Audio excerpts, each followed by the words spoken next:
All right. Let's do that. Okay, there we go. Just making sure. Give it the old 15 seconds. There we go. We are live. We're live? All right. And we can hear each other? Oh, yep, I can hear me. Can you hear you? Yeah, yeah, and we are both making noises. Okay, excellent. Alrighty. So, you had something you wanted to talk about. Yes. So, I came across a post a couple weeks ago, but I was thinking about more again on the old X, the old Twitter, Yeah. of this fellow talking about how he spent 2 years convincing his girlfriend to go off birth control. Yeah. And when she finally did, she was no longer attracted to him, and they broke up. Right. And there's discourse on like people will smell differently, like you like their smell or stuff, because birth control apparently messes with people's minds and makes them attracted to weak effeminate men, and then when they go off it they want to be attracted to big hairy men or something. I don't know all of that. I'm being hyperbolic there, but the more topic matter I want to delve into is relative self in relationship to medicine. Right, like who are you sort of thing? Yes, who are you? We actually had an episode a while back called "Who Are You," which might have discussed this, but I just wanted to talk about it again, talk about it live, and see if we have any other thoughts or changes of opinion. Because one thing I was thinking about is I'm going to go to get medical treatment pretty soon in the coming week. And it will hopefully help me deal with allergies. And a part of it might be that I get higher energy levels. And even getting higher energy levels could be perceived in some ways of a change of personality, because you were remarking on how we have incredibly similar voices, but you have a higher energy voice and I have a lower energy way of speaking. Yeah. Oh, wait. Okay, now sorry. Oh, wait, no, I'm looking at the wrong screen. Hang on. Yeah, everything's fine. Okay. Yeah, okay. So I think like energy is a pretty obvious one to start with, because it seems to me pretty obvious that your energy level isn't what makes you you, right? Like you can be tired, you can be hungry, you can be like, you're like, am I the same person I was when I was hungry or when I was thirsty? Well, there's that Henry ad. Isn't there like saying you're not you when you're hungry? Yeah. When did I? And they have the ad with not Jackie Chan. They have the ad with Rowan Atkinson. There was it might have been The Last Psychiatrist who wrote an article about this where he said, no, you are you when you're hungry. Oh, Snickers. Thank you, lives in Studswell. It's Snickers. Yeah, because O. Henry has hungry O. Henry, but I think Snickers is this, you're not you when you're hungry. But I think... there is a Lord Stug. Yes, he's been on. I know, but you're saying he's the guy that was at work. So is he watching from No, work? no, that was someone else that was at work. Ah. Yeah. No. I won't say the guy because I don't want to, yeah. Okay, well, sorry, Stug, I mistook you for someone else. Yeah. Because my brain is a Swiss cheese. No, it's someone that hasn't been on. It's full of allergies and inflammation. It's someone I've never talked to. Okay. So I think that, going back to my point. Oh, it's Stug, not Snug. Oops. Okay. Jeez. All right. Is this thing on? Hello? Am I saying Yes, I can things? hear you. You're speaking slowly. You have to hand on the ball. I'm speaking like light speed over here, and then there's just I wait for the reply, and it's just dead air. All right. Anyways, oh, what on earth? Okay, what was I saying? I was saying The Last Psychiatrist. Yes. I think it was him. Wrote an article about this, which. Oh yeah, here we go. Telegraph did an article on it. Apparently, The Telegraph. But the idea that you're not you when you're hungry, I think, doesn't. It's a way to absolve yourself from responsibility. So, Yeah. for instance, and so what I think the answer is that humans aren't discrete. We are ourselves through time. We're not just an instance. We're not a snapshot. So everything you've done, you are the sum of everything you've done and everything you will do, and probably more than that. But so the example he gave was, I think it was in Pakistan. A guy, we talked about it a little bit before, but a guy beat his one of his children to death, I believe, and he was put in court, brought to trial. And he said, it wasn't me. I was overcome by anger. It wasn't me. And they're like, okay, we'll let you off because it wasn't you. But it was like, no, he killed you. You killed your own kids. It's like, no, I'm a good person, so it couldn't have been me. And so that's a classic narcissistic defense pattern, is that you claim it isn't you because it doesn't mesh with your idea of who you are. But the idea of who you are isn't.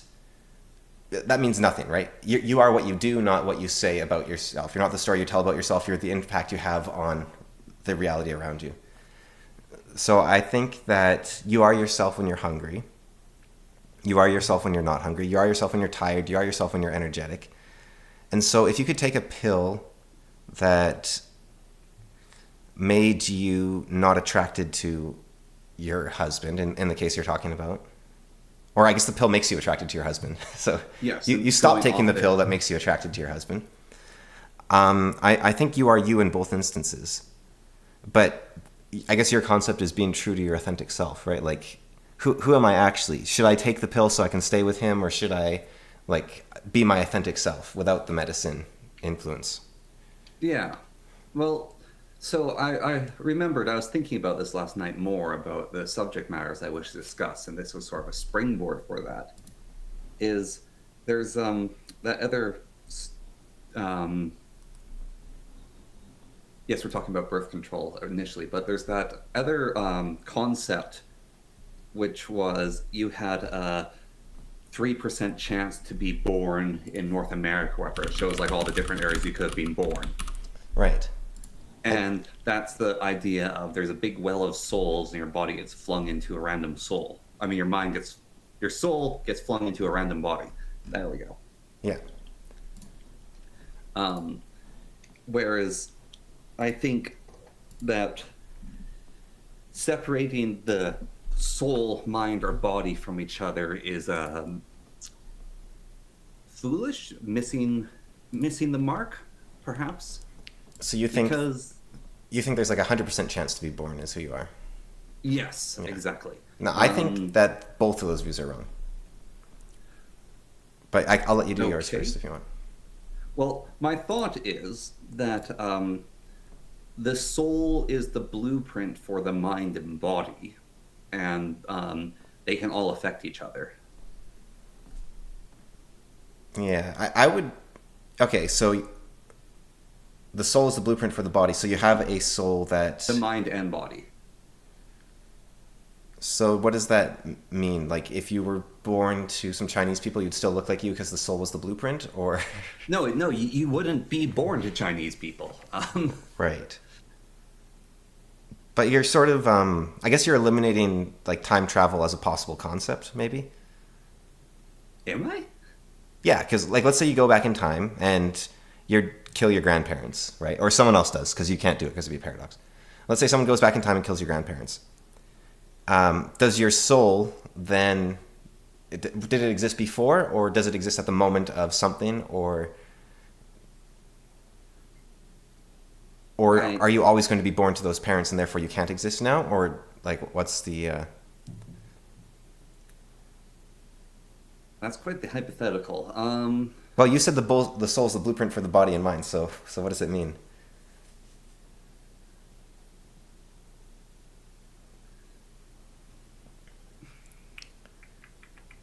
If you want, I'll fill the air while you think. But because I was going to do a little Photoshop of a cow with a Hitler mustache for you, but Okay. but I've been a bit under the weather, so sadly I wasn't able to get around to that. For your avatar. Yes. If that helps you think a little bit there. Not at all. Okay, well, maybe I'll give my thoughts on it, and then it'll help you come up with your answer. So, because I think that, No, I feel like you're not getting what I'm saying. No, I'm not, and that's why I'm asking for Although, clarification. yes. Oh, are we off center? Hang on. Well, keep talking a bit. So, No, we're fine. the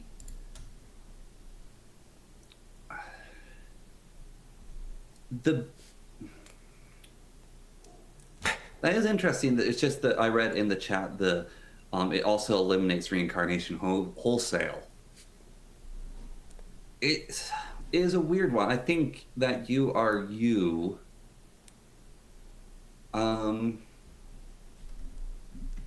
That is strange. Sorry, I got demolished by lives in walls. So Why does it eliminate reincarnation? I don't actually get that. Because I say there's no well of souls. Your soul is the blueprint of your body, so you will. I guess what you're saying earlier is, Yeah, no, what you said earlier about the if you were born to Chinese parents, then you would look like you, but Chinese. Kind of, yes. However, also you wouldn't be born to Chinese parents because you were born to your parents. it kind of sounds like you're making a Calvinist argument.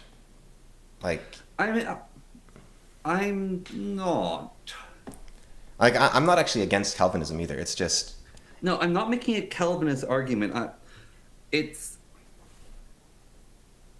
you. The body, mind, soul are intrinsically linked. Maybe, I don't know. I don't know if they are, but apparently I'm not smart enough for this. well, okay. We'll think about it. We'll talk around it. Maybe we'll come up with some answers. Well, so let's go back to the ship of Theseus, Yeah. of the original one of the birth control. The ship of birth control. Yes. Yeah. The ship of Odysseus. So if wait, whoa. No, that's this. Wait. What? So if a woman has like an abortion, right, and then you clone the woman and you put the aborted baby into the clone and it survives. I don't know where I'm going with this, but I'm trying to combine. Okay, let's move away from Warhammer body horror. Okay, so you have That this. seems like something the what are they called? The mutated giants would do. So your soul is the stat sheet that says you hate Derek, but you take a pill and it suppresses your hatred of Derek, and therefore you are not in alignment with your soul. Yes, because your body can change your soul. I think that's demanding too much of reality. I think it's a giving reality a script. I would say is a narcissistic behavior, and I'm not saying that as like you're a narcissist if you believe this. It's like, No, I'm not. No. Your soul doesn't say you hate Derek. Your mind says you hate Derek. right. Because But- you choose to hate Derek. But I don't think you need to be true to like I don't think there is a. I guess you're saying is there a platonic you maybe like. Is there a form of you that is... No, that's not even what I'm saying at all. That's not the subject matter I wanted to talk. I got muddled in my own thoughts. I truly do want to discuss more so the people being themselves, not being themselves, because you kind of immediately dismiss the woman on birth control, Yeah. no longer attracted to her husband or boyfriend, because she goes off it and he doesn't smell right or anymore. Yeah. That's like a big shift of mind. Someone with depression, let's say, right? Yeah. And so they take antidepressant medicines, or they stop eating dairy and their brain stops swelling, and they go off depression and they lose their problems. And so what I was trying to get at with the soul thing is there is a truer self underneath that informs sort of who you are, that's being built up by your life, both your mind or body, and that is what we could call the soul. And then there are effects on the mind and body that can also affect the soul. And so I think where I was coming from with that original last night, because I was thinking about it last night, was Oh, look at that. the are you with the different medicines. Is my statement is yes, you are, because there is meta levels of reality to who you are. So, I don't think I like I quickly dismissed it, but I don't think I easily dismissed it. But it's something I've thought about a lot with, let's say, like your hand gets chopped off, right? Yeah. You can't just abandon your identity there. Like, it's like you are still you. You're gonna have to live with that. So I think, and the only way to avoid having an endless trauma associated with your chopped off hand is to accept it and say, this is who I am. I'm the person with one hand. And I think the same. It's gonna be a weak opinion. Like it's not, I'm not like I'm not a zealot for anything really, but I think that, well, I'm sure there's something I could find, but I think if you're depressed, let's say, then you have to accept you're depressed. Or if you don't like your husband anymore, you have to accept you don't like your husband. Like, that is who you are. It's kind of like, I think your state is your position. And if we go into the sort of Trinity viewpoint, like using the soul, mind, body, spirit, that sort of thing, Yeah. then, I don't remember which one it is, but I think it's the spirit is the aspect of God within you, and the soul is your divine spark. The soul is kind of like your Essence. your thing that is I don't know if it's immutable or not, but the spirit is immutable, but that's not you. The soul is immortal. Yeah, but that doesn't mean it's not immutable. But I think you could say that the soul is that which remains if your hand is cut off, if you no longer love your husband, if you lose your toes, if you lose your sense of smell, you still have your soul, right? Yes. That's probably a decent definition for a soul. Yes. Yeah. That is what I was getting at with it's the blueprint to you. But I think we could get into a sort of Descartes style, like, removal, and I think you could remove. It's an interesting question. How much can you remove from the soul, and it still be your soul, right? I used to think, and I think you used to as well, and maybe you still do, because we've talked about it, that your memories kind of are who you are and they define who you are. And I think I've heard you say you've changed your mind on that, and I definitely have. I have. I've weirdly, although maybe not that weirdly, I've been playing Planescape Torment, right? Like I've told you. Yeah. And there's very few games I've played where I've thought as much as I have, like, playing it, and have taken lessons and analogies from it. So one of the main ideas in the game, you go into there's this place called the Sensate, or the Sensorium, where people record their strongest experiences for rich people to experience. They can, like, I want to experience a breaking heart. I want to experience torturing a person to death, right? So you can go to all these special rooms. And because you're immortal and you've been around for thousands upon thousands of years, most of the memories in the Sensorate are actually your memories. Except you don't have a memory because you die so much that you have brain damage and you lose all your memories over and over and over again. And when you look at your memories in the past, because you're kind of like, my memories make me who I am, right? But then you look at your memories in the past, and in some of the memories you're an evil person. In some of the memories you're a hero, and some of them you're a psychopath, and so you playing as a good guy or an evil guy or whatever you might be in your current playthrough, you're looking at these memories and you're saying, this isn't me. That's not who I am.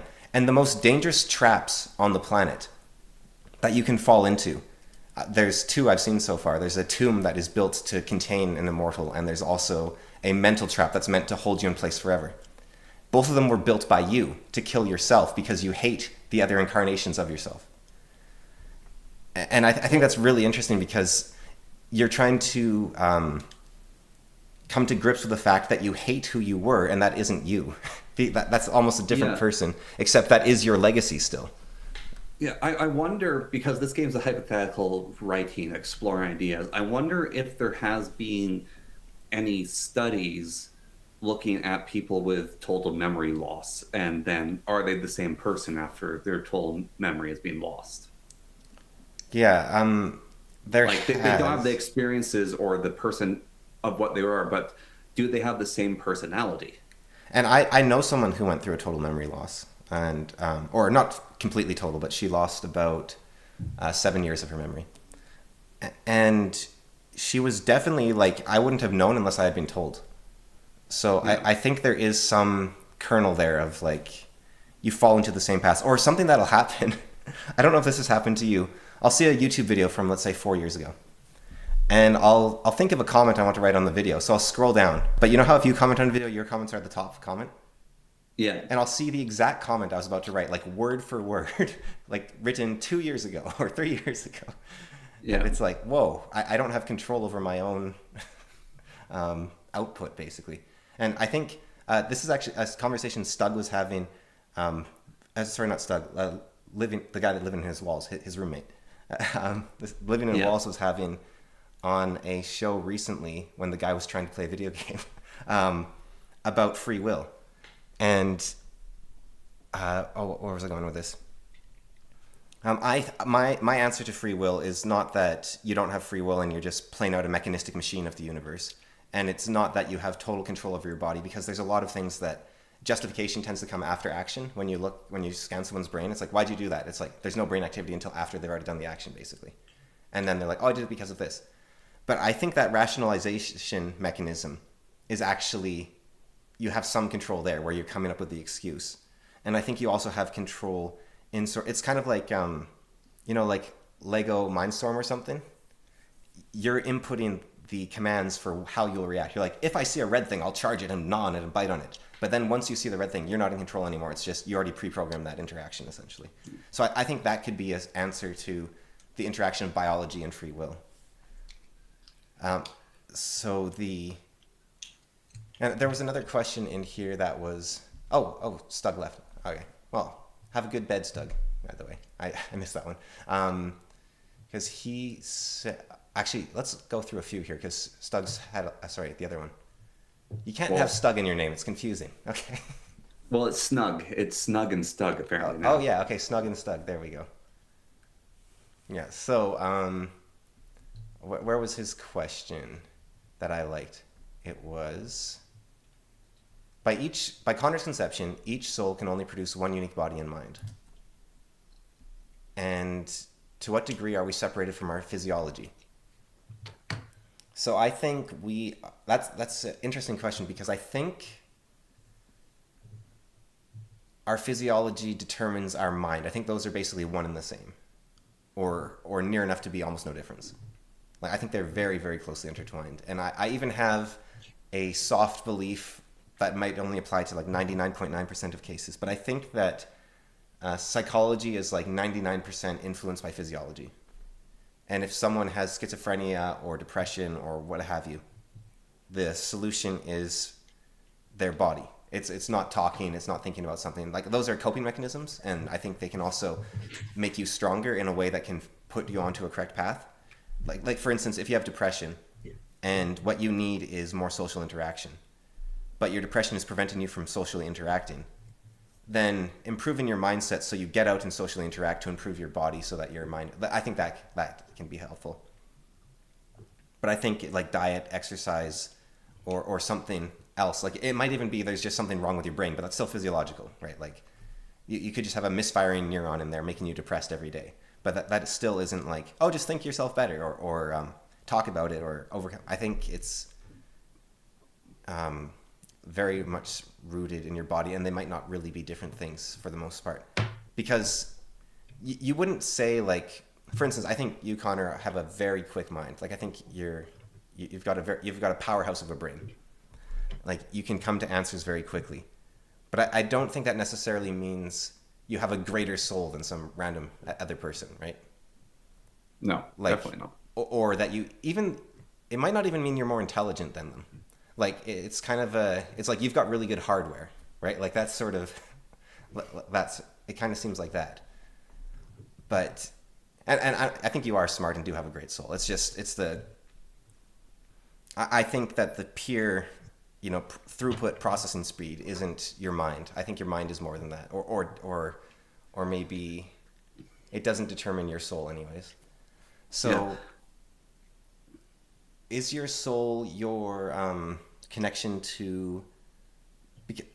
I guess like a body is the divine spirit in profane material, basically. So the soul could Yeah. be the thing that grows from that, and Yeah. therefore the soul is your interpretation of the divine, sort of like.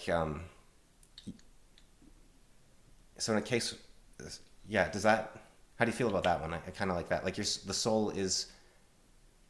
Um, how about you're playing Smash Bros, right?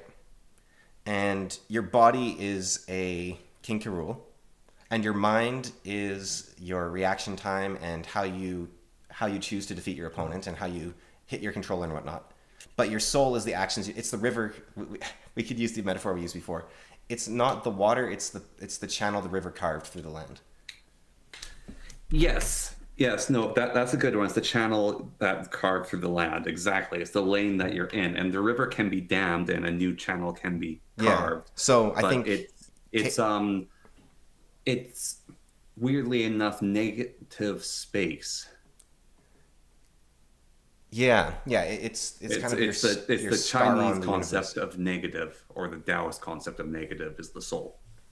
And I think that means if you get off the pill or you go on the pill and it throws off, like you're damming the river and it's pushing out a different direction, right? But you're not, you're still carving a channel. Yeah. And you might say, like, this river took a crazy bend there, but and I preferred the river when it didn't have that bend in it, but it's still,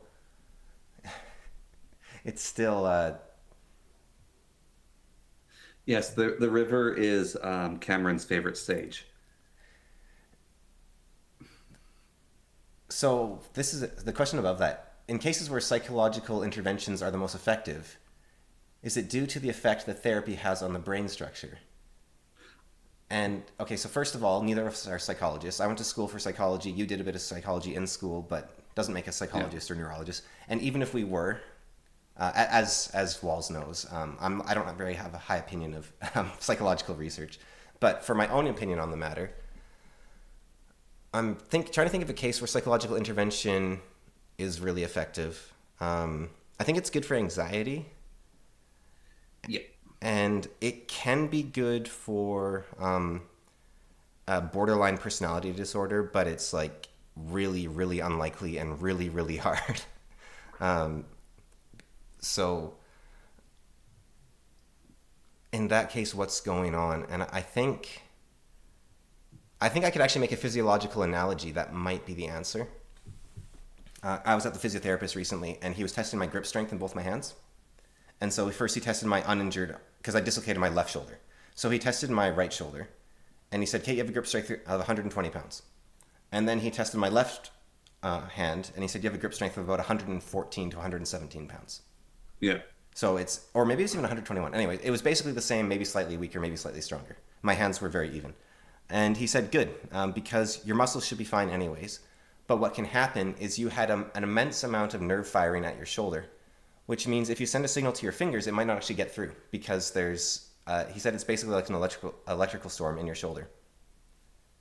And so I think anxiety I could definitely structure as, because I know pain can do this. One of the most common side effects of chronic pain is actually chronic pain, which is awful.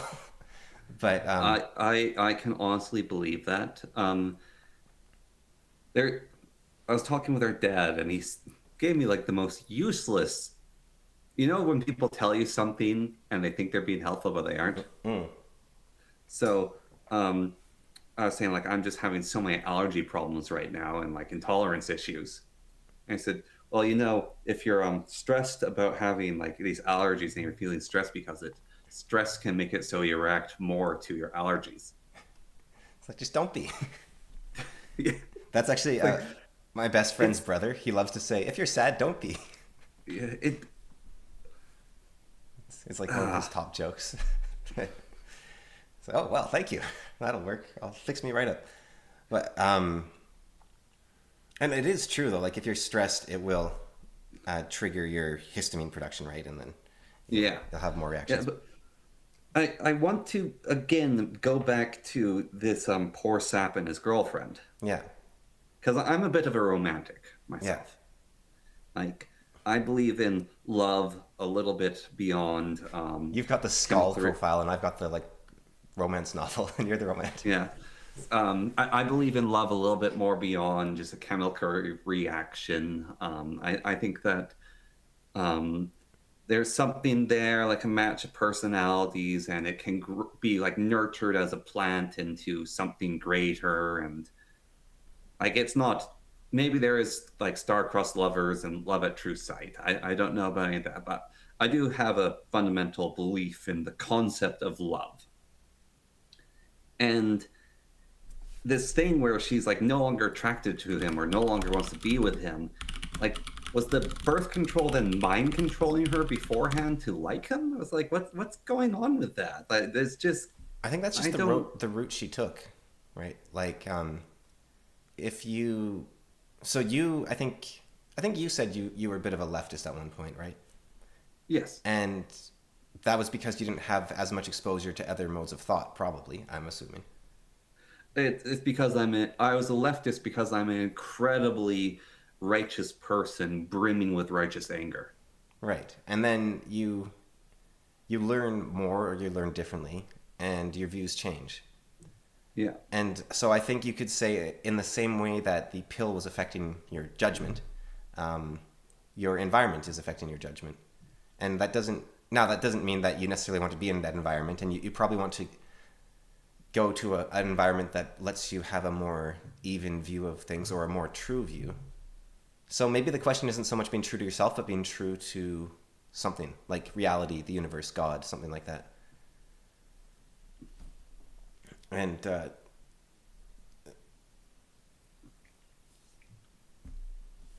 so, what do you think of that? well, that when I was thinking about that's where I had to like come up with the soul being the that river, which is just you came to the conclusion of me saying blueprint. You just said it in more flowery language. Well, I don't know. So you're saying your soul is Because that's what I meant, anyways. that your soul is the blueprint for what? No, the when I said blueprint, I meant like the river thing. That Right, your right, soul's okay. the path that the river carved. Yeah, That's what I meant. yeah. That's the difference between the Zen master and the crazy person. You have to use nature metaphors. It's like, It's very true in some ways. yeah. It's Yeah, actually, so I've been. There's just a comment here from Walls. I put the comments up on the screen so the other people can read them. yes, But and the off-centeredness of our profile pictures is now really annoying me. yeah, actually, I should probably put a border around the chat as well so it doesn't look as ugly. But um, You could move me over as well so that I'm up against the border of the artwork, and that would you are against the be border of the less artwork. It's just you have black bars around your. yeah, that's why I'm saying like move it so I'm underneath it partly with the Yeah. picture. That seems like a lot of work. Better? Okay, there. There you go. Okay. Yes, better. So what was I going to say regarding? Oh yeah, environment. So I've been reading about. I read one study. I don't know how trustworthy the institution was, and then I read a couple, just newspaper articles about a few more studies. So this is very like out there information, right? But it was in regards to what's the sound? So the comment from Walls here is that the environment is an interesting case. It can affect you in a similar manner to hormonal energy levels. And there is studies on using sound to affect your brain in order to cure drug addiction. And they found that certain ultrasound frequencies at specific parts of the brain can actually remove addictions or change addictions. And they can also affect different aspects of your brain beyond addiction. like your mood and that sort of thing.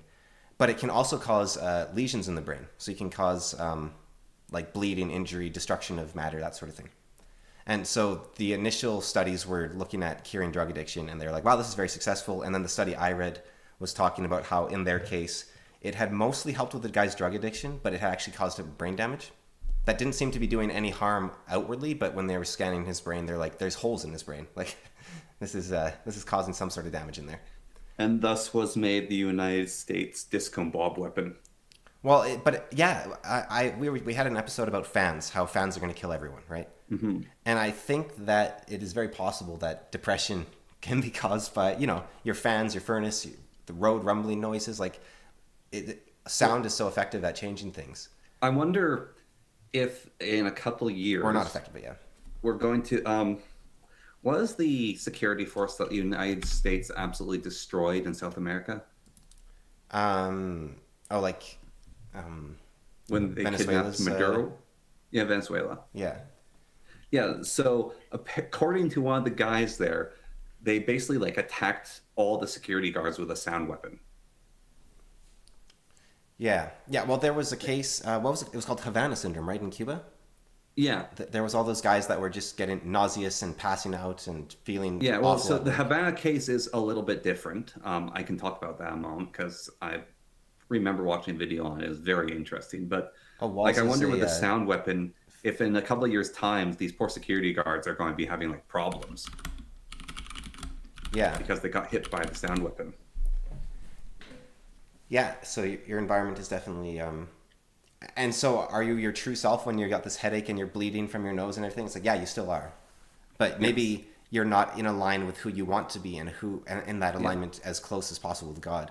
So I think... Yeah, and can external factors take you away from who you are is the next question then.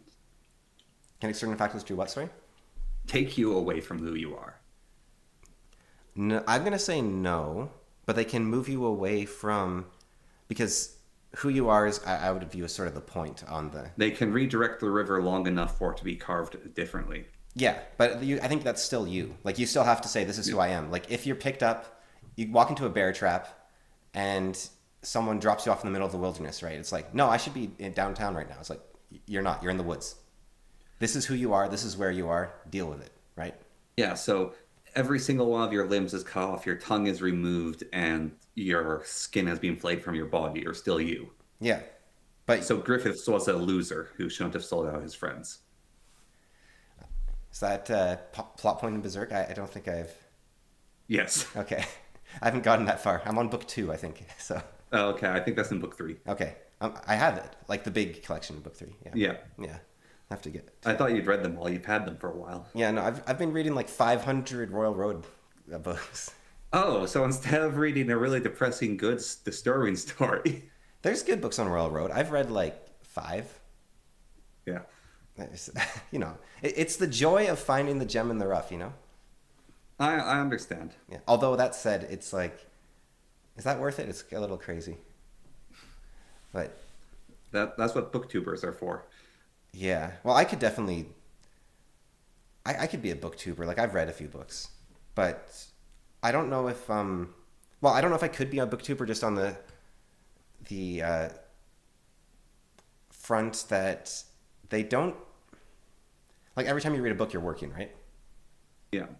And I don't know if I'd enjoy that because I want to read the book. When I make YouTube videos on game design or Age of Wonders or Heroes of Might and Magic, I'm having a lot of fun. I like recording, I like playing the game, I like editing it. But I think, right now I haven't played modded Age of Wonders beyond the campaign I'm doing for the recording because I want to save my reactions to the new mods that have come out, because I know some great mods have come out, for when I'm first recording my playthrough of not the campaign, which means I'm limiting myself in playing Age of Wonders, which is one of my favorite games, if not my favorite game ever. But I'm not so into video games that that's a massive sacrifice. But I think if I was I can't read the latest Dresden book because I have to make a YouTube video on it later and I have to get my notebook ready, and it's I don't think I could do that.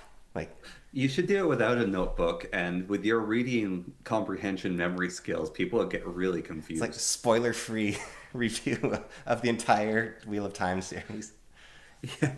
It's like I will be starting with excerpts from the last book, but this is a spoiler free review. Yes. Oh man, it was so sad when actually I think Lan actually lived, but I'm not sure. I'll give it a 50-50. Yeah. But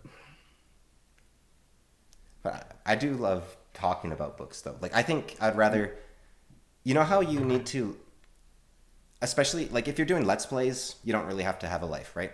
But if you're doing like art reviews or game reviews or anything like that, you actually have to live experiences. Like you can't just pump out videos day after day after day. You actually have to go and do stuff so that you can draw it yes. into your work. And so I enjoy like talking about books, but I don't think I would enjoy like, oh, the latest book came out. I've got to read it for the channel. And then the latest book came out. Like I think that would be a nightmare. Yeah. I mean, I read fast enough. I could probably do it, but it's like, do you want to have fun? Like Captain Sparkles. Do you remember when he retired in quotation marks? And he said, like, I've been doing this for 10 years. You know, it made me a lot of money, made me a lot of connections and friends, but I'm done. And I was thinking, like, we've been doing this podcast now for 9 years, right? Yeah. And I feel like, you know, I haven't been slugging through it or anything. It's like I'm getting warmed up over here. Like, it's. I don't Ooh, think Mister has finally started doing the art and the editing now. he wasn't into the like you could tell. I don't remember when he started. It was like 2017 or something. But he started doing React videos. And Yeah. when someone starts reacting or doing React content, it means they've run out of life to live. And I think it Yeah. happens a lot with like YouTubers because they're so busy making YouTube videos. They're not actually out there with friends having experiences. Just because bad times or not Wizard even- with a Gun does a great parody video on this about a guy who films purely wake up reactions. yeah. It's a comedy sketch, and it is just like so meta that this guy's whole life is filming wake up reactions. So reactions to like waking up in the morning. No. So it's his, like, this is a day in my life vlogger. Yeah. It's his wake up routine, Mm-hmm. and he makes them for TikTok. And his whole life is making these videos. Oh, and I see. So editing he's them. reacting to himself, just making these videos about. It's not even reacting. He's talking. It's not a reaction, but the joke is basically his wake up routine contains in it him trying to get in enough time to edit his wake up routines, and he has to do them at night because that's when the lighting is best for the thing. So it's just like complete meta pointlessness. And I think I noticed it creeping into my own channel, like my Lord Cameron channel, not this one, when I was doing the Dungeon Lord series. Because I realized I'm not a Let's Player. Yeah. Because I got to episode 9 or something, and the title of the episode is something like, I've run out of things to say. Yeah. It's like, I've talked about the game design of Dungeon Lords. I've showed you how to fix the 4 major bugs. That's the game. Like, go and play it if you want or not. It's like... And I think RPGs are also maybe the worst possible Let's Play content. Like, I don't know how people do it, if anyone does it. They're good live stream content, terrible Let's Play. Yeah, like if you're doing it with someone else, I think it's possible. But it's like it's so difficult on your own because there's nothing to bounce off of. It's just you're listening to someone else's story. And Yeah. I think a game like Divinity, you could maybe do a bit more because you could like Original Sin, because you could at least put your own spin on how you solve things. Yeah. But even then, like, because Skyrim, you can kind of do your own thing too. But I think there's so much more limited. Like, it's crazy when you think about like Breath of the Wild is this RPG where you can do anything and go anywhere, and then you compare like that crazy amount of freedom to like RimWorld, and RimWorld has like 1,000,000 times more freedom than Breath of the Wild. Like, there's so much more stuff you can do in RimWorld. There's so much more emergent gameplay. Even the most in-depth RPG ever, like Tears of the Kingdom or Breath of the Wild, they don't hold a candle to something like RimWorld. And then there's games more than RimWorld, like Dwarf Fortress, or I think Heroes of Might and Magic. In some ways, even like, I don't know why Heroes of Might and Magic is the way it is, but you can watch endless Let's Plays of it, and it's always something different, and it's always something That might be you. interesting. It's I don't really like watching Let's Plays of Heroes of Might and Magic. really, Yes. huh? So you're telling me Strange, I know. there's people that don't Strange. like We are different people, and you are also have unique tastes. right, but it's Heroes of Might and Magic.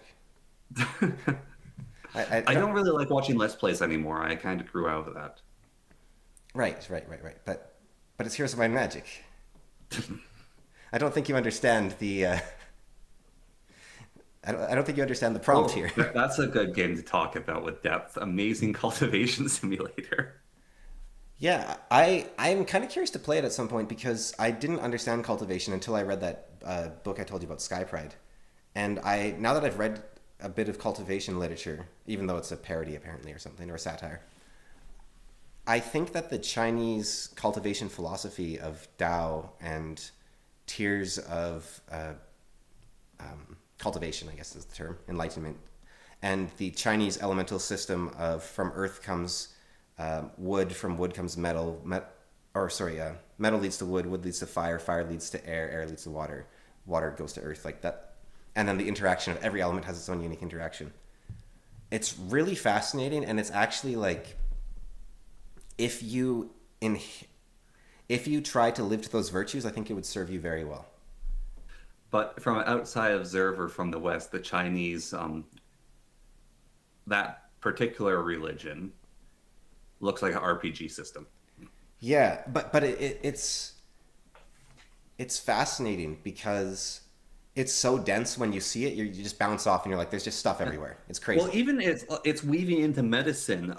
One of the cooler things on that. So there's a book called Eat Right for Your Blood Type, which I read some of, and it's based on Chinese medicine. And what it basically looks like is there's different blood types, obviously, like A, B, all those things. However, that's not what this book is talking about. It was talking about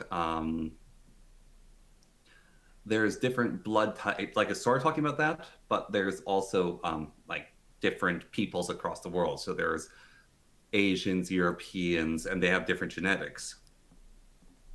And what I was looking at with in regards to eating is different groups can eat different foods, but it turns out different blood types can also eat different foods, and there's concentrations of these kinds of blood types in different populations spread out throughout the world. And then if you look at these blood types, you can map them on to Chinese elements, and then look at the Chinese medicine based on Chinese elements, and you will find that the advice from the Chinese medicine based on these blood types, sorry, the Chinese advice based on the elements works really well with these blood types. Yeah, I think a lot of that information Like they doesn't just basically come from they nowhere. categorized people like humors. Yeah, It's and yeah. and I think like, humors were more of a psychology thing. I think. Well, Yeah, humors were psychology, and people had mixed humors. The Chinese medicine is more.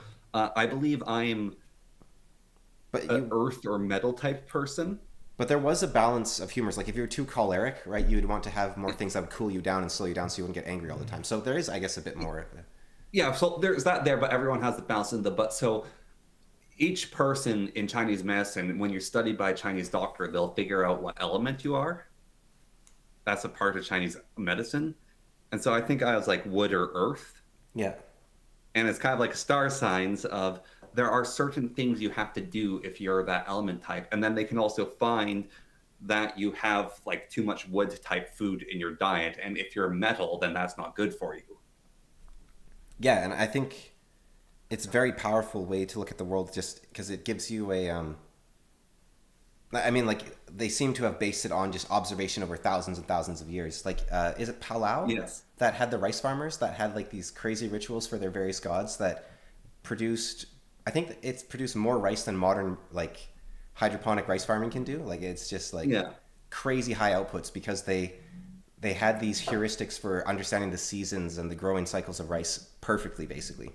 And it was Yeah, like, well, that's basically what the Farmer's Almanac is.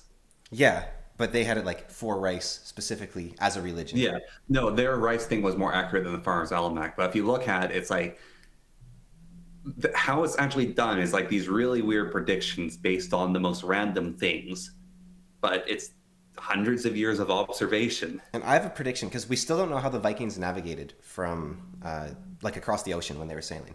We still don't know how they did it because figuring out your longitude, you need a perfect clock, right? And Yeah. there's only a handful of ways we know today that allows you to calculate longitude. One of them is a perfect clock.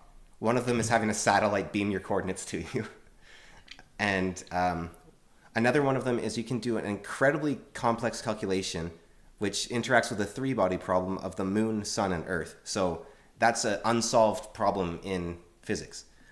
But you can, Euler developed a method that would work for about a month or two.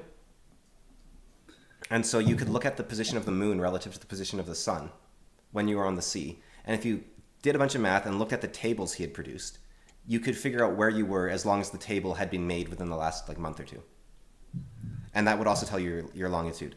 But my theory is that the Vikings had like a sage or something, what are they called, a skald with them or something, who could just eyeball it.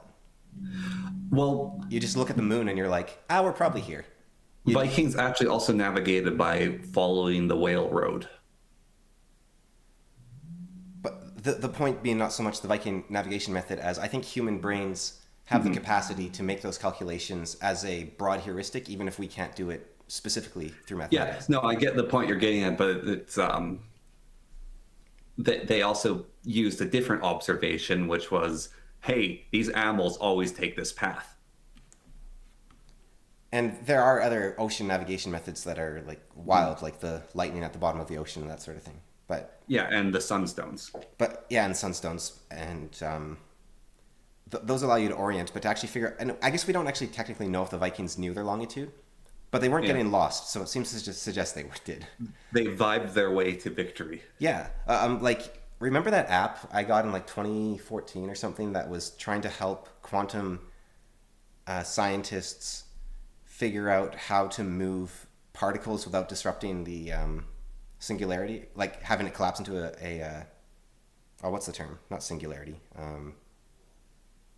What's it called when you observe a particle and it collapses? Probability collapse. Yeah, but anyways, they're trying to avoid that. So they're moving around these like electrons with lasers, basically. But the electrons, if you move it to the left, it doesn't necessarily move to the left because the probability moves over. It could go up or left or right or down. Yeah. And so they made this app that you could download on your phone with, I guess, I don't know how it worked exactly. I think it was either pre-calculated, like they did a ton of math to get the pre-calculated path for it, or they just put their observations into the app. So it's like, this is what we saw, so you'll be doing what we did, basically. But you just would drag your finger, you'd grab the particle, and you'd push it around, and you'd try to get from one side of the field to the other. And a thing that took a computer an immense amount of power to do, a human could solve in like a couple seconds.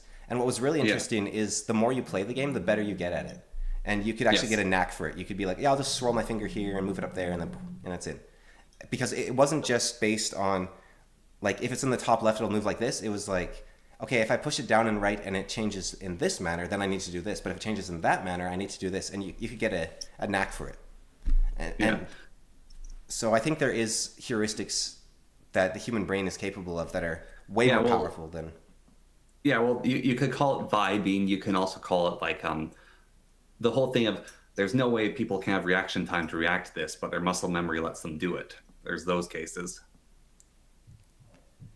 Monday, Friday, Wednesday, I'm a metal type beaver. That's not what that means. Oh, my face when? Is that what it stands for? Maybe? That would make more sense. Or it might be mother effer what? I'm pretty sure it's my face when. There's a dogfight going on outside. 1 second. I'm just going to make sure that there's nothing I need to intercede in.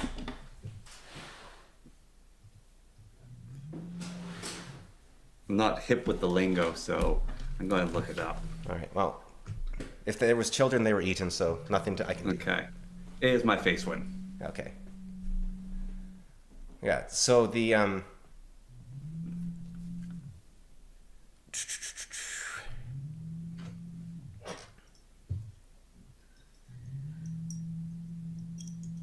because the other aspect, because they have the star, right, the five-pointed star in Chinese medicine, but then those Yeah. also interact with the yin yang, and Yeah.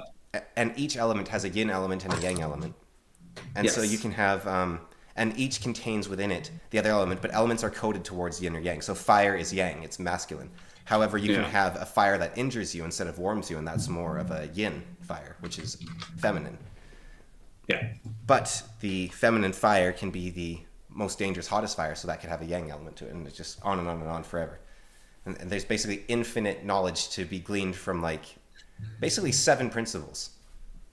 And Yes. and they even claim that the interaction of the yin and the yang produces the five elements. So even you could say there's just two symbols. And then the elements also relate to different organs. Yeah, so you can get So the wood is liver and gallbladder, fire is heart, pancreas, small intestine, earth is stomach and spleen, metal is lungs, colon, skin, and water is kidney, bladders, bones. I think that becomes and maybe that works like if you keep it would be fascinating if the metaphorical whatever you could metaphorically derive from yin yang and the elements would also allow you to metaphorically derive medicine from the body. So for instance, if you say Well, no, so they did have metaphorical medicine actually based on that. So if you had certain problems, like, so there's certain foods that relate to these things. So if you have a weak heart, I think you can strengthen a weak heart by giving it wood because wood's adjacent and works with it, but you want to avoid water because water subordinates fire, and giving fire earth if you have a weak heart has like it's a crazy net of things. But then you can also do treatments and medicines related to the elements. So you don't have enough flame in you, your heart is weak, so they give you fire-based treatments to strengthen your heart. but it's like because some of that I'm sure is it just worked, right? It's like Yeah. okay, this guy, he seemed to he's got a cold, we gave him some spices, he feels better. Okay, and so we'll put that into the yin yang diagram. But I wonder if you could do like, okay, here's a disease I've never seen before, which seems to affect the wood and water element. What is the way to cure something that is affecting both wood and water? Well, if I think about like the metaphor, it would be so and so. So I'll gather the elements that contain that most strongly, and that will cure him. And I think they did that because of like the cinnabar for immortality. I'm guessing, but if that works more often than not, that's really interesting because that means that I think it does actually work more often than not with like encountering things you haven't seen before. because that means the Chinese basically developed a like an elemental system, basically. Which Yes. Well, one of the other important things about Chinese medicine, which we have a problem in our medicine, is so Chinese medicine was proactive. Our medicine is reactive. and I think it's interesting because the sort of Western medicine is very rationalistic medicine. It's like Yeah. you have to observe, or empirical as well, really. But you have to observe, you have to record the effect, and only then can you act. But we talked about, I don't know if it was you or if it was someone else who I was talking to, but I think it was with you. The idea that every single person has a different makeup. So if someone has, let's say, a mirrored organs, right? And you Yeah. need to jumpstart their heart. And so you have to like put something right against the closest part to their heart you can reach. The same method won't work on every person because some people's hearts will be in a different spot. As just Yeah. a very weird example, or maybe not even a true example, but a rough idea of the idea. Some people have different amount of bones in their knees, and so some running technique might not be good for that person, or it might be better for that person. And I think the problem with Western medicine, especially psychology, which is why I don't like psychology, is we are looking at averages, and averages tell you nothing about individuals. So it's the same problem. It's basically like Western medicine and Western science led to feminism and also counter-feminism and the arguments therein, because it's like you say women are just as intelligent as men, or women are weaker than men, and it's like, oh yeah, so men are stronger than so the what would you call them? Nowadays they'd be called the red pill, but I don't like how that was co-opted. But the sort of anti-feminist type. Well, not even that, but the seditious right wing. I don't know what you call them. The neo-traditional. They'll say like women are weak. And it's like, no, there's a bodybuilder out there that's stronger than you. You just sit at your computer typing all day about how women are weak. And there's some female bodybuilder that's way stronger than you.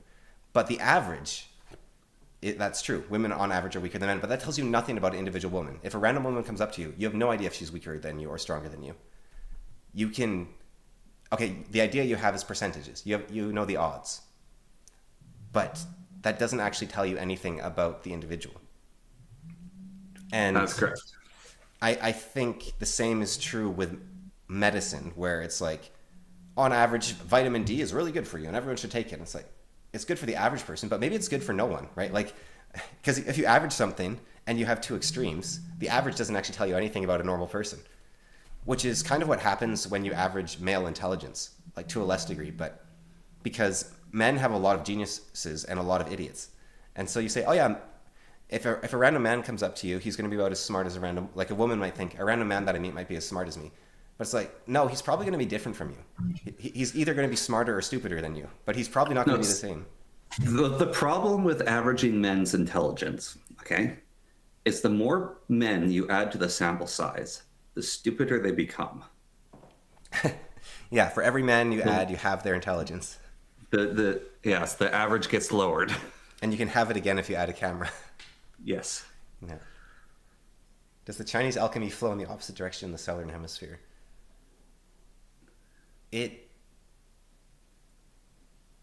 That's interesting, actually, because it would, right? Like, in a sort of metaphorical yin-yang sense, it might. Like, you could have water that consumes wood, and like acid or something, and I wonder. I don't think it does. I think it always flows in the way it flows. Yeah, but you could see a subversion, because everything is relational, right? Yeah. No, that's a great way to sum it up, though. Never cross a river that is 3 feet deep on average. It's like, that doesn't tell you anything. Like, for instance, the Yukon River is one of the biggest rivers in North America. And it's something, I think on average, it's like 2 kilometers across. And, you know, if you go, you see it almost every day, and you're like, that's not 2 kilometers across. What? Yeah. It's like maybe 30 meters. Like, it's not 2 kilometers across, but you look at the far end of it, and it's like ridiculously big. Yeah, I don't think I've ever seen it being 2 kilometers across. That sounds terrifying. Yeah, it's like a little lake. It's just like... I can't imagine a river that big, actually. Yeah. Am I getting my numbers right? I think I am. I don't know where you get the stats.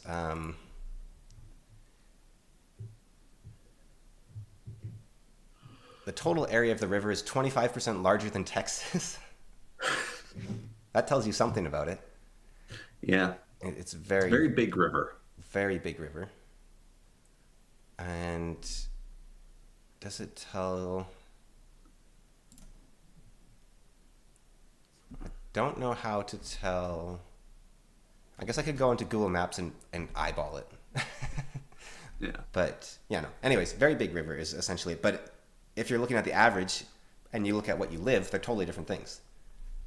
Like, can you imagine in the DC universe, right? They're like, yeah, the average man can lift about, 5 tons. What? Well, Superman's here. Well, no, so wouldn't it be the average man can lift infinite tons? I guess, yeah.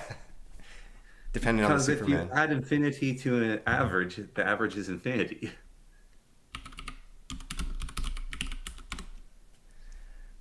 Like... Yeah, I don't think every Superman's that strong, but the Infinite Superman, yeah, he's the average man can lift infinite weight, whereas the average woman can't. Maybe because Wonder Woman did help him lift the weight. So, yeah, and so Martian Manhunter, and he grew multiple arms to help move. That's the moving. That's just weird. So going back to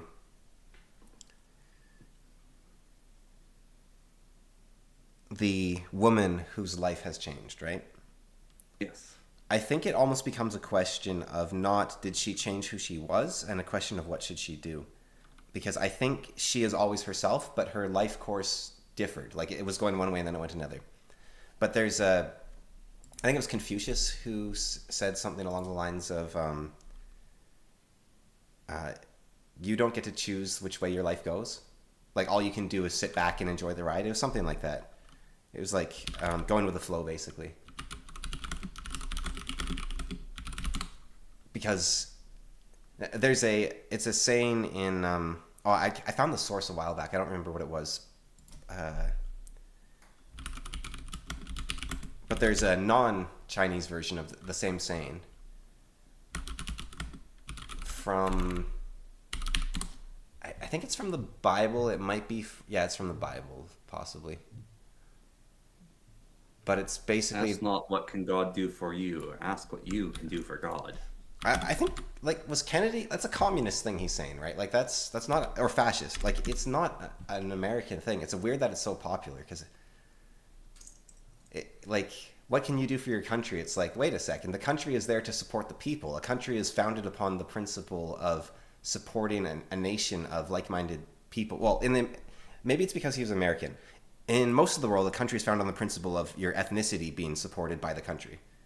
America does have that strange aspect of being founded upon an idea. So you could be saying, what can I do to uphold the idea of America? But I think even then, why are you upholding the idea unless it is serving you, right? Like, it's a useless idea if it weakens you. If you were American, you would be that third fringe party that no one likes, libertarians. Probably. I mean, I do have a lot of sympathies with libertarians. I think I agree with them on basically everything except practice. Like, Yes. because it becomes much more difficult when things start happening, and it's really hard to say what's the correct action. And that doesn't mean I don't have sympathies towards less government. It's just it's very hard to know what the answer is. Yeah, so it's a German saying, a Yiddish saying. Der Mensch tragt und Gott lacht. Is that a good Yiddish accent? No. Oh, you need der Mensch tragt und Gott lacht. For some reason, you're going for like a mix of like Swedish and Belgian. Man tragt und Gott lacht. How do I sound more Yiddish? What do they sound like? They do like the man track. No, that's American. No, just don't. Okay, anyways, the saying is man plans, God laughs. Yes. So it's an old Yiddish saying. And the Chinese have a similar saying, which is the idea of woo-wee? It sounds funny in English. Which is the effortless path, basically. Which is, just follow the path that you're given. Like, Yes. you don't really get a choice. Like, your horse could die tomorrow and you still have to get to work, or you still have to figure out what you're going to do. You can't just say, no, I demand a new horse. Like, it's like, no, that's what happened. Go with the flow. Follow the Tao. Yeah. This was the way. Everything that happened to you was there for a reason. I can't believe Walls didn't understand the accent. That was clearly a Yiddish accent. Don't we have Yiddish ancestry? Yes. Vaguely? Maybe? Yeah. Well, potentially. Actually, I'm not certain about that anymore because apparently the DNA site Yeah. is under a lawsuit right now for falsely giving people Jewish ancestry. Oh. And they were doing that apparently to make people more sympathetic to Jewish people by saying, hey, you're Jewish. It would... I'm sure someone said it before. But it would be... And it's probably just because it was so recent. Right. And also they have a very... Like, the Jewish culture is very strange in how imperialistic and insular it is. And the fact that it doesn't dissolve when it goes into other countries. Although, like, it does. It's just, there's cores of it that don't. But the complete, like, self-defeating nature of taking advantage of a privilege you never earned in order to gain power because your ancestors suffered horribly. It's like you get so much backlash from it, and it's not just Jewish people doing it. It's everyone does it. Like everyone that has something to lean on will do it. It's like, I had Irish ancestors. You can't talk to me. I'm allowed to talk about the hardships my ancestors went through too. It's like, can we stop trying to be the race to the bottom of like, I had it worse, therefore listen to me? Instead, let's all become rich and happy, you know? I don't remember the specific company it was. I just remember briefly reading an article about that. It's one of the things you gloss over, you read a little bit into, but you're reading so many things, it's like only so much you can remember. The comment that Walls gave just before that, I think is important as well. We're assuming that we are a single self influenced by physiology, not a combined multiplicity where the weightings of components change in response to various stimuli, which I assume he meant stimuli. And I think that is also a really good point because we don't even know who we are, right? Like we could be essentially like I'm not saying a simulation, but like we are robots that divine beings pilot, right? Like that sort of thing. And we don't know what that means. I think he had a question about the soul earlier that I don't remember what the question was, but it reminded me of something, so maybe it'll answer a question that went unanswered. Oh, here it was. The soul is whatever the plot needs it to be. So I think a really interesting way to look at the universe is to imagine that we are all characters in a book written by an author. So call the author God. Because if you are characters in a book, well, let's say you're the author. Let's say you're J.K. Rowling, right? You know what Harry is thinking in almost every instance. You know what Voldemort is thinking. You know what Dumbledore is thinking. But you don't think about each instance. And so they're off doing stuff on their own in a way.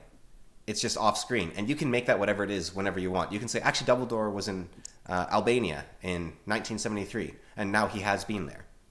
And you can write that after you write his future, and you can write his past before his present or after his present. You can do it in any order. You can go through and edit it and rewrite it. And you can take, as J.K. Rowling, you can take Dumbledore and you can put him in your Halo fanfic. And you, because Dumbledore is your character, you know what Dumbledore would react to Master Chief like, right? You don't know what Master Chief might react to Dumbledore, but you can take that soul and put it in anywhere. And each of those souls, Harry, Voldemort, Dumbledore, they are all tied to J.K. Rowling. And she doesn't agree with all her characters, probably none of them fully. But they are all still her characters. And so if you imagine you're one of those characters, you imagine you're Harry Potter. And God is J.K. Rowling. Yes, I'm a millennial. God, what a millennial you are. Then it's a good book, but it's not Lord of the Rings, okay? It gives you an answer to basically every question about the soul. Right? Like you can say, am I still true to my character? And it's like, well, that's up to God.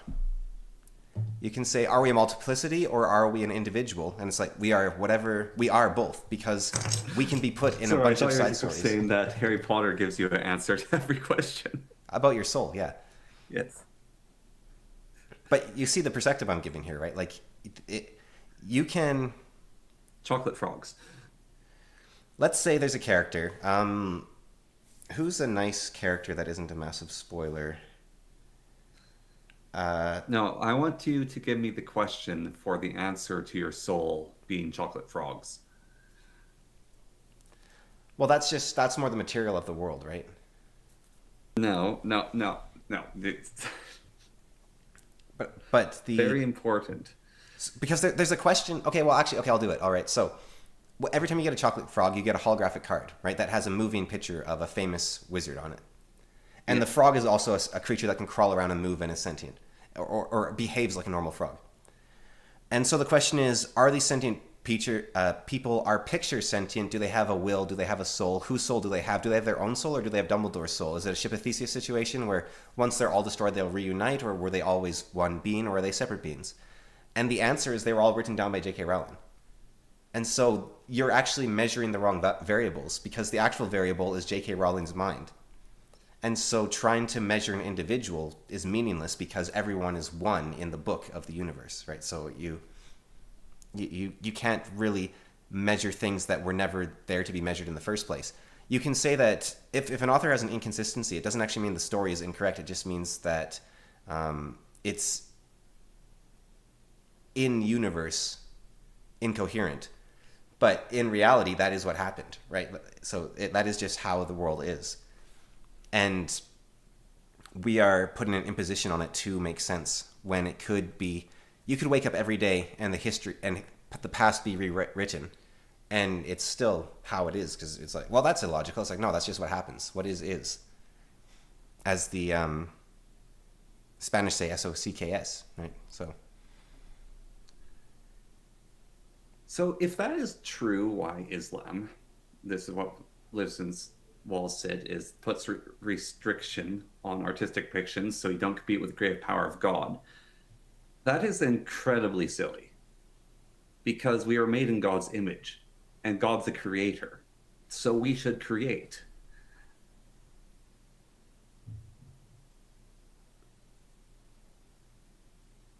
I mean, the Jews were anti-idol as well, right? They were anti-idol, they weren't anti-art. Right, because you were worshiping the idol. Yes. Yeah. Like if you, well, actually, the first temple's a bad example because some say that that's a blasphemous temple, but it was incredibly artistic. So take car restoration, right? This is a Ship of Theseus question, but I think for some reason it makes more sense to me when I think about cars. I got an oil change on my car, a couple months ago. Yeah. And I also had to swap out the battery. And I needed to get the axles on the front redone because they were spraying grease everywhere. So I had to get the covers, the boots on those redone. Yeah. And its paint job's messed up. I don't care too much, but I could get that replaced. My door handle's breaking. I could get a new door handle. And at every step, it's still my car, right? Yeah. Like when you have a car, it's still your car. And so when those people, they'll buy like, a car from a movie, they were like, I love that movie so much. Like these rich people, they'll buy a car from the movie and they'll take it and they'll restore it lovingly and repaint it and make everything run perfectly. And they've basically gotten rid of the car they bought, right? Like you're swapping out so many pieces that you don't have the same car anymore. But it is the car from the movie. You bought the car from the movie. Yes. You have the car from the movie. You painted it up nice. And it's your car. And so I think the answer is that the car has a soul and the Ship of Theseus has a soul. But it gets weird because I thought, well, that answers that. Like, we just have to remember the Ship of Theseus has a soul, and it's a silly question to ask. But then it gets weird because there was a comedian during, I think it was the Reagan presidency. He performed for the, whatever they call their coronation. Because they don't have a king. I don't know what they call it. But he said, I have an axe here, and he showed the hatchet. That belonged to George Washington. Said, so it's like 200 years old. And now I've had to replace the haft of it, of course, because, 200 years. But we also lost the head at one point, so I had to get that replaced as well. And so, he just has a random axe. Yeah. But so there's a car is a thing that moves. So it's like the thing that moves still exists, therefore it has that soul. But a hatchet is actually the edge on the blade, and that was swapped out. Yes. So the soul left with the hatchet head. Like, is that the answer, or is it just if it's two pieces it doesn't count, or is, like, how do you divide the soul there? Inauguration, that's what they call it. Okay. Yeah. I have another question for you on the Ship of Theseus. Yeah. So Theseus is sailing his ship, and it crashes into some rocks and splits in half, and the crew is also sundered from each other equally, and Theseus is killed in the accident. Yeah. And so both crew, in memory of Theseus, rebuild the ship of Theseus. So are they both the Ship of Theseus because they both have a half and they rebuild it, and so they make two new ships? Yeah. And I think... Or am I torturing the metaphor at this point? No, I wrote a book, like a short story about that. Did I ever read that to you? Maybe? That's weird. I don't think I did, but I actually wrote a short story about that. Huh. Let's see if I can find it. I don't remember what my answer was. Because that question is sort of asked by whatever carbon that show, or it's not answered, it's explored. Is it Altered called Carbon? near carbon? Altered Carbon, like where they have the sleeves they can go into and stuff? Yeah, altered carbon. The guy plays rock paper scissors with himself. Yeah, okay, so here's what I wrote, I think. Let me just double check that's the right one. Yeah, okay. Let's see what my answer is. Maybe I didn't have an answer. Okay. I'm just going to blow my nose quickly, though, and then I'll be right back. All right, and then I'll read what I thought about that in the past, and I'll try to remember. I'm gonna go check on my stew. Okay, I'll mute myself briefly here. Give me it'll be taking me like 2 seconds. I'll be right back.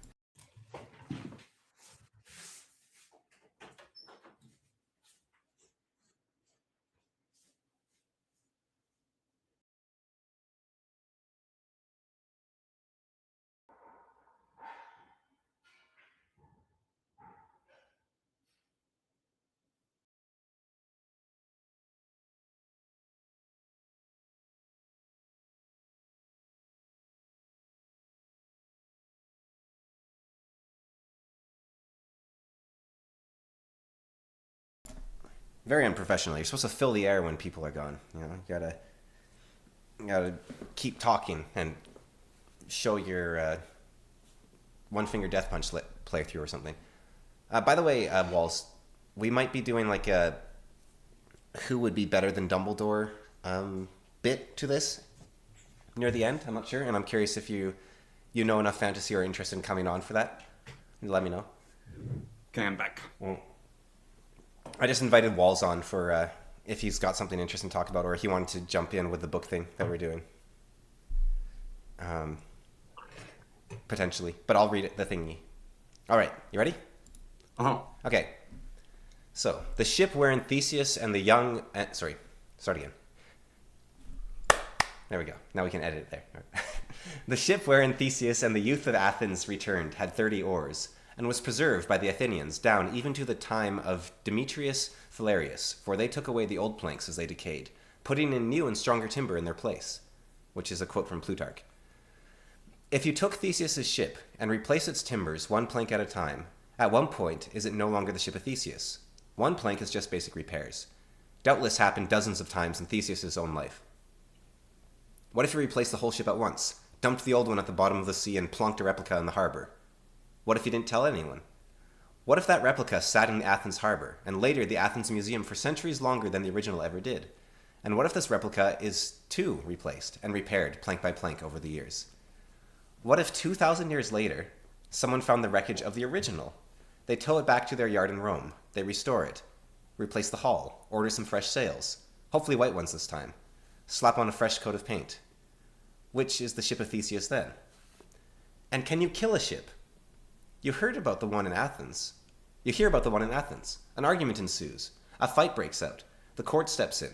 You're both ordered to tear your ship in half and rebuild them with the other's half, alternating planks. Is the ship dead then? Is there two of them?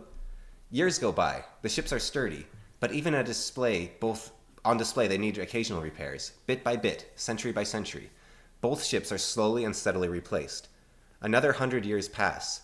Both ships are purchased by the same museum. They tear them to pieces and reassemble the original ship. That feels better, doesn't it? Why? The ship of Theseus has a soul.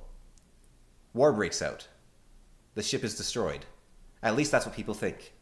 30 years later, a couple diving off the coast of Thessaloniki discover a wreckage. The jumble of planks and rotting timbers is sorted, sanded, reinforced, and put back together. The ship of Theseus lives once more. Strangely, a very similar story happened 5 years earlier off the coast of Angulakori. Neither incident was reported to the world at large, and neither party knew about the other. Once again, there was two ships. But this time, both were the original.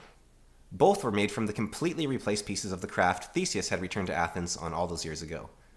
Both were as real as the storied ship which sat in the harbor of Demetrius Philarius. Two ships of Theseus. Two bodies, one soul. Of course, this never actually happened, but something similar did. And, so the story happens basically, there's a bar stool that actually happened to, and a really fat guy sits on it. But there's two fat guys, so they sit in two different universes, and they sit on the same bar stool at the same time, so it breaks, and that tears open a hole in reality, and that's how the story starts basically. But No, you never read that to me. Okay, yeah. Um, That's very Douglas feels like Adams. That's it. 2010's Cameron writing. Yeah, very, very goofy. Goofy and has this sort of less experienced writer style to it.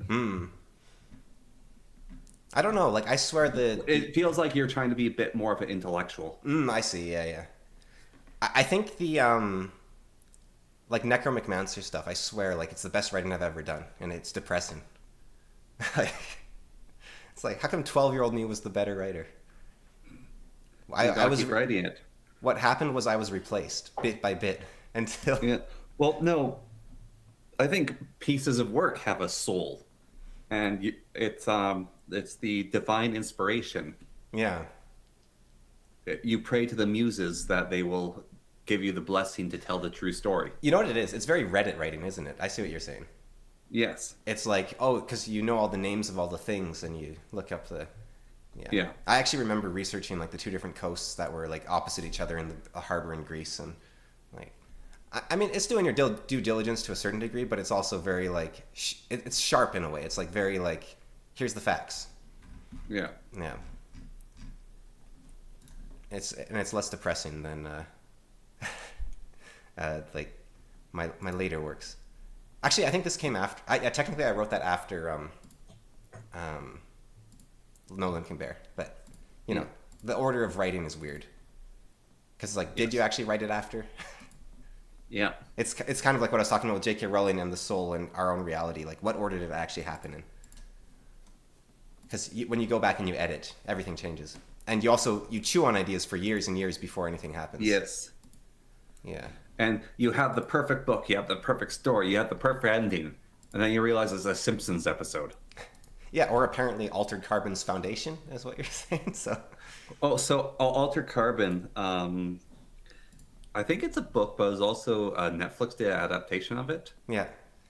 Have you watched it? No, I've just played the RimWorld mod. That's what I know about it. Okay, so yeah, in it, basically people have sleeves. They're these spinal attachments that can hold your memory, your personality, everything who you are. They're basically a backup. You can save who you are, and then if you die, you can be re-uploaded into a new body that was copied.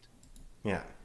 And so the sleeve is attached to you, and so it's attached to your spine. And so the idea is if you're killed, it will have everything recorded up to the point you're killed, and then you can take it and you can put it on a new body. And then there's a terrorist organization that the main character is a part of, which to disrupt the world, they basically they take their sleeves off their original body and they put it onto a new one, and then they can be anyone, anywhere, any time they want to in the universe. Yeah. And they can do their terrorism, and you can't detect them because you can't recognize their face. And then there's also the thing of if you're an old rich dude, you can basically live forever by stealing other people's bodies. And there's a prestige for naturally born bodies versus clones. So you'll just purchase bodies off people and then leave them in like an old man's body. So there's like this horror scene in the movie where there's this little girl looking for her mother, and it's like this decrepit old man's looking for his mother because the little girl is put into a decrepit old man's body. That's Heinlein. I shall fear no evil. Um, That's like the plot of I will fear no evil. well, so that's not exactly the Yeah. plot of the story. It's just The something plot that can is- happen. Yeah, Yeah. this happens in it. The plot is about the main character is one of the terrorists. Sorry, yeah, the sleeve is the body, the device is in the coracle stack. That's Yeah. right. No, I've played RimWorld. I know. Yeah, so the main character does this thing, which is considered like blasphemy and one of the highest crimes possible to do, which is he gets his coracle stack copied. Right. And then it's he just has a clone of his body made, and so there's two of him. Right. And so what his terrorist act is, there needs to be more than one of him to pull certain things off. And then at the end of it, one of them has to be real. And so the whole plot point is he's in love with a woman, I think, and only one of the sleeves is actually with her, and the other one is off doing other things. And but they're both technically in love with her because he's the man that would fall in love with her. And so even though one of them has every justification to live, and he should live because he's being in love with this woman, the other one's off doing things and doing nasty stuff. They have this rule with his clones, which they stay across from each other, and they play rock, paper, scissors until one of them wins. And that's the one that gets to live, and the other one gets killed, because there can't be two of them, because if you have two people for too long, one will go insane and bad things will happen. Yeah, and do you think that? I think that's very much. And so they play rock, paper, scissors. Like, they will play hundreds of rounds because they'll do the same thing over and over again until one wins. And so it doesn't tell you which one wins, but suggested that the one that never fell in love with the woman is the one that lives, and then he goes and lives with her. But that's it is very human centric, isn't it? Because if you look at my J.K. Rowling as God model, and then you turn J.K. Rowling into a Mormon and make her Orson Scott Card. In Pathfinder, he creates there's 9 different copies of every person on a colony ship, and they crash down on a planet in 9 different locations. And there's an impenetrable wall put between each of the colonies, so that there's no funny business with all these copies. Yeah, and the only people that are in the same room when this happens is the captain of the ship. And so he immediately, like you're saying in the story, says, kill the others. And all the others are killed. Yeah. Except for the guy that said it fastest. But the other people on the planet live totally happy lives because they don't know about each other. Yeah. And if you think about that from the perspective of a book, I can write a story where the 2 people are exactly the same, but they get along just fine. Right? So there's... but we don't like the idea... Like, doppelgangers are one of the most creepy, like, mythological creatures. They're a sign of death. Like, if you see a doppelganger, it means you're going to die soon. And we really, really don't like them. Because we are us, not something else. But the... I wonder... Now, I shouldn't just dismiss something like... We're afraid of doppelgangers, so there's maybe a reason, right? But... On the other hand, it seems very like...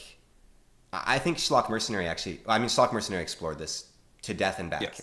over and over Schlock and over. Mercenary basically takes a look at every single aspect of fantasy, and not fantasy, sci-fi, and explores it. So I think they got some inspiration from Altered Carbon and basically explored those ideas. But they explore like every single outcome of cloning and multiple universes, and like they do it all. Except for one, which I think... If an exact clone was made of you, my theory... I mean, twins exist and they don't go crazy, right? So there's that. Yeah, well, twins are different people sometimes. And I Am Legion, I Am Bob also does it in an interesting way. That each... I'm Legion, I Am Bob does it in a very cool way. I like how Bob handles it. It's basically like, oh yeah, we are all our own person. And then they just go off and be their own person. But there's a funny moment. It's one of the first times he duplicates himself. And he like closes his eyes and he duplicates himself. And he's like, okay, good. I stayed the original. And then he opens his eyes and he realizes he's moved because he was the other he was the copy ship, not the original ship. Yeah. And he's like, oh, because we are the same person. But the moment you have that slight difference... Mm-hmm. But that's the whole thing about the Mahler twins. The Mahler twins are really interesting. Yeah. Because they make it so they don't know which one's the original. That's very important to the Mahler twins and their existence. Yeah, I think Walls was saying, I think the hatred for doppelgangers might be an evolutionary response to the time when doppelgangers roamed the lands, which I definitely...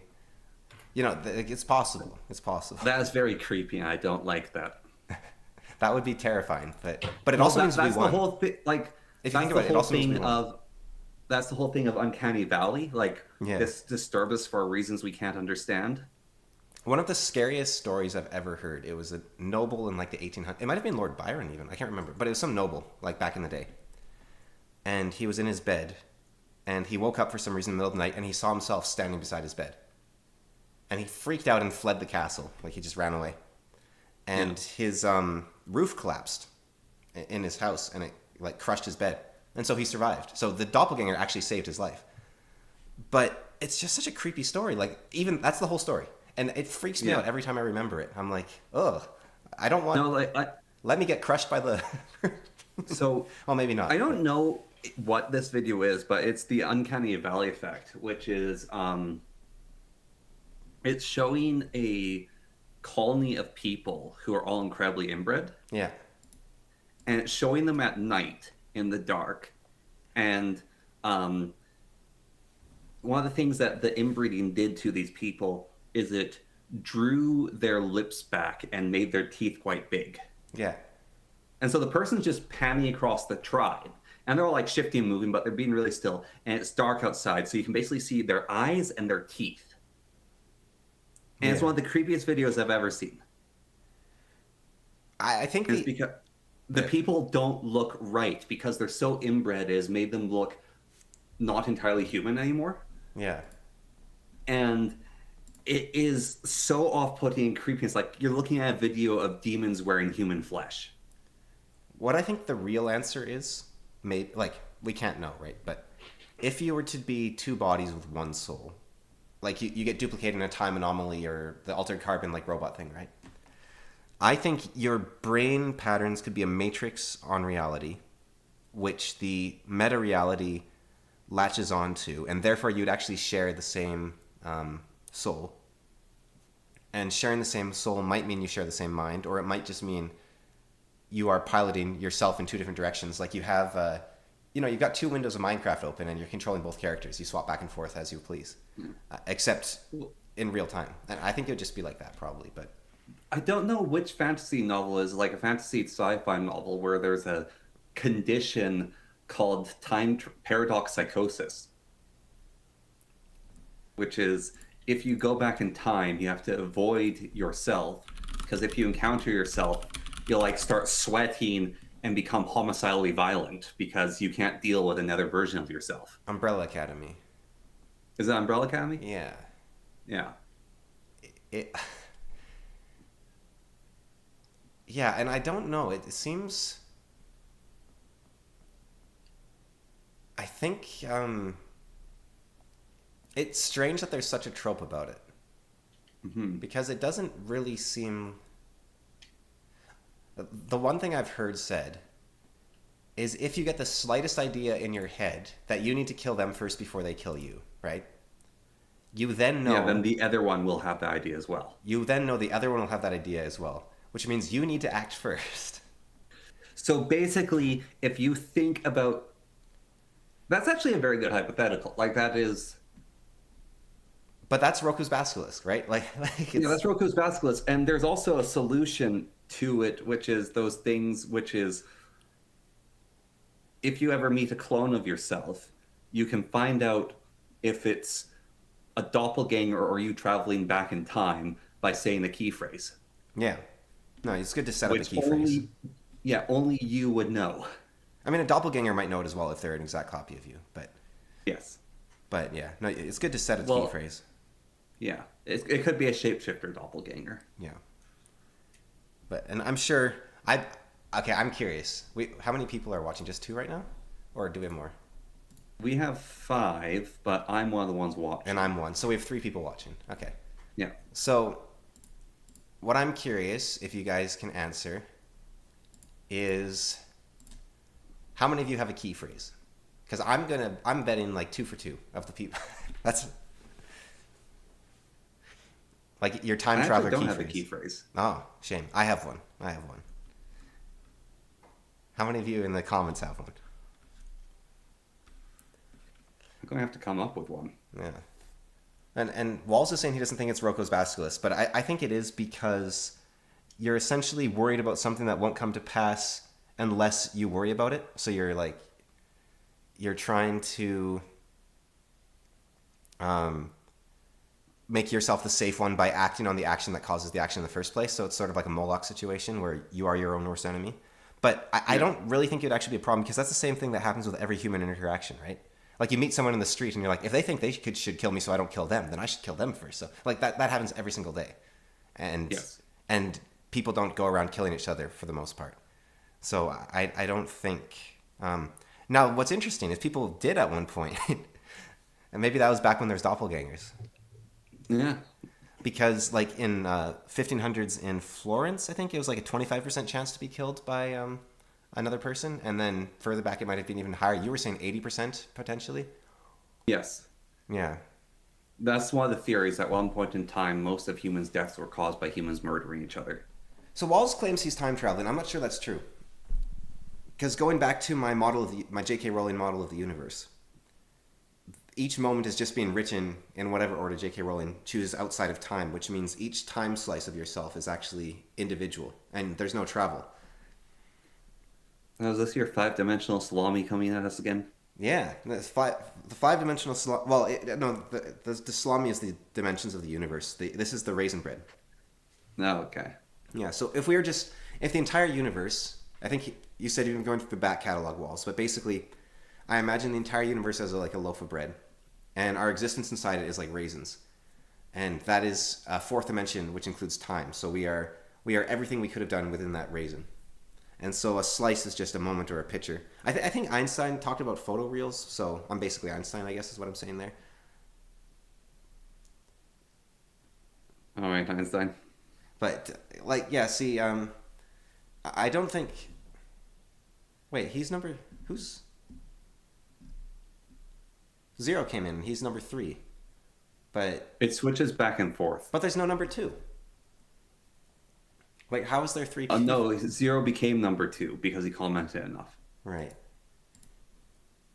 But like, why is there 3 positions? Because we have other commenters. With 2 people. Yeah, that's strange. But why? Who was above him when he was in 3rd? That's It's per stream, so Snug was here. Snug. Yeah. Oh, right. Yeah, good old Snug. I forgot about him. Yeah. Yeah. Okay, that makes sense now. Yeah. No. His name's Snug. Connor and I have decided. Well, Connor's decided, but I misread agree. it. Yeah. I think Snug is less confusing because then we can have a living in Stug's walls and a Snug. And then we can shorten living in Stug's walls to Stug, and we can shorten Lord Snug to Snug. It's simply that way. Yes. And we should shorten Zero Fucks to Dash. Oh, Zero. No, to Dash. Like, that he hates the Dash, but because someone stole his username, so he had to put in the Dash. But we can, it's like Odasha. Or we can call him Ofu X. Like tofu without the T. Yes. Because eating tofu with tea is gross. So going back to your medicine lady,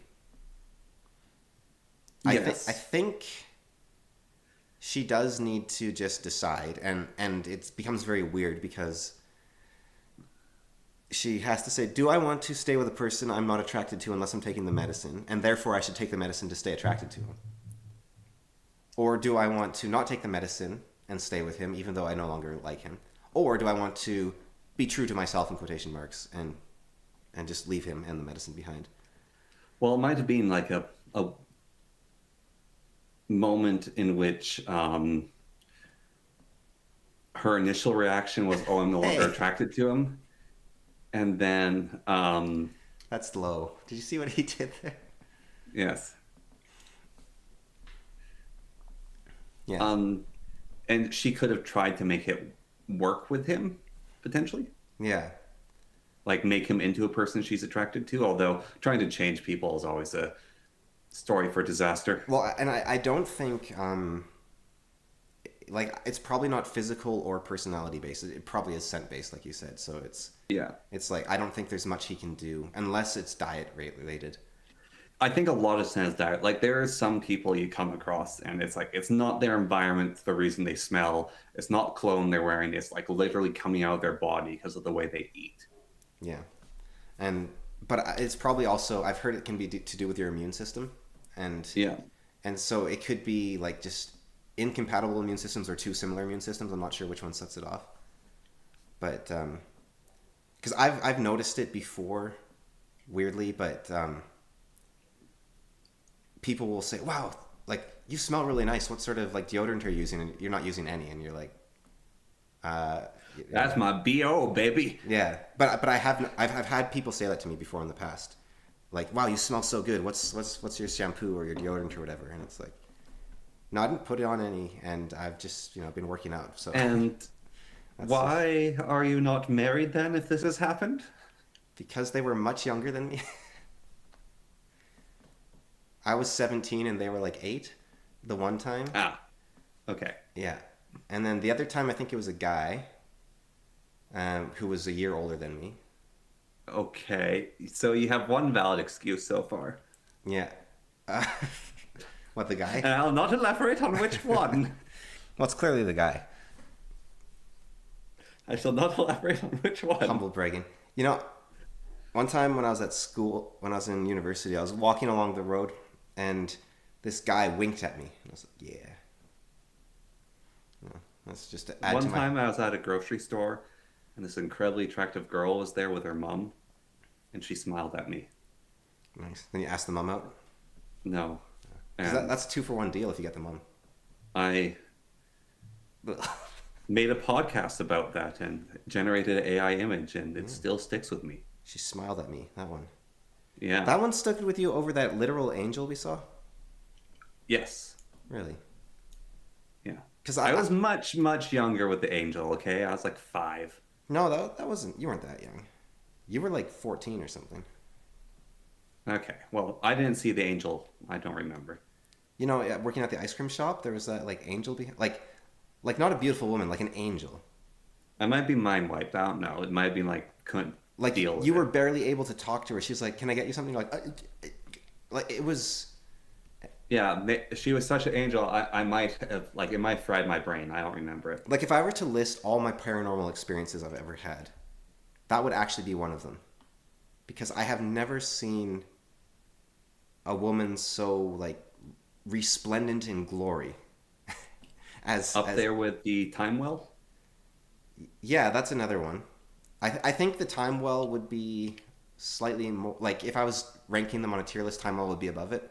But Yeah. but just if I was listing out my supernatural experiences, that would be one of them, is seeing the angel. Like she was so beautiful. Her smile was like seeing like an angel. That's why I call her an angel. Like it was like seeing the face of benevolence and glory. All right. So you've seen an angel and you've been spoken to by God in dreams twice. Well, not dreams, visions. I was awake. Yeah. Well, sorry, I also had visions. dreams. I Yeah. also had dreams. Yeah, but Yeah, but no, so sorry, more than dreams. You've been spoken to God twice in visions. Yeah. You've seen an angel, yeah. and you're agnostic. So Zero Fox actually gave me a pretty good argument for this. You know, he's a computer guy. He knows logic. So he actually pointed out something quite good here, which is that it's more likely to live in a universe where you had a divine vision and saw an angel than to live in a universe where you had divine vision, saw an angel, and there's a God. Right? Because the adding God adds in a third dimension, so it's slightly less likely than the other two. So if anything, it should make me an atheist if you think about it. I disagree. It's like, so did you ever learn in a psychology class, is it more likely that a person is a man and a lawyer, or that a person is a lawyer, right? And it's like, it's more likely a person's a lawyer. Even though far more men are lawyers. Actually, well, lawyer's a bad example. A doctor would be a better one. No, we're going to use this lawyer one here. Yeah. Or sorry, doctor, yes. We're going to use the doctor one here. A supernatural experience tier list episode. That'd be fun. I mean, we could do that right now. It's just I don't have the pictures for it. I could do it on like a text document. Supernatural experience. I don't have many. I've seen one ghost. Yeah. I've gone back in time with you, and I've seen the angel. Was that back in time or missing time? Well, I guess we kind of stepped outside of time. We kind of stayed still, really. Yeah. Yeah. Okay, so went outside of time. I was haunted by a goo maybe, or like a whistling man, like the Sasquatch. Yeah. I once heard like a woman screaming in the storm, basically, which was, I think it was a raven imitating a fox, but it could have been like a skinwalker or something. Yeah. I don't know. And then yeah, it does walls, but he didn't think of it, so it's quiet. Shh, shh, shh. He's basically saying that it could be that God is a necessary precondition, or that is tied intrinsically to the angels and divine visions. But That's what I was saying there. I think there's a slight chance that you could have angels without God. God, whatever. Yeah. um, and then I had a dream once, which was so terrifying. It kind of, like, it was a dream. I'm pretty sure it's just a dream, but it like transcended me thinking of it as a dream. Like I stayed in bed, soaked in my own sweat for hours. Like I don't know how, like 2 or 3 hours, because I was so scared when I woke up, and it like completely bypassed like the part of you that says you should be afraid of that, and it just instead like pumped fear toxin into me or something. Like it was terrifying beyond belief. And then I've had quite a few like sleep paralysis, which I would call vaguely supernatural feeling at least. Yeah. Um, and the dream wasn't a night terror, because I've heard the night terror's panic levels seem to correspond with the dream, but night terrors Yeah. don't have a dream involved. So I don't know what it was, Yeah. but that would probably be my main list of supernatural things I can think Yeah. of. Mine is also the time bubble. Yeah, Um, Cursed ground, yeah, which I've gone back to that area. The ground's no longer cursed, so it might have been something there that was just there for a bit. Like there might be something evil there. yeah. Well, I mean, there was a fire burned on it, so it would destroy all the nutrients. That's another way to potentially Yeah, explain but it. that was cursed But it ground. just felt wrong, right? Yeah, Yeah. yeah. It's cursed ground. Stuck in a time bubble or missing time. Being hunted by shadow men. Yeah. Um, Wasn't that more like a schizotypical typal like break? well, so that was schizotypal until Shadow Man. Sorry, Hat Man, and Hat Man was weird Okay. because yes, shadow people are schizotypal. Hat Man isn't. There's also the question, like, does seeing shadow people mean you're crazy, or does it mean you're seeing stuff that is there? Like, It's putting on the glasses from They Live. yeah. So it's kind of a funny question, but Yeah, no. Hat Man is not a schizotypal phenomena though. Well, shadow people are, yeah. and I think it was interesting. Here's the thing about the Hat Man is Hat Man helped me deal with the shadow people. He made them less scary. Because it was a friendly one among the scary ones. Yes. Which is also weird because apparently a lot of Hat Men are considered to be evil and like visions of death. The one I saw, like the ghost Hatman thing, it was very friendly. It was just like passing through, Yeah. sort of thing. Yeah. Yeah, there's that, there's that. I've been in haunted buildings. I haven't seen any ghosts. I guess another one is I used to think I could fly, and like my memories are so jumbled of the events, like I'm not sure what was going on. Like I don't know if I was, because I was like between the ages of 2 and 4, I think. But I could fly, and I don't know if it was just like I didn't know the difference between dreams and reality, or I was doing out of body experiences, or what. But And I don't know if you call it supernatural luck, but I survived a car crash I shouldn't have. hmm, yeah, And I consider that divine intervention. or it could be that kind of convert. I've had this thought with AI, weirdly, but striving like it could take a whole lot more to make a car crash dangerous than we think. Yeah. Like, because I mean, the engineers do a fantastic job, right? Like that is part of it, Yeah. but your circumstances definitely seem extreme. That you went through, Yeah. but No, but I've been in a few haunted buildings. I have like especially in Prague, there was like I experienced things there that were only like definitely feelings of ghosts, but the main supernatural things for me is Lost Time and Hat Man. yeah, and I think like because you can be told like a ghost lives here, but that's not the same as experiencing something, right? Like it's Yeah, well, that's the thing. Like in Prague is that Jewish graveyard. We didn't yeah, even know what that was. That's where the golem lives. but that's like a, and I think like the cursed ground, at least for me, like it felt weird, Yeah. but it's like Hmm. that could just be me looking at some burnt ground and think that's weird. But Yeah. the time thing felt a lot more like something happened here. Like that was strange. Yes. And I thought I saw a UFO at one point as well, but I don't. Oh yeah, that's it. I saw a UFO. That's the other one. I actually saw a UFO. Yeah. I was at the gym, and I looked out the window, and there was a sphere doing things in the sky that no drone or vehicle on Earth could do Yeah, I was. that we know of. I once saw like a figure in a window when I was outside the gym with my weather balloon. Like I was just driving it around, and like there was this weird apparition out the window.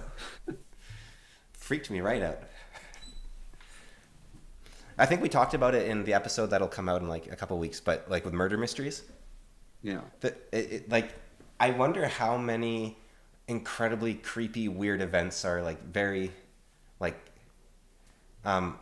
we had that incident recently where I was standing on my balcony at like 10 at night and just looking out over the place, and I saw this weird figure in the distance carrying a giant boxy looking thing across a construction site at 10 at night, and I was like, what on earth is that? And then the next day you told me like, yeah, I found this giant piece of insulation that was just lying around, so I took it and I was walking back home across the construction site. I'm worried because I have a strange habit of walking late at night, and sometimes, like, I have that big cloaky coat, Yeah. and sometimes I walk with a staff. I'm worried that I might have become some people's, like, SCP wandering around. Yeah, like it's funny, like what's the other side of a story? But, yeah, no, like, the UFO thing, it was such a case where I was, like, looking around, and, like, other people weren't really noticing it, and it was happening so much. It's like for so long. It's one of those situations. It wasn't like you blink and you miss it. It was I kept observing. Like first I thought it was a weird balloon, but then it was more so. I'm gonna make Zero Fox feel old here. Boxy was before my time. It was, like by like a couple, like 1 or 2 years, but it was before my time. So Now, something to say about the neck of the woods with Area 51 is the Yukon is actually a very UFO heavy place. yeah. Well, actually, And that's because the American government likes testing things over us. and in regards to making people feel old, we're also about. We used to be about 15 years behind on technology and internet. So like internet culture for people our age isn't actually the stuff we grew up with. We grew up with stuff from people who are now in their like early 40s. So it's kind of a weird Yeah. mix. Like me more than you, but even you, I think you grew up with stuff with people like in their like you grew up with Super Nintendo and that sort of thing, and no like YouTube or anything for the most part. So it's a weird mix. Like one of my coworkers is 50, and we can talk vaguely about the same things because he's not from here.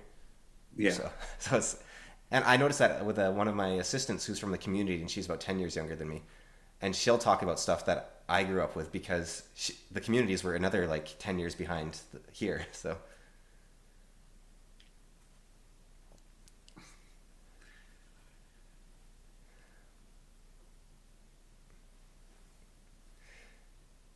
yeah, I know who she is vaguely, but I know she was like the alt emo girl thing, whatever they call. No, they're not called alt. What are they called? Scene, right? That was it.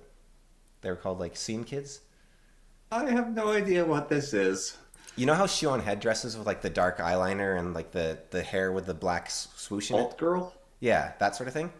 So Boxy was like the original e-girl, basically. Okay. Yeah, and there's like tons of fan stuff done of her. Like there's video games based on her, and there's like YouTube channels dedicated to her, and animations that she was in, and she was like, it's kind of like the Guild, I guess, like everyone's internet girlfriend, you know, with Felicia Day. Yes. Yeah, kind of like that, but for like kids more than like more for millennials rather than Gen X, because I think Felicia Day is more of a Gen X thing, roughly. Yes, she is Gen X. Yeah. Yeah. So she, but if you look at a picture of her, you'll see like every scene kid ever sort of thing. I think they were called scene kids, weren't they? Somewhat. Were they Zero? Is that called scene kid? Oh, I recognize her face. Yeah. Well, oh, she's okay. Yeah, she's almost the same age as me. I just looked up her birthday. Yeah, way before my time. Many, many years ago. But I don't want my age to be known, so don't say it out loud if you look up her age. Yeah. Because I mean, my name, you can figure it out probably if you really want to, but it's like, it's just one more piece of information to track people down, you know? Yeah. So I want to save that for giving it away to the government's unsecure online forums instead. Yeah. Yeah, because we didn't have the internet up here until about like 2007, 2008, I would say. Like in any sort of real way. And then YouTube didn't run smoothly until about 2019. And then 2016. I'd say 2019. Like we didn't, because we had, well, it ran smoothly around 2016, but the limits were so harsh you couldn't do anything until like 2019. Yeah. Because then the pandemic happened and we started upgrading our infrastructure to the point where you could And actually got unlimited internet. Yeah, but we had about, in 2016 we had about a 20 gig limit, I believe, and Yeah. then in 2019 we had a 50 gig limit, and then at the start of the pandemic we were able to upgrade to a 100 gig limit, and then we Our family members, some of our siblings, had to get permission from our dad to download apps on their phone yeah, because they use up too much internet. yeah. Yeah, no. So we just had a very different, because the internet became kind of a uniculture, but we didn't join that until later. So we were kind of in the previous generation. Like we didn't have the tech up here either. Like cars were older, the video game stuff was older, books were older to a degree. Computer games were older. Yeah. So like I played, well, I mean this is a bit more. Like we played like Super Nintendo and the original Game Boy and that sort of thing for games, and Yeah. didn't own our own consoles because it was too expensive around here, and just our parents were fairly anti screens as well. Yeah, but your rich friend would have a DS. Yeah, well, I mean maybe by 2011 or something, but Yeah. the DS came out in like 2006. What? Yeah. No, it was crazy. Here's the thing. I thought the Game Boy Advance, right? I thought the Yeah. Game Boy Advance came out in 2005-ish. And I thought that our friends who had it were rich because they could get it new. And then Yeah. I thought like the DS No, the DS out came out in 2004. Holy cow. Yeah, and I thought the DS came out in like 2010, I think, or 2012 was my mind. Yeah. Because again, like your rich friends or your friends who are slightly spoiled would get it. I thought I was undershooting by saying 2006, but no, it was 2004 it came out. And then I remember when we got the Wii, even then we got second-handed, but I thought it was actually really new and it wasn't. Yeah. No, it's crazy. And so a lot of, I've been having this really weird experience recently because I've been injured with my dislocated shoulder, right? So I've been watching just a ton of YouTube. I've been watching YouTube Shorts even, which are very mixed quality. Some of them are okay, but it's still like, it just melts your brain from the sheer amount of information you're taking in. Like, I don't think, like, they call it brain rot, but I don't think it's that. I think you're you're short-circuiting. They're frying it out because you're putting so much information through your brain. I have something on the YouTube Shorts, right? I think other people are weak when they talk about doom scrolling in the YouTube Shorts. Or it's like, do you even know what you're watching? It's like, yeah, I'm watching incredibly interesting, like 2-minute videos on history and facts that I can then go later look up and verify. But everyone has their own addictive weakness, right? Like, yes, like some people struggle with food. Some people it's like, who cares? Some people, alcohol. Like, but I think that sheer rush of information is too much. Like, for most people, for mere mortals. Yeah. Well, like I said, you have very good brain processing hardware. Yes, and I'm very addicted to food. But like I used to, when I was a math tutor, one of my students, we would take a break and she would go onto Facebook and watch their, whatever it was called. Facebook had like a Vine competitor. Maybe they even had Vine. I don't remember. But she would watch that stuff. And one was like, how do submarines stop people from being crushed? Right. And so it was like this video on that. And it was like a, 5-minute video. So it wasn't Vine, I guess. And then at the end of it, we went back to math for a bit, and then I asked her, okay, so how does, why doesn't the submarine get crushed despite the pressure and the steel not having that high of like a strength to prevent the pressure? And she's like, I don't know. You just watch a video on it. Like she wasn't actually absorbing any of the information. It was just something to see. No, and on the short TikTok thing, like the algorithms are incredibly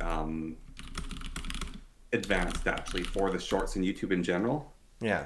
Because I was at a client's house and his kid was downstairs in the basement watching like YouTube shorts or TikTok or something.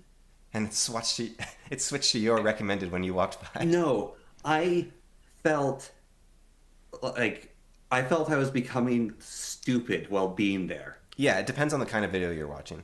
Like I asked his dad, like, can you tell him just to stop watching those? Like, yeah, no, he's seen enough of that. Like, But it's just like they're giant TV playing loud in the basement, and it's just like I feel like I'm losing the ability to do my job right now because my brain is being damaged.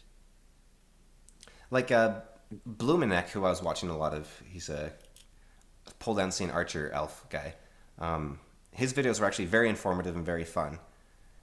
But then there's people where it's just reading off a tweet while they play like Fall Guys in the background or something, right? And Yeah. you're like, they are actually creating more waste on the internet to make it harder to find real information at that point.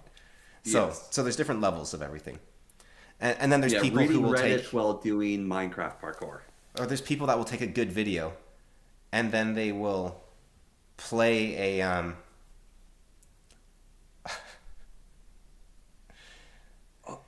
The one I hate. Do you see this pun? Is- It's a ridiculous stretch, and it worked. It's amazing. Why do Swedish submarines have QR codes painted on them? So they can Scandinavian. Yes. So there is this one form of shorts or video I've seen, which is it takes a movie, then it summarizes what's going on in the movie, cutting scenes with an AI voice talking about it as if it's a narrative story. Yeah, and they just chop it up. And although that said, I did find a movie through that.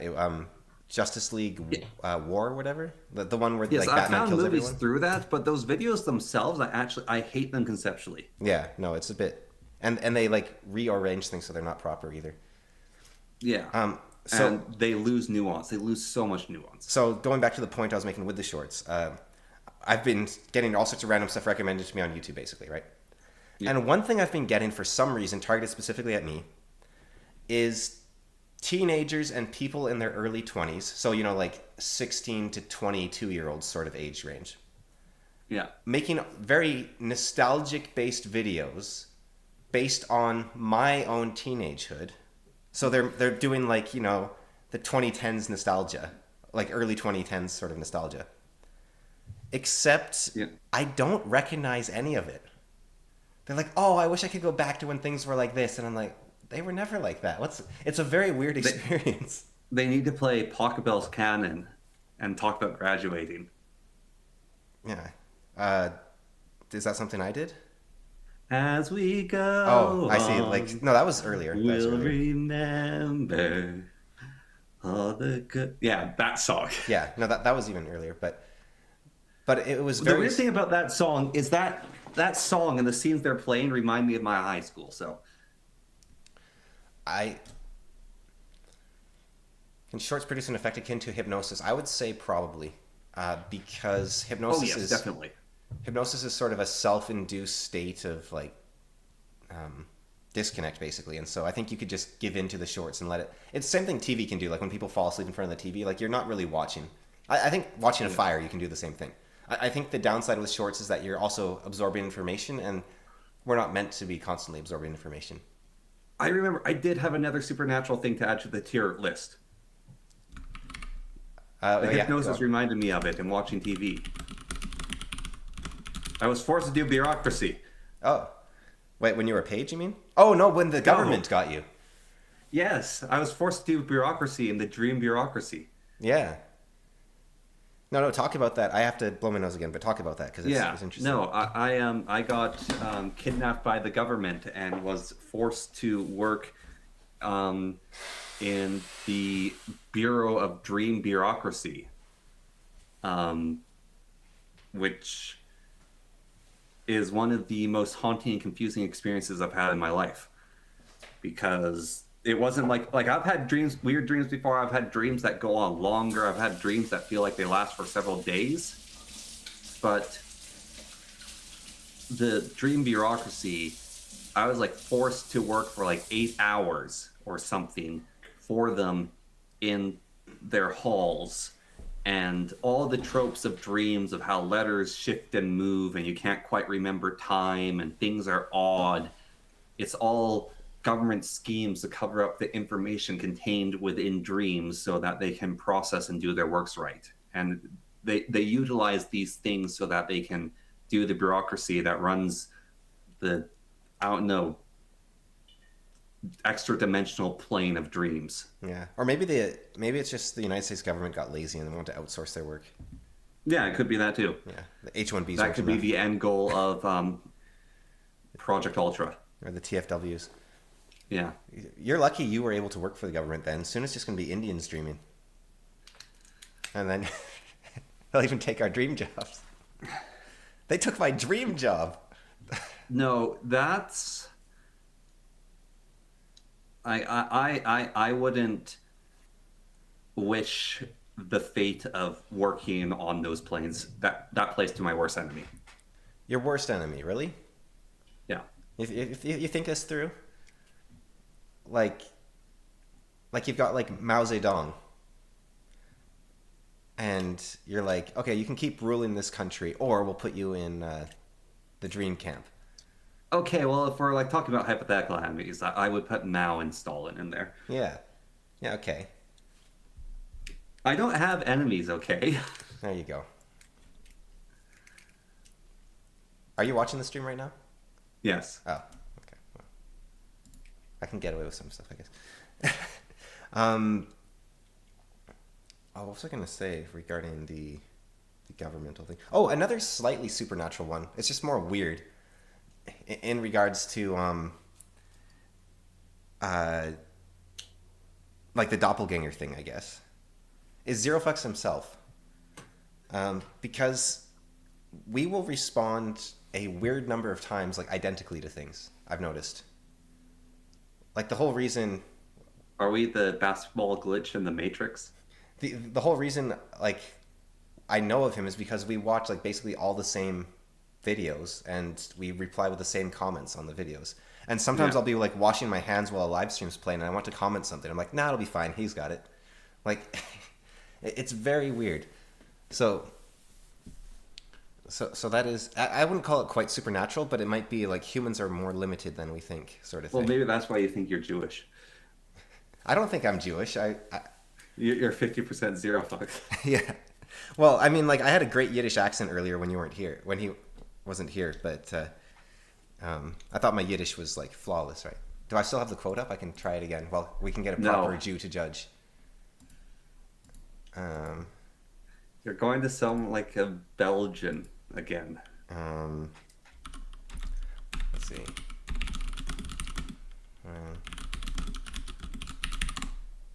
Okay, let's get the quote up again.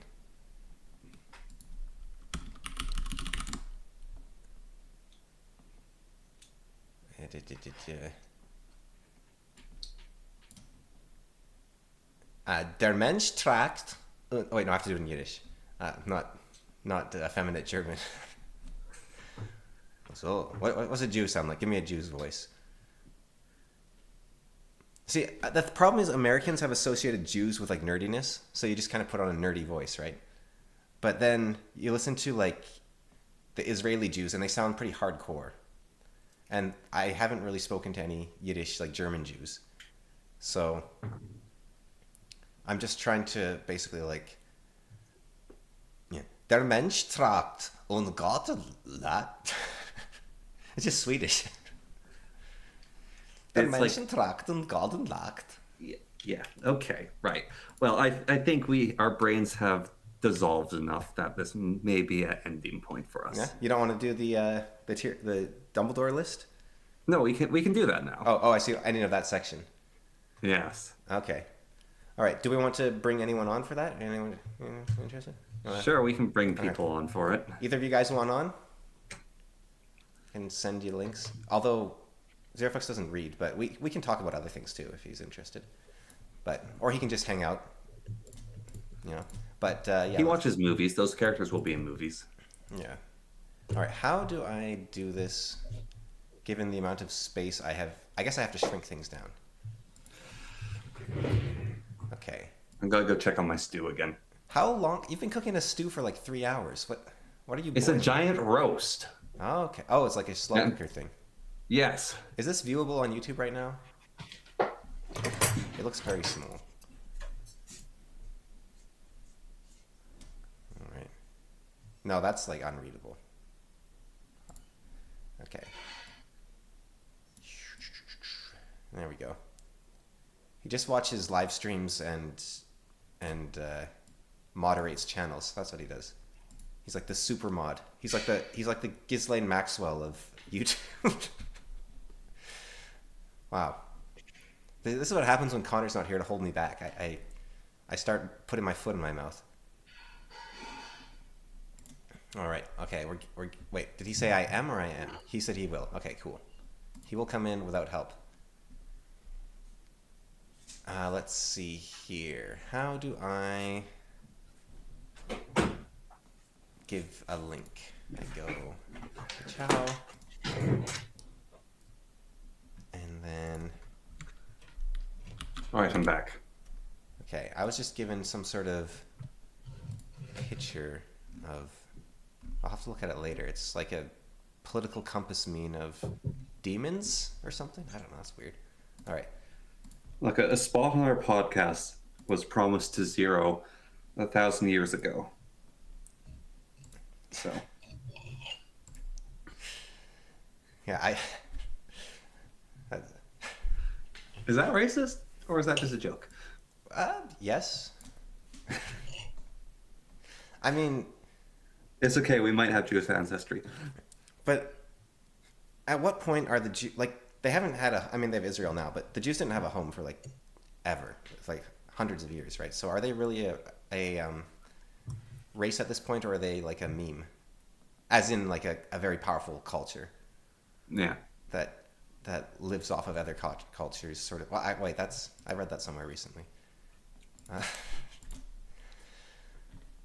Let's see. If he doesn't watch movies, doesn't read books, what does he do? Just exist nebulously? Is he like If you T.S. look at Dahmer? like any channel, he's the moderator for that channel. Like, Okay. like I said while you Because- were gone that he's like Ghislaine Maxwell, but I was wondering, is he like Kiyostama, who doesn't dream, doesn't have a favorite book? but as Stug said, which got blocked in the top chat, but it's in the live chat. He said that he's the power behind the throne. Why was that blocked? Because he's Jewish. Well, Zeroflex is actually like shadow banned by YouTube. He doesn't show up in any comments. I had to purposely add him to our channel so that we could see his comments. Yeah. How do I video? It's called window capture. Okay, I'll set that up. Window capture tier list. Where did I gave the link to the guy? Where's the guy? Well, walls. You have the link, so, and you have the password is the same as last time. So, I should probably change that at some point. But, how do I do this? I go. If I screen share a window, it won't show my mouse, right? Or will it? It does show your mouse. Okay, good. I wanted to. I just wasn't sure. How do I show a specific is there like a tab version? I don't know. All right. Aren't you? You're like you're a professional YouTuber. What's the? Yeah, I'm not a streamer. I'm terrible at streaming. Yeah. And professional means I make money. Yeah. Okay. And I only make money because have like a very specific set of skills which people appreciate. I have a very specific set of skills. I can make Minecraft shorts like nobody's business. And if you do not return my daughter... I'm not even that good at making Minecraft shorts. I'm good at making tutorial videos. Whoa. That doesn't look right. Is that right?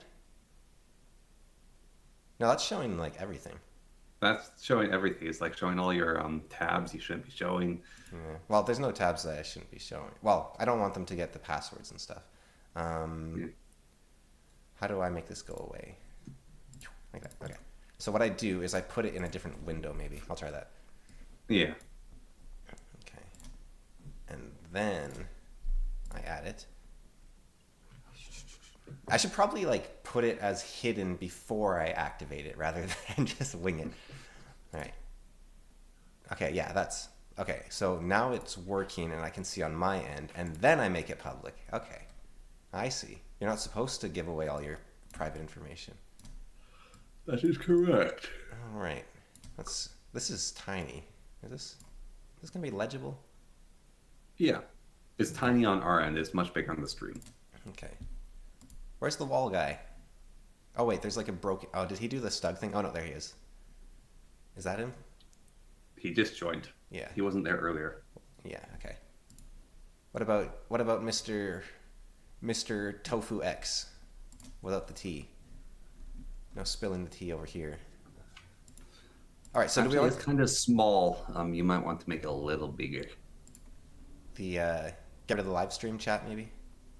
Yeah. I like that thing though. I like to see it for people that look back on the Then video. cover your face more. So we only need your gem. We don't need that Oh yeah. Okay. face. There we go. And what if I put the I could put the chat above the other one actually, Yeah.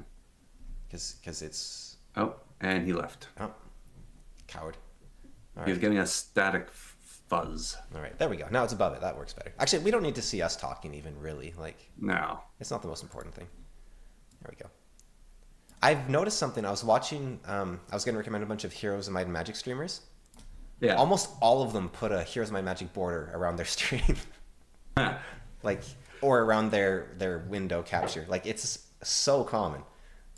Which Yeah, well- I think it did something to their brains, the having the border in the game. Yeah, having beautiful art. Yeah, it like makes you a better person. Okay, so now if I play around with the actual tier list, wherever that went, where did it go? Oh, no, is what? Hello? What's going on? Everything's broken. All right, I'm gonna restart Explore. If I vanish, that's why. All right, wish me luck. All right. Luck. Am I still here? Yep. Okay. All right. Well, I appear to have deleted Explore rather than restart it. Well done. Oh, and now Task Manager has crashed as well. Well done. At least I can still stream. All right, so you're gonna have to imagine the tier list. So, the conception here, if we want to do the Dumbledore one, is that Dumbledore has vanished in shortly after Voldemort died, and he has left behind a note explaining everything that he knew at that point. So he knows that Harry somehow rebounded an unblockable curse, the Killing Curse. Why no? Why not his memory goo? Oh yeah, okay. He leaves behind a memory goo that explains everything he knows, and he explains that he has. I think he had suspicions of the Horcrux at the time, but he didn't know about it. So we'll say he's like Voldemort seems to be unusually resilient, basically, I guess. Yeah. But it seems as though Voldemort's dead, and I think that's. Is there something else in there? So Harry survived something he shouldn't have been able to survive. And oh no, your job is to stop dark wizards from harming the magical community at all costs. That's the other thing. Yes. Because the new person has to know their job, right? And Sirius Black is innocent. Did he know that? No, he didn't know that. He didn't? No. No, if he did, then he's an evil, evil man.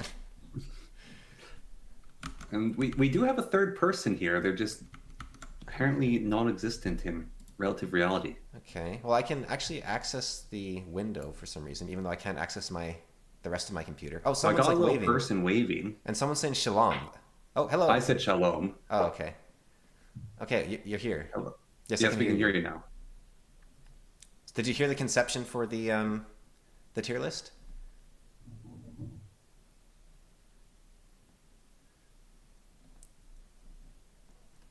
Yeah. And the job of the person that replaces him is to protect the wizarding world, and also he knows that Harry somehow survived a killing curse. But he doesn't know the exact mechanisms. Okay. So... And also he knows he should look after Professor Lady. Oh, Trelawney? Yes. Yeah, I guess. I mean, like, she had a prophecy that was fulfilled, I guess you could say. Yeah. Okay, now everything's really crashing. What happened? I can, like, restart my computer and the stream keeps going, right? No. No. Oh, but you guys wouldn't be there anyways because I'm routing your sound to the stream. I've never had my computer, like, crash this bad. This is weird. It's been a very stable computer for most of my life. Most, like, the last 4 years, anyways. You might not have routed walls into the sound as well, Cam. Oh, no, he's not. He's not, I guess. Yeah. I can't do that right now. I just got a pop-up that says, Microsoft Windows is not responding. Would you like to end it? I'm going to press this. If I disappear... and that will be the end of the stream. Yeah. Yeah, I'll because you guys should stay in this, I think, anyways. So yeah. I'll just try to recover something here. Wow. Oh, I wonder if it's because there's a lot of sunlight. Okay, testing. I tried restarting the stream. Oh, here we go. This looks promising. Hello? Oh, there we go. Hello? Seems like this... it. Hello? Hello? Is anybody there? Yes. If you can hear me, I can't hear you. Okay. Oh, wait, I heard a crunch. Speak. Hello? Hello? I think I'm talking to someone in the past. Oh, there we go. Okay, I heard a meow. Oh, Back so you on can track. only Now I hear just walls, need you can't hear make the Connor. stream work on YouTube, maybe. No, I can't hear Connor. Okay, maybe I'll mute him and unmute him? Try talking, Connor? Hello? Wait, can Connor Hello? hear me? I can hear you. Okay, so I'm stugging it right now. Okay, well, what I'll do at the very least is I'll put your sound in to the stream so other people can hear you, and then I'll try to fix it on my end. That's weird. Zero can hear me. What did I call you? I called you Walls. So Zero can hear me. So you just have to tell me everything Connor says, and then we can just transfer it back and forth. Well, so Zero can hear me, and he can hear you, but he can't hear Walls. Yeah, it's kind of the downside, isn't it? That there's so much with troubleshooting. Let's see. Wall sounds. Put that in. Oh, you can hear me now, can you? Okay. And then if I look at... Or he can't? It should be... hang on. Okay, try talking. Can you hear me? Mr. Walls, can you talk? Are you talking and I don't hear you? Oh. I am not talking. Now I'm talking. Okay. Oh, hey, it's the okay, good. The pony is little moving. puppy thing. Okay. So maybe I should try rejoin you and see if you can then hear me. So that's part of the issue solved. Camera is very ugly and Now smells like the poop. question is, why can't I hear Connor? He's an old man who's geriatric. Maybe if Connor is telling you how pretty you look. Oh, thank you, Connor. All right. What if one of us leaves and comes back? What if I leave and then I come back? Okay. Okay, I'll be back. Hello? Hello, Connor? Hello? Hello. Oh, who's that? I can hear Connor. Why is there like another... Oh, that's me. Okay. The weird part is that Okay, I'll close the Zero window can and try still again. hear me, but Cameron can't. That's just odd. Let's go to channel... Is the stream... And he's left again. Oh, nobody knows. I'm not in the Ninja video call anymore. Is the stream going right now? Other. We are Oh, it looks like it speaking is. into the Okay. void of nothingness. So at least Zero Fox can hear everyone, even if I can't hear anyone now. Oh, Zero could hear everyone for a short while. Okay, coming back, That's good news. and maybe it'll work this time. Connor? Hello? Oh, you're Hello? there. Okay, hello. Hello. How are you? I feel I feel like I was cast adrift at sea. You were banished to the Shadow Realm. Yeah. You lost a Yu-Gi-Oh battle. So if your browser can crash Explorer and Task Manager and your stream, should you keep using that browser? That's I'm not. I really like What how are I'm using Vivaldi. It's a Chromium fork. But okay, I was banished to the Helen Keller realm. Well, I couldn't feel anything either. It was worse. All right, but there was a tier list. Okay, so last time that broke everything. Let's find out. I think it was the browser itself crashing for some reason. I mean, there's been theoretically with Mythos easy to hack into browsers now, so maybe. But I think Vivaldi's always just a little Chrome janky. had a short bug for like a day where each tab you had open on YouTube would use twice the RAM every second or something. Yeah, no, I And had that for a while. It was crazy. Yeah. and so like if you would open like YouTube and you had multiple tabs open, it would destroy your computer. Yeah. And I think Like also people are actually getting hardware damage from that bug. I think also all the sunlight probably wasn't helping. There we go. Okay, we got the chat back as well. You already made the tier list. Well, I'll unmake it. Just let me. Oh, you had your own opinions? You did it yourself? No, that was default. This was just who's the best character, Ah. which Is that what we used last time? Looks a little different. no, like all characters? yeah, in fantasy, I guess. Yeah. Oh, good. The window froze again. Maybe the website isn't great either. I don't It know. isn't. Yeah. What's the RAM usage right now? Okay. All right. Let's try. Maybe you should open it with a different browser, Yeah. Let's try some good old. like Firefox. Well, I'll use LibreWolf. But same thing. That is the most Linux user statement I've heard. Look, if I wanted people to have slow browsers that tracked me, I would use Firefox. But instead, I use Arch, by the way. There we go. Okay, good. Weren't they downstream of like the man D saying it was going to capitulate with the age verification stuff? I think they had to because you'd get arrested if you didn't, right? Like that was kind of the.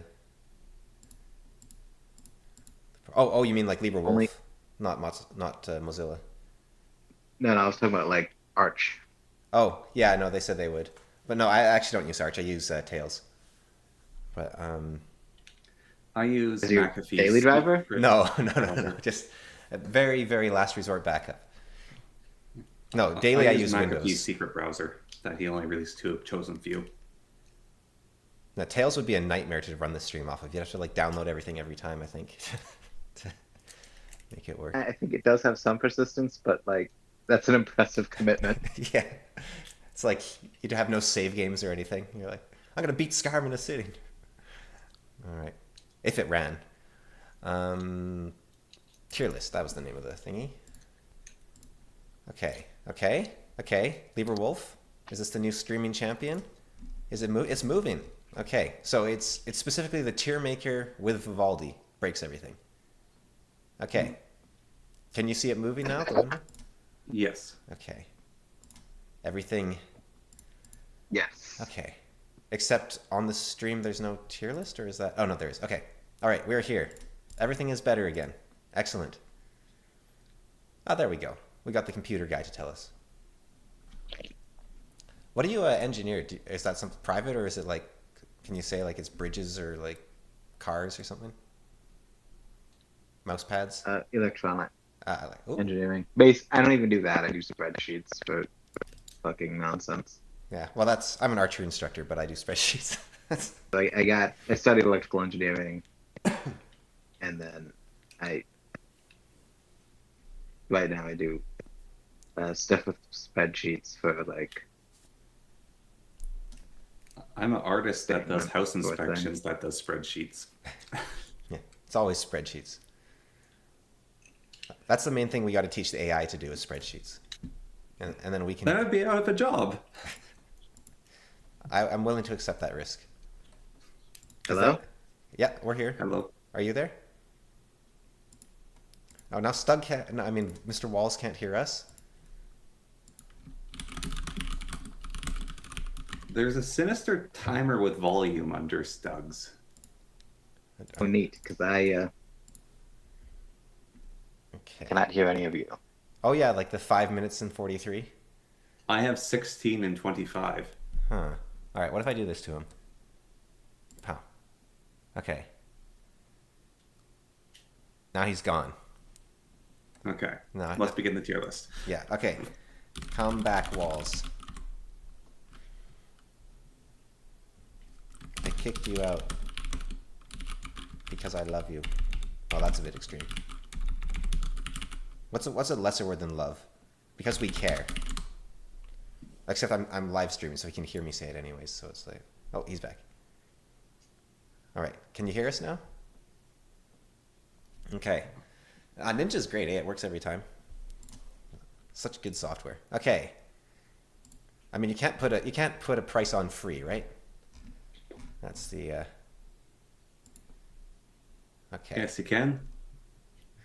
$0. It's called spine software. Okay. So we're gonna make a tier here, which I had set up ahead of time, but then everything broke. Don't you go to template, and that's how you start with? Yeah. Oops. Yeah. I'll just do one of these. Add row below, and then we're gonna go favorite. Now I'm thinking of that song from Warframe, the sea shanty. Okay. All you Warframe friends out there. I don't play Warframe, but you know, if I did, I would like that song. Okay. Are we ready to go? Yes. All right. Replacing Dumbledore time. Are you there, Walls? Okay, we are all here. Now, is he there on the stream? I need you to talk for a moment here. Okay, no, you're not on the stream. All right.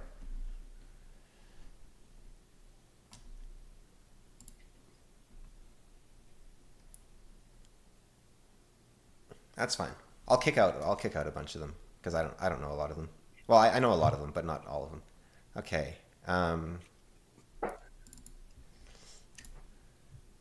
Yeah, we can explain them to you, and then we can explain them to you, and then you can be like, oh, that guy would totally win. Yeah, that'll be great. Okay, try talking now. Hello. Yeah, okay, it worked. All right, we're back. All right, have we lost everyone successfully? I was trying to shake loose the chaff. Oh no, we still have them. Okay, we'll try. We'll get. I don't know what it is about the phrase "start talking" that Stops makes you your from brain talking. just seize up. Yes. Yeah. Yeah. Well, I was gonna ask you actually if there's like latency or that's on your end. I wasn't sure. All right. So Spensa from Skywards. She has a spaceship that's sentient. Okay. I think. I haven't read the think that's Brandon who she is. Sanderson book, so I read the first book. There's like 3 in the series, and I think she has a spaceship. okay. I say we just kick her out and don't bother with her. Okay. Okay. Well, I think no. She'd just be in terrible. I think like she's competent, but she wouldn't do that well. Also, this is way too many tiers. Like, we'll have to rename them as well. Like, I think like, we should have, like year 1 they succeed. Wait, so are these all still taking over as headmaster? Are they? What do you think? Well, they have to take the role of Dumbledore. Yeah, but their job is they're taking the role of protecting the community, right? So they don't have to be headmaster necessarily. I kind of want them to be headmaster. Okay, they're also headmaster now. Okay, you on with that? Walls? You're doing the list in a weird reverse as well because you're putting year 1 at the top. Yeah, because he finishes the job like the moment he arrives. Oh, I see. Like Harry's first year of school. Yeah. Or does he appear Harry's first year of school, or does he appear when Harry's a baby? First year of school. Okay. All right. So. Okay. So you're just plopped down and you have to deal with this 11-year-old. You don't have like 10 years to plan. Yeah, well, he doesn't No. actually know that Harry is special, right? Either technically, Yeah. because It, Harry it, c- Harry it wasn't was special. Harry or Neville who were special. Well, not really. The prophecy was irrelevant technically. Yeah. It was Voldemort believed in the prophecy, but that's what made it true. But if he hadn't, it wouldn't have mattered. Yeah. So, but because he did believe in it, stopping him, it was useful to have him take Harry's blood, because then he created the bond with Harry that could undo the Horcrux while keeping Harry alive. Because until Harry's 4th year, Dumbledore was planning to sacrifice Harry to kill Voldemort. But after their blood bonded, there was a way for Harry to stay alive even when he died. So that was sort of, Okay. yeah. So. But But we don't have to say he's a sacrifice, because I don't think they know about. We'll say he doesn't know about the Horcruxes just yet, maybe. yeah. Okay, so Were they just regular Cruxes before it? yeah, and then they slept. Yeah. Okay, so we have Logan Ninefingers from the First Law. So you don't know Logan Ninefingers, Connor, I don't think. No. But he's from the book. I'm telling you, you need to read because it's awesome. So if you say But one it's thing by an about author I don't like. if you say one thing about Logan, say that he is probably the best fighter in his world. But he's very much a what's the dude's name? Cuchulainn. He's a very Cuchulainn-like figure. He'll win any fight, but he might not take the right fight. And he's also he is a mortal man. So I would say he could possibly defeat Voldemort in a battle. Like if Voldemort comes back 2nd year because he isn't stopped, right? Or 1st year with the Philosopher's Stone. And then Logan sees him and just takes him down. I think it's possible he would take him down, but 5, 6, 7.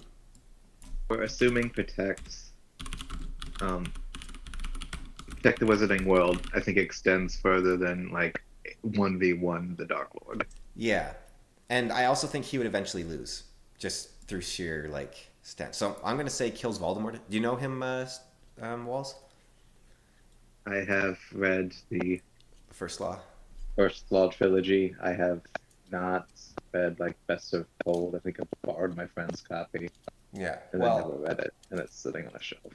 He's not in Best Served Cold, so I think unless there's like multiple series, I can't remember, but yeah. Anyways, but yeah, no, he also does know magic technically, but he uses it like once in the entire series and never again.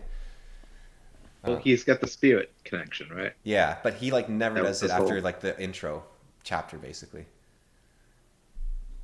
But we're not saying like how often does he use it. We're saying his ability to communicate with spirits, Yeah, which theoretically could be leveraged in the protection of greater wizard kind. that's true. Like he could learn maybe about the Horcruxes, or he could talk to Voldemort while he's in a ghost form. So he might have a bit of a heads up. Yeah. We need joins Voldemort as a tier. Joins Voldemort. Yes. All right. Because we have a Lannister down there, and that's what they're going to do. Right. Actually, I think I should also like years 1 to 3, because year 4 was a turning point. Year 4 to 6, year 7, and then I can put kills Voldemort like higher up at some point. But we'll figure.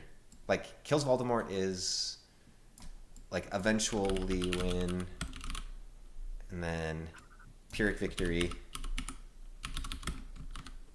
However you spell that. Well, good. We could have Dumbledore tier. Well, that's year 7, basically. Yeah, I guess so. But no, Dumbledore tier is you die in the process on year 6. What we should do actually is we should have Harry Lives as a tier. Yeah. So that should be like this tier, like Harry Lives. Something like that, maybe. I don't know. Here's one. We'll figure it out. Figure out as we go. Okay. Kills Voldemort. We don't have need a joins tier the- for every eventuality. It's a tier list. Yeah. We're just getting a rough idea of where we'd put him, right? That's kind of Yeah. All right. okay. That seems good enough to me. Okay.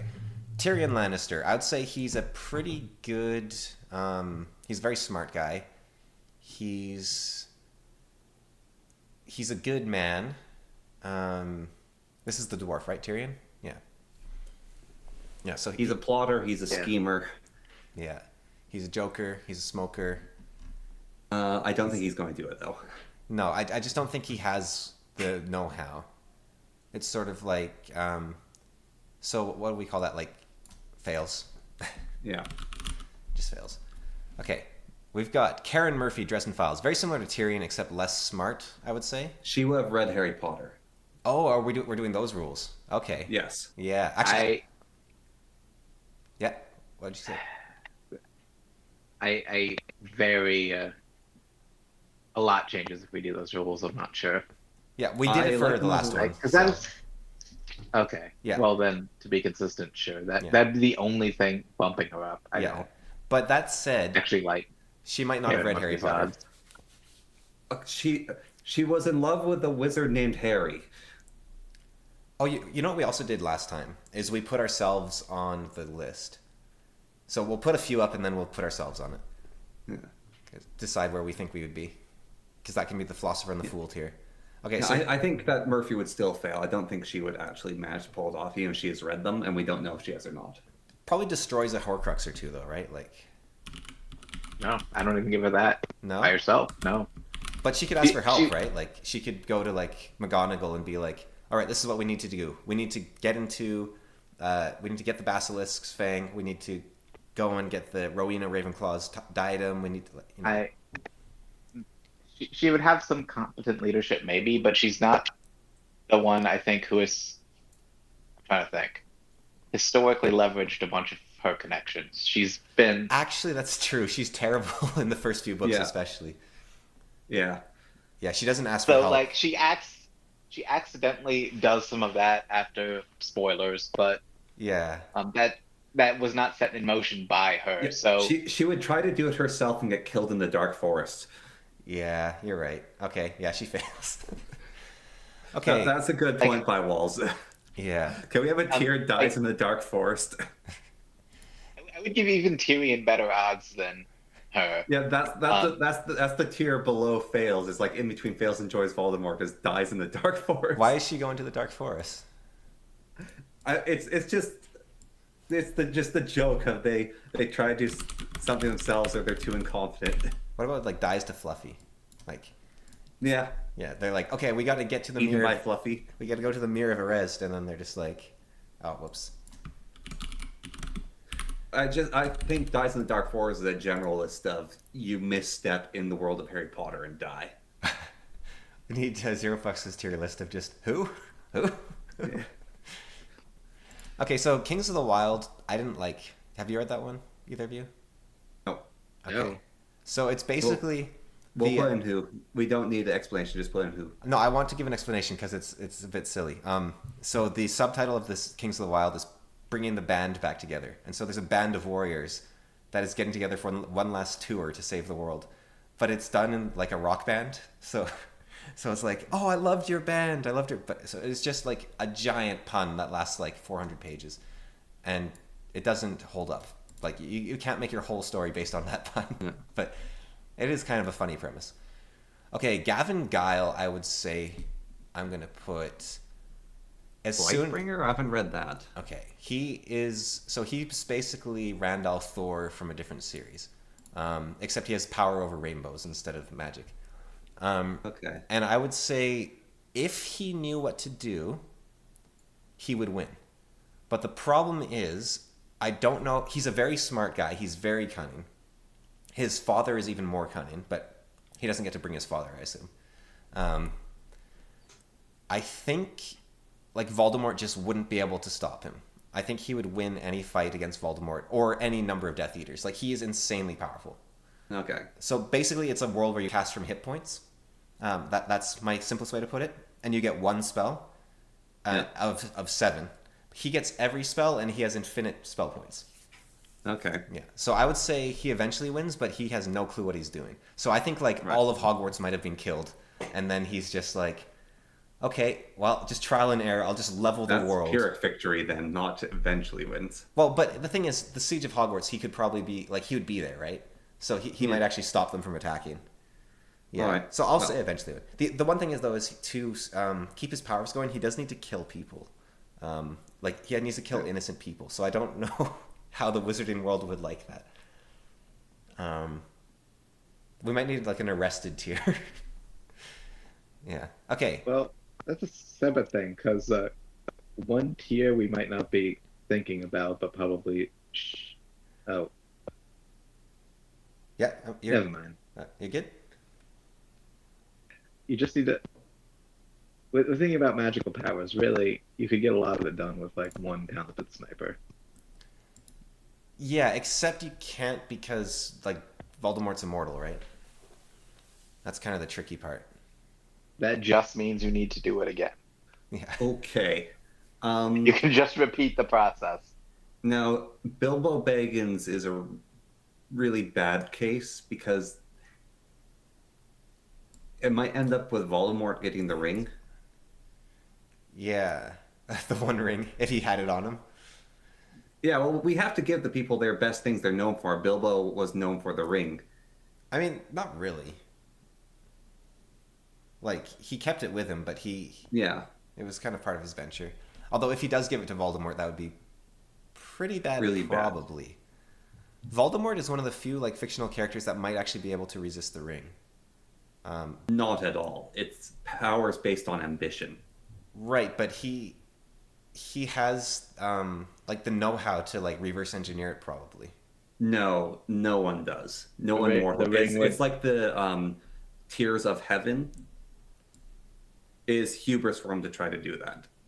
But he was like a master of death, right? Like Yeah, he's but- able to do stuff that normal people can't. So Yeah, but he's the best of human. But Like, remember, in the Chinese philosophy, there's human, immortal, spirit, and God. yeah, but I think I would put like Voldemort slightly above Saruman, like in terms of knowledge. Yeah, and Saruman wanted to be able to control the ring. That's his flaw. You don't think he could? Not at all. No, not at all. Do you think? I think I think I think that's pretty much limited to Sauron and maybe Feanor. What about like because the necklace Horcrux that Voldemort had basically drives Ron crazy like it was the One Ring. And so do you think he would recognize it as a Horcrux essentially and be cautious around it? Well, he's pretty hubristic. That's kind of the point of the series. Yeah. No. Yeah. Like Morgoth might be able to manipulate the One Ring, and that's about it. Like Morgoth and Sauron are the only people who could master it. Yeah.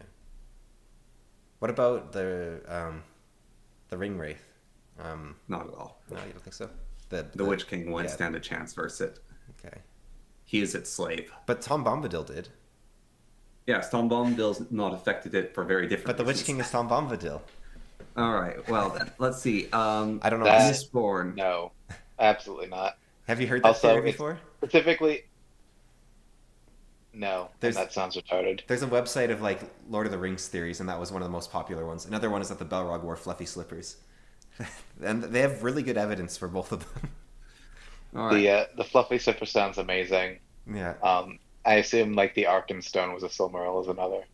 yeah, maybe. I just mostly read the funny ones, so The what was I gonna say?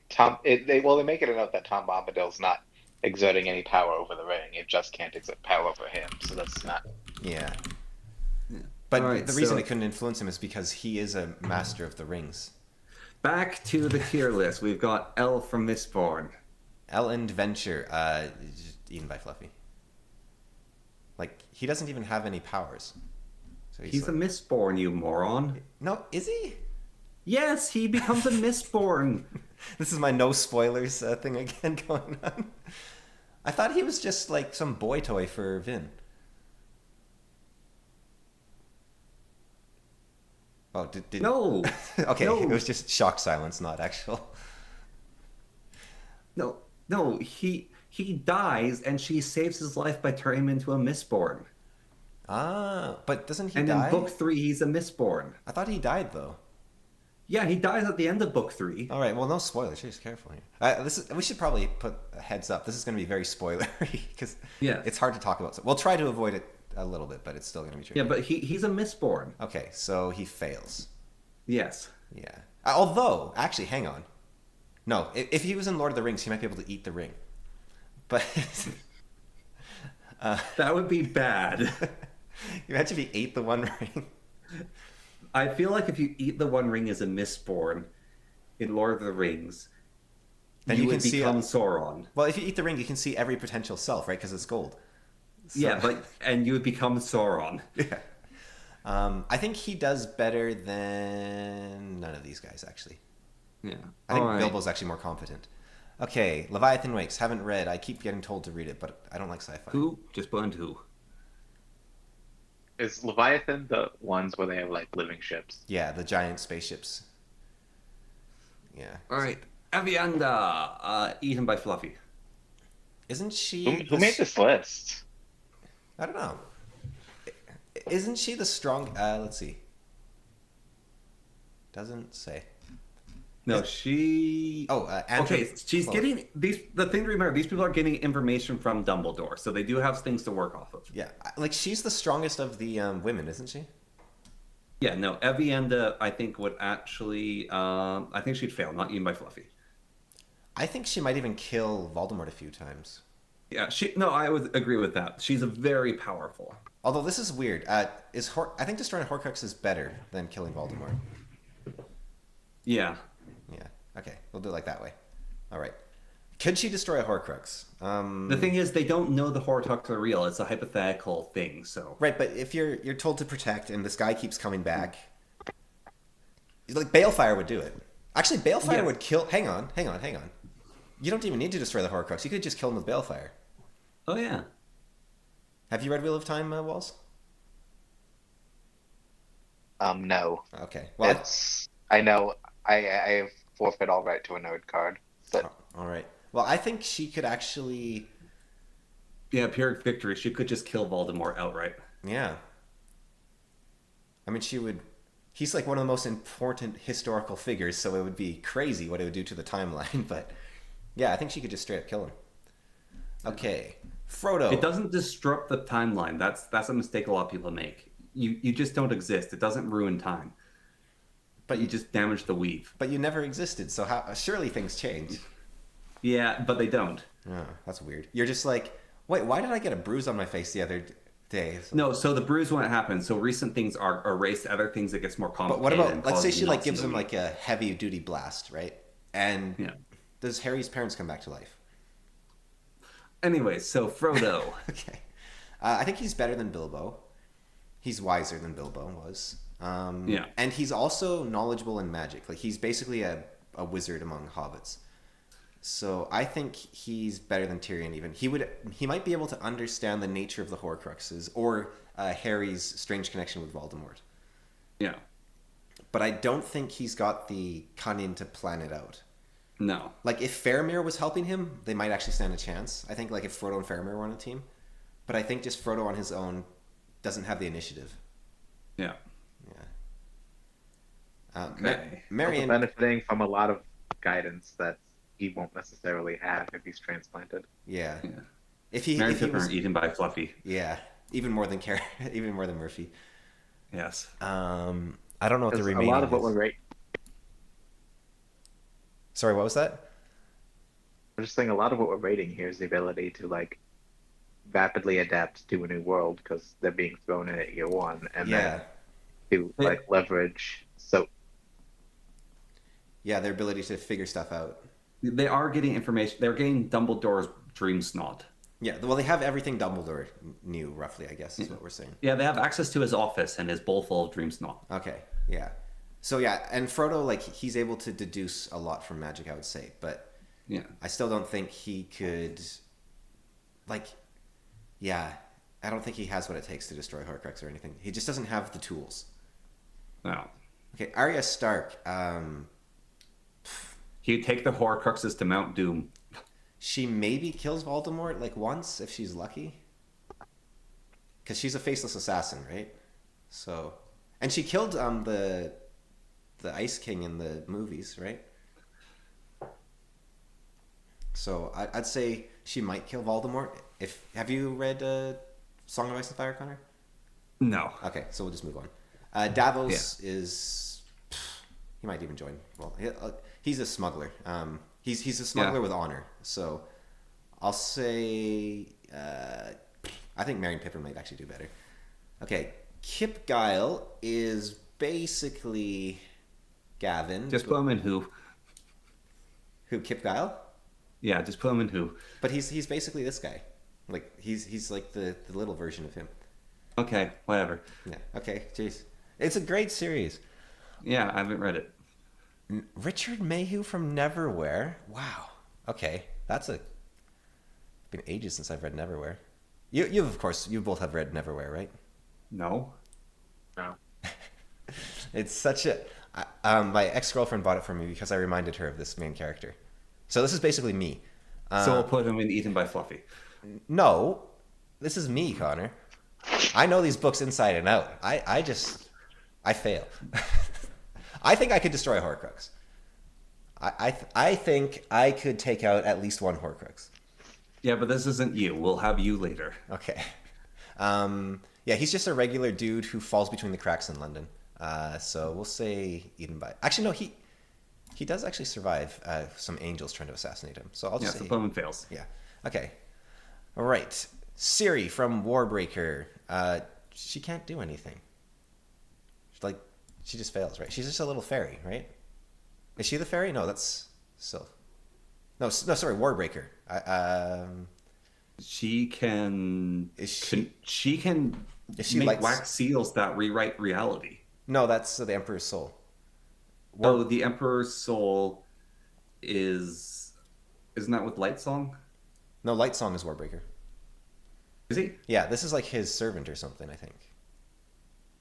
Oh yeah, that's right. She reforges the Emperor's Soul. Right. Yes. Yeah, I think this is I think Ciri If is we- one of the other gods, maybe. No. Ciri has Nightblood. Oh, is that her? Okay, so she could destroy a Horcrux.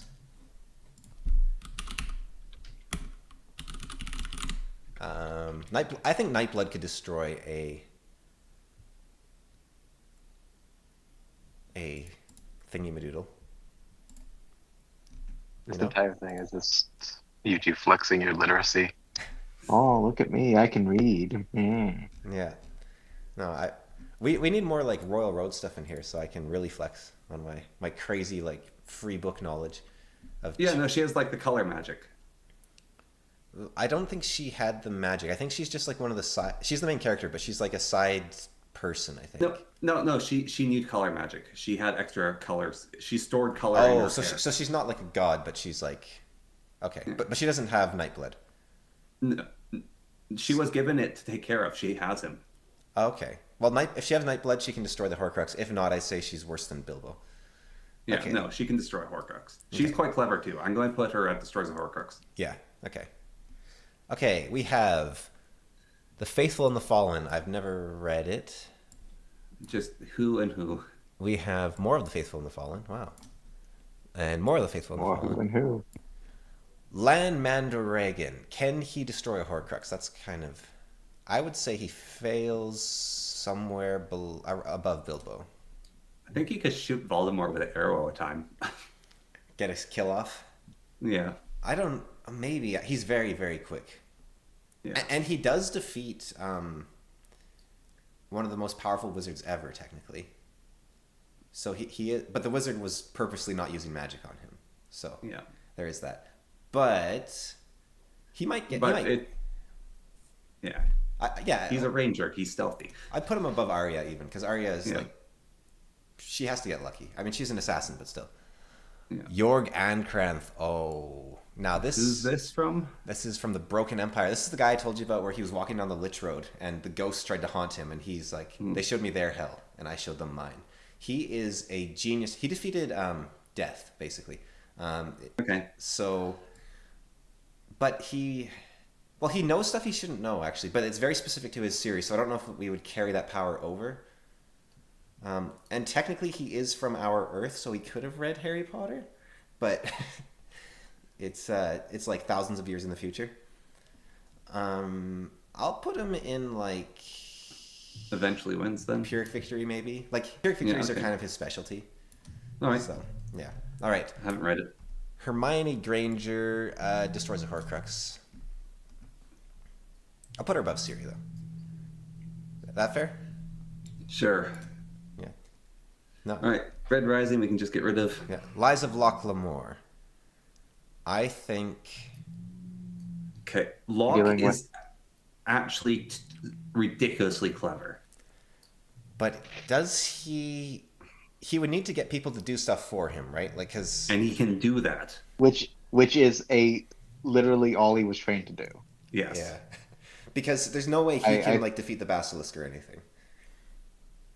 He doesn't have to. He just has to Yeah, but how would like, he rally find the people to do it. Horcruxes? Like, Look, like his ability of thieving and gathering knowledge, I feel like the components to like the scene where they have to have all the components to raise Voldemort. yeah, Like the Ratwood man would go along to do that, Peter Pettigrew, and those pieces would be missing yeah. because Locke would have stolen them. Like all the pieces of all the Horcruxes would just be in a pile, and Locke would be sitting on them smugly. I think he would suspect Professor Quirrell long before Snape or Dumbledore did. Actually, question with with Hermione: is she like after she won Hermione, or is she? I think she would have to be concurrent, like contemporary Hermione. Right. Yeah. So So then, if like this whole thing's kicking off in year one, right. then So then she fails, like, Yeah. because she doesn't have the knowledge. Yeah. Okay. Yeah. So as Locke as destroy a Horcrux fair? Like, I have troubles imagining he wins against Voldemort. Although that said, he just has to kill Voldemort once, and then he knows he needs to do something. he has if he has not all of Dumbledore's knowledge, the asymmetry isn't quite as Yeah. It's just like harsh. Now, one of the problems is Dumbledore is one of the things that's keeping Voldemort away from Hogwarts. yeah, and yeah, that's true. Voldemort might just act early. 'Cause, yeah, he would act early. Like, he'd get Quirrell to. I mean, like McGonagall, Flitwick, Snape, they're all very powerful. But Snape, he probably thinks is on his side, though. Yeah. Yeah, Locke got like whipped by a basic mage in his own series, though. Okay. A mage from Locke Lamore's series would like dance all over Voldemort. I'm just going to say that. I don't think so. I think like most wizards in Harry Potter he would beat, but I don't think he'd beat Voldemort. I think If they know their name, they can control them. yeah, he doesn't know his name, does he? He's Voldemort. I also think the mages in Loch Lamore are bullshit, but that's No, they're a little ridiculous. they're bullshit, and they go so far as to like I don't even know if I want to read the next book. Yeah, well, they're kind of. Have you only read I the haven't first read the book? third book either, and the third book takes place in the Mage City. Okay. I have read the first three. Okay. Okay. Yeah, I haven't read the third book. I don't know about the fourth, but those mages are absurdly powerful in Loch Lamore. Yeah. Well, And they operate like a mob. but Yes. they're also like they're just human, right? Like you can just shoot them with a sniper rifle, sort of thing. So Which is why they operate like a mob. yeah, so that people are afraid to. Okay, so I'm gonna say he can maybe get the information to destroy probably like multiple Horcruxes even. Yeah. Yeah. Maybe like a tier above if we can just like destroys. But I don't think he wins because I just don't think he has the information he needs because like No, you also need a certain level of power just to be able to actually beat him. And Dumbledore's the only person on the planet powerful enough to do that. If we remove him, then you have to fill that void to a certain extent. and a key thing to keep in mind Yeah. as well is Dumbledore was researching like throughout the entire series trying to figure out how to defeat Voldemort and he didn't really figure it Yeah. out until the end of like book 4 or 5. So Yeah. yeah. Okay, we've got someone I don't know who that is. We've got Swan Shunch, the leader of the Aes Sedai. Pyrrhic victory. Yeah, probably. She's actually a better leader than Avienda. I think Avienda would have to do it on her own, whereas Sion could probably get people to help her. Yeah. And like if Snape didn't listen, she would spank him or something because it's Robert Jordan. Yes. Yeah, loyal. All right. He would tame Fluffy. He fails, but I would say Ellen would do better than him. Okay. Thomas Wraith. Ooh. Thomas has definitely read Harry Potter. And Thomas has what it takes to get the Horcruxes. Yes. Like every single Horcrux, I think he could manage. And he's a specialist in like willpower. The only problem is he couldn't destroy the Horcruxes. But he could find the Gondrix Gryffindor sword. He could get that. Yeah, maybe. Or he could ask like McGonagall or Flitwick to destroy it with Fiendfire. Yeah. I think he wins like early. I think like give him a year and he's good to go. Yeah. I don't think he wins early. No? I guess he has to track No. down like the ring. That's the hardest one. Yeah, and put him on eventually wings, and the fact of his nature is going to get clocked and hinder his ability to network. That's a good point. I wonder if he could like cozy up with Snape because they're both kind of like good villains. But Snape's an outcast. He's by his nature seductive and popular. like I What think if- It'd be oil and water. What happens if Thomas kisses a Dementor? Nothing. Because Dementors I'm devour. sure there's a fan fiction. Okay, shall we look at Archive of Our Dementors Own? drain everything that's good out of the world from you. Archive of Our Own. Thomas X Dementor. No, they both devour souls, and neither has a soul, right? So I think Yeah. I think nothing would happen. Dementors don't even work on dogs. They don't? No, that's why Sirius was able to stay sane in Azkaban. Ah. Like not like because they cause you depression just by being near you, right? So Yeah. their power doesn't. I actually only think the problem for Thomas would be the amulet and the ring. Except he's read the books and he knows the amulet's a fake, so the amulet's not a problem. Come to think of it, so just finding the ring would be the hardest thing for him. But I think And like also, he would have to get the notebook off Ginny Weasley.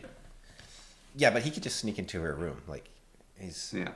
I But yeah, I'd say year 1 to 3. I think I would actually put him in top tier. Yeah, I think he's like with the knowledge he has and his supernatural abilities. I think Walls has a good point that he would have troubles convincing someone to help him.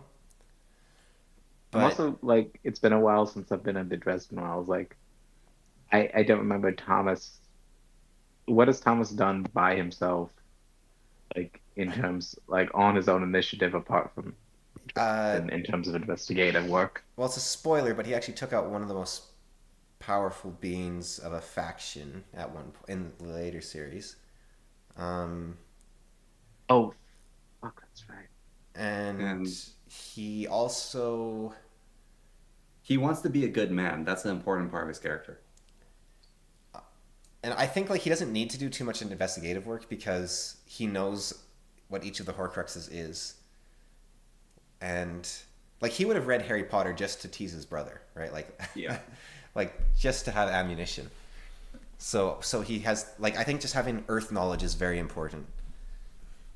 Okay, fair enough. Yeah. But I do think you have a point. Like it would be hard for him to destroy the Horcruxes, and also the other problem is he could be seduced by them because he has fallen into like depression before, right?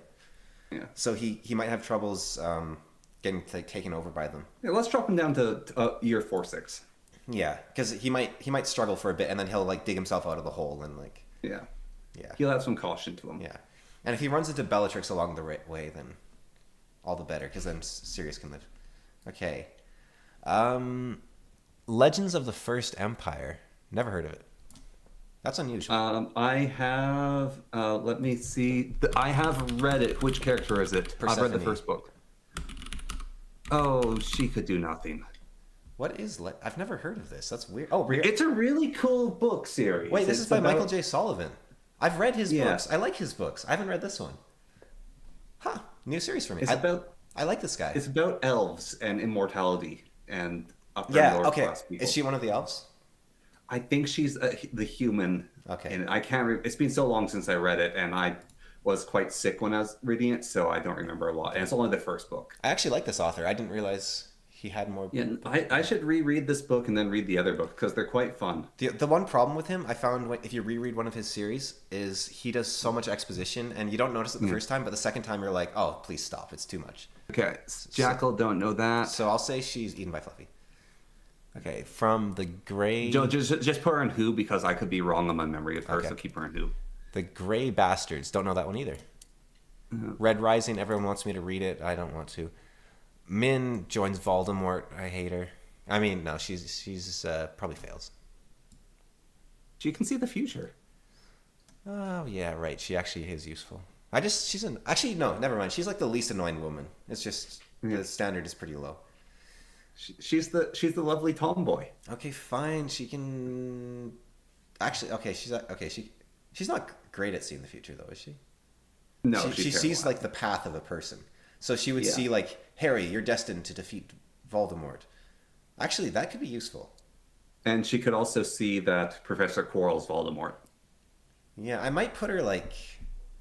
I don't think she'd play her hands properly. I think she'd No. mess up because she has to.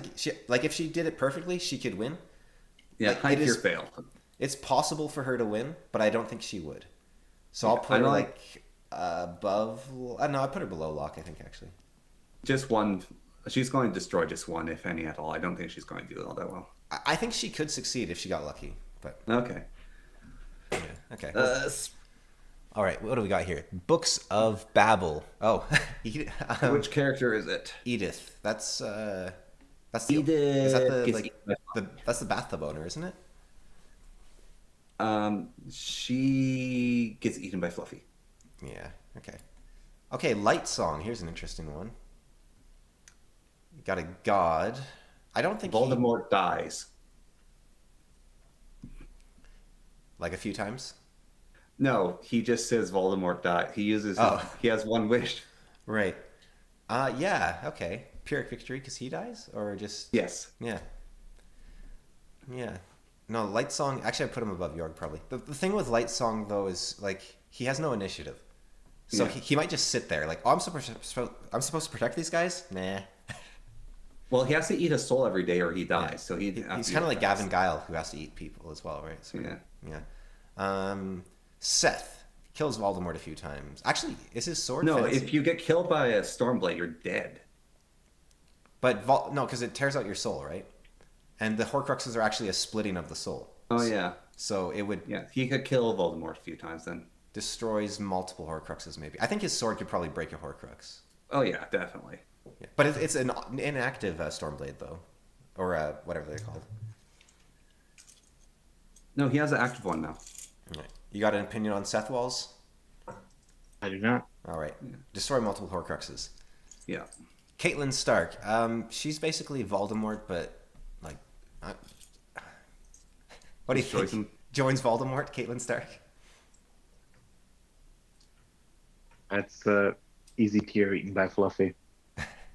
But she is immortal, sort of, right? I mean, well, she's got multiple lives. It's not the same as being immortal, but Yeah, it just means she's multiple meals. yeah. Okay, so this guy is also by the same author as the Forgotten Empire. This is Royce Melbourne. He's basically a very talented thief. I'm gonna say like Bilbo level. Okay. So, Clay Cooper, Kings of the Wild. He's the main character of Kings of the Wild that I was telling you about with getting the band back together. He's actually a really good boxer, I think, if I remember correctly. But like Do not care. Harry Dresden, pow, first place, Yeah. just like in the Lord of the Rings video. Yes. Oh yeah, for background, we did one with Dumbledore. The other Dumbledore. Gandalf disappears, and a bunch of characters replace them. So, and Harry was the like top tier in that one as well. Yeah. Okay. No, Dresden would just go find every Horcrux, destroy them. Yeah, he could destroy them on his own probably. He could probably untangle like Harry's bond with Voldemort. Yeah. Well, that is actually the hardest part here for Thomas. Actually, this is a good question. We shouldn't do it like this exactly, because we need like a top tier, which is Harry Lives. I think. What do you think? Well, You cut out there. Sorry. What was that? never mind. I'm sure it was awesome. Excuse me. What do you think, Connor? Because I don't think Thomas could save Harry's life. No. Harry could, though, possibly. Yeah, and I don't think Thomas would be conniving enough to set it up. I think Harry Dresden would be. Yeah. Actually, I wonder if Thomas would be willing to kill Harry to defeat Voldemort. Probably. Yeah, maybe. Probably, yeah. Okay, we've got Renarin Colon, some Stormlight Archive nerd. Seth level, probably. Maybe Uh, worse. yeah, a little worse than Seth. Okay. What do we got here? Jaime Lannister. Fails. Eaten by Fluffy. I think he could beat Fluffy. He's like the best swordsman in Okay. the Game of Thrones, basically. He's top tier, anyways. Samwise Gamgee. Eaten by Fluffy. Yeah. Eaten by Fluffy. Did you just leave, Connor? Did he just go for stew again? I think so, which is fair. Stew's delicious. Yeah. Good on him. All right. It was burning. Ah. Okay. Is it safe now? Yeah. Okay. Right. Gandalf. Ooh, the fun one. Okay. This will be the most interesting one, I think. I'm going to put him a Dumbledore tier. Let's see. He can read, he can learn stuff. I think it would take him a while to get up to speed. No, people would look at him and go, "Oh, it's Dumbledore." Just be eccentric again. Yeah. Year 4 through 6. You think he's a bit faster than Dumbledore?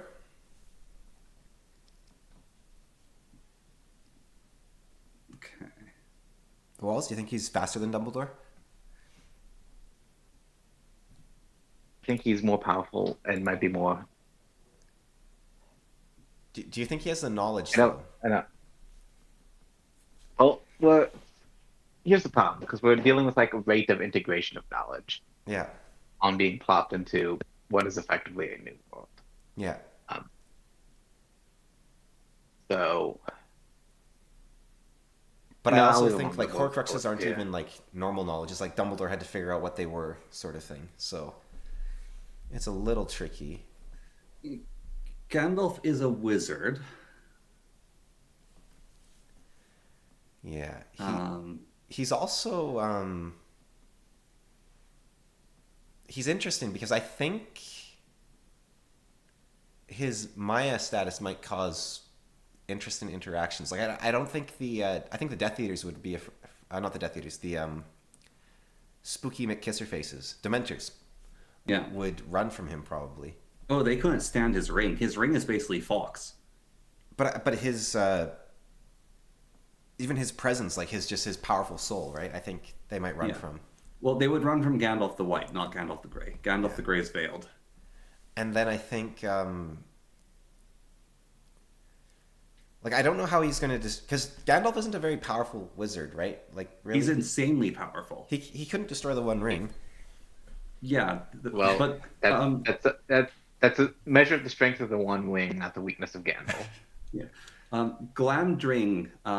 His door charm lasts for like 3 seconds against the Balrog. I think Foehammer could destroy a Horcrux.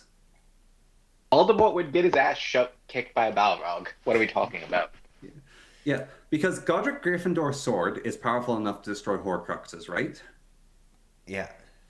And so Foehammer is Yeah, okay, like that's fair. equal tier to them. But going back to that other point, I'm pretty sure Voldemort would beat a Balrog because the Balrog would cast like some sort of defensive spell and then just die because he hit him with a Avada A Avada won't kill a Balrog. It would not. Absolutely not. Totally would.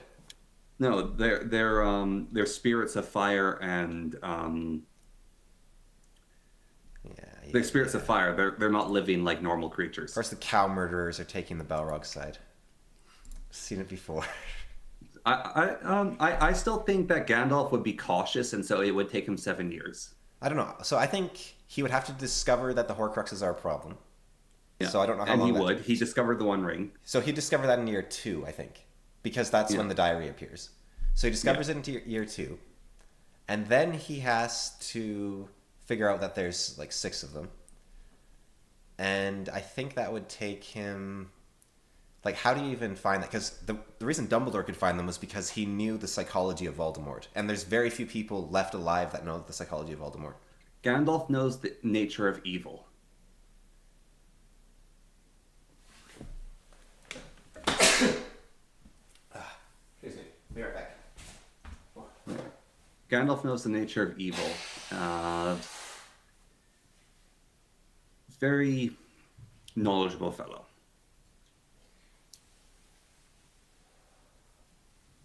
He's also able to pick up obscure patterns in Yes. research, so you would have Like access to. yeah, he dug ridiculously deep to figure out what the One Ring was.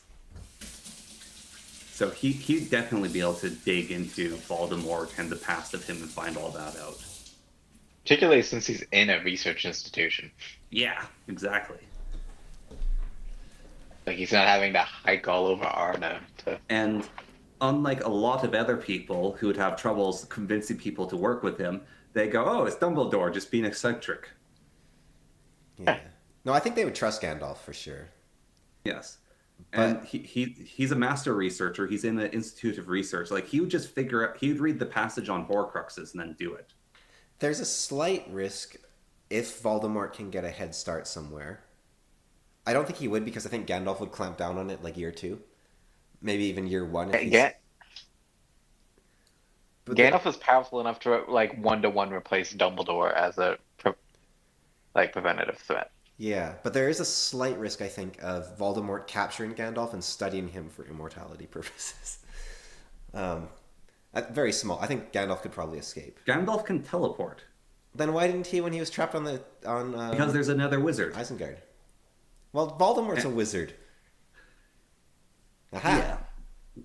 Different tiers of wizard. Okay, so here's... And when I say he can teleport, he's tricksy is what I meant. Like it's really hard to imprison him. Yeah. Just put him in Azkaban. I guess Azkaban wouldn't work on him, probably. Like I was No, saying. he would destroy the Mentors. I think he would take a while to figure out what was going on. Just because, like, no fault of his own. It's just like, how are you going to find Marvolo Gaunt's ring?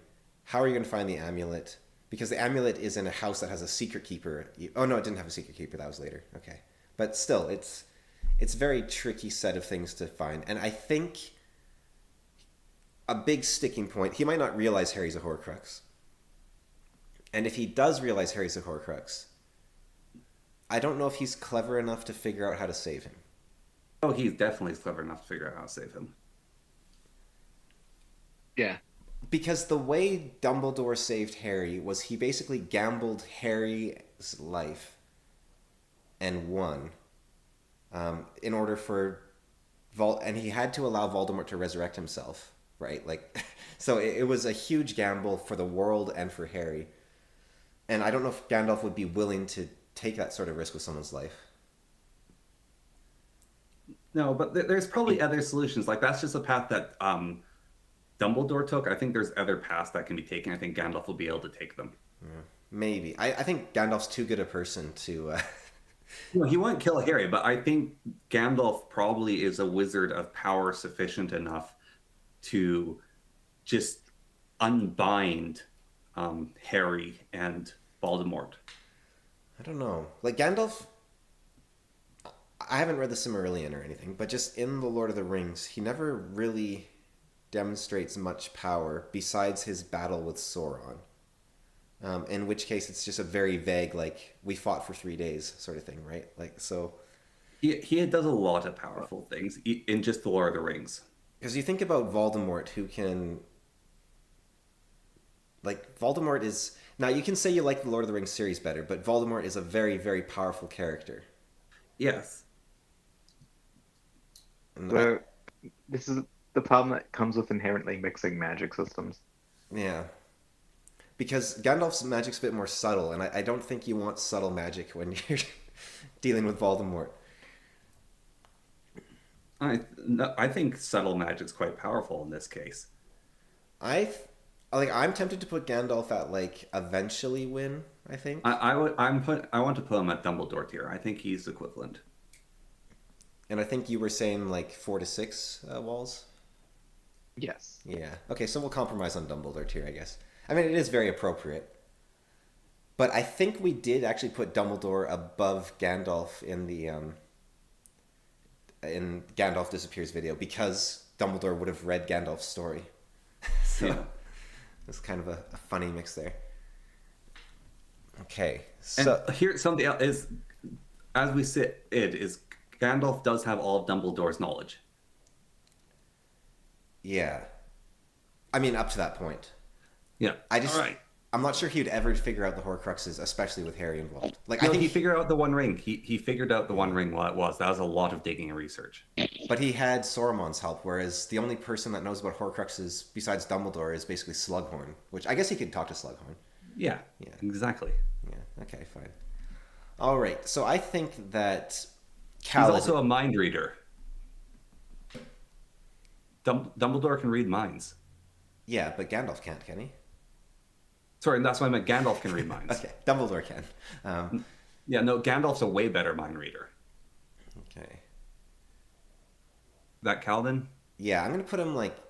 Yeah. I haven't read later books. We're just going to put him somewhere there. I think I'd put him above Logan. What do you think? Yeah. What do you think, Walls? Above Logan? Who are we talking about? Kaladin Stormblessed.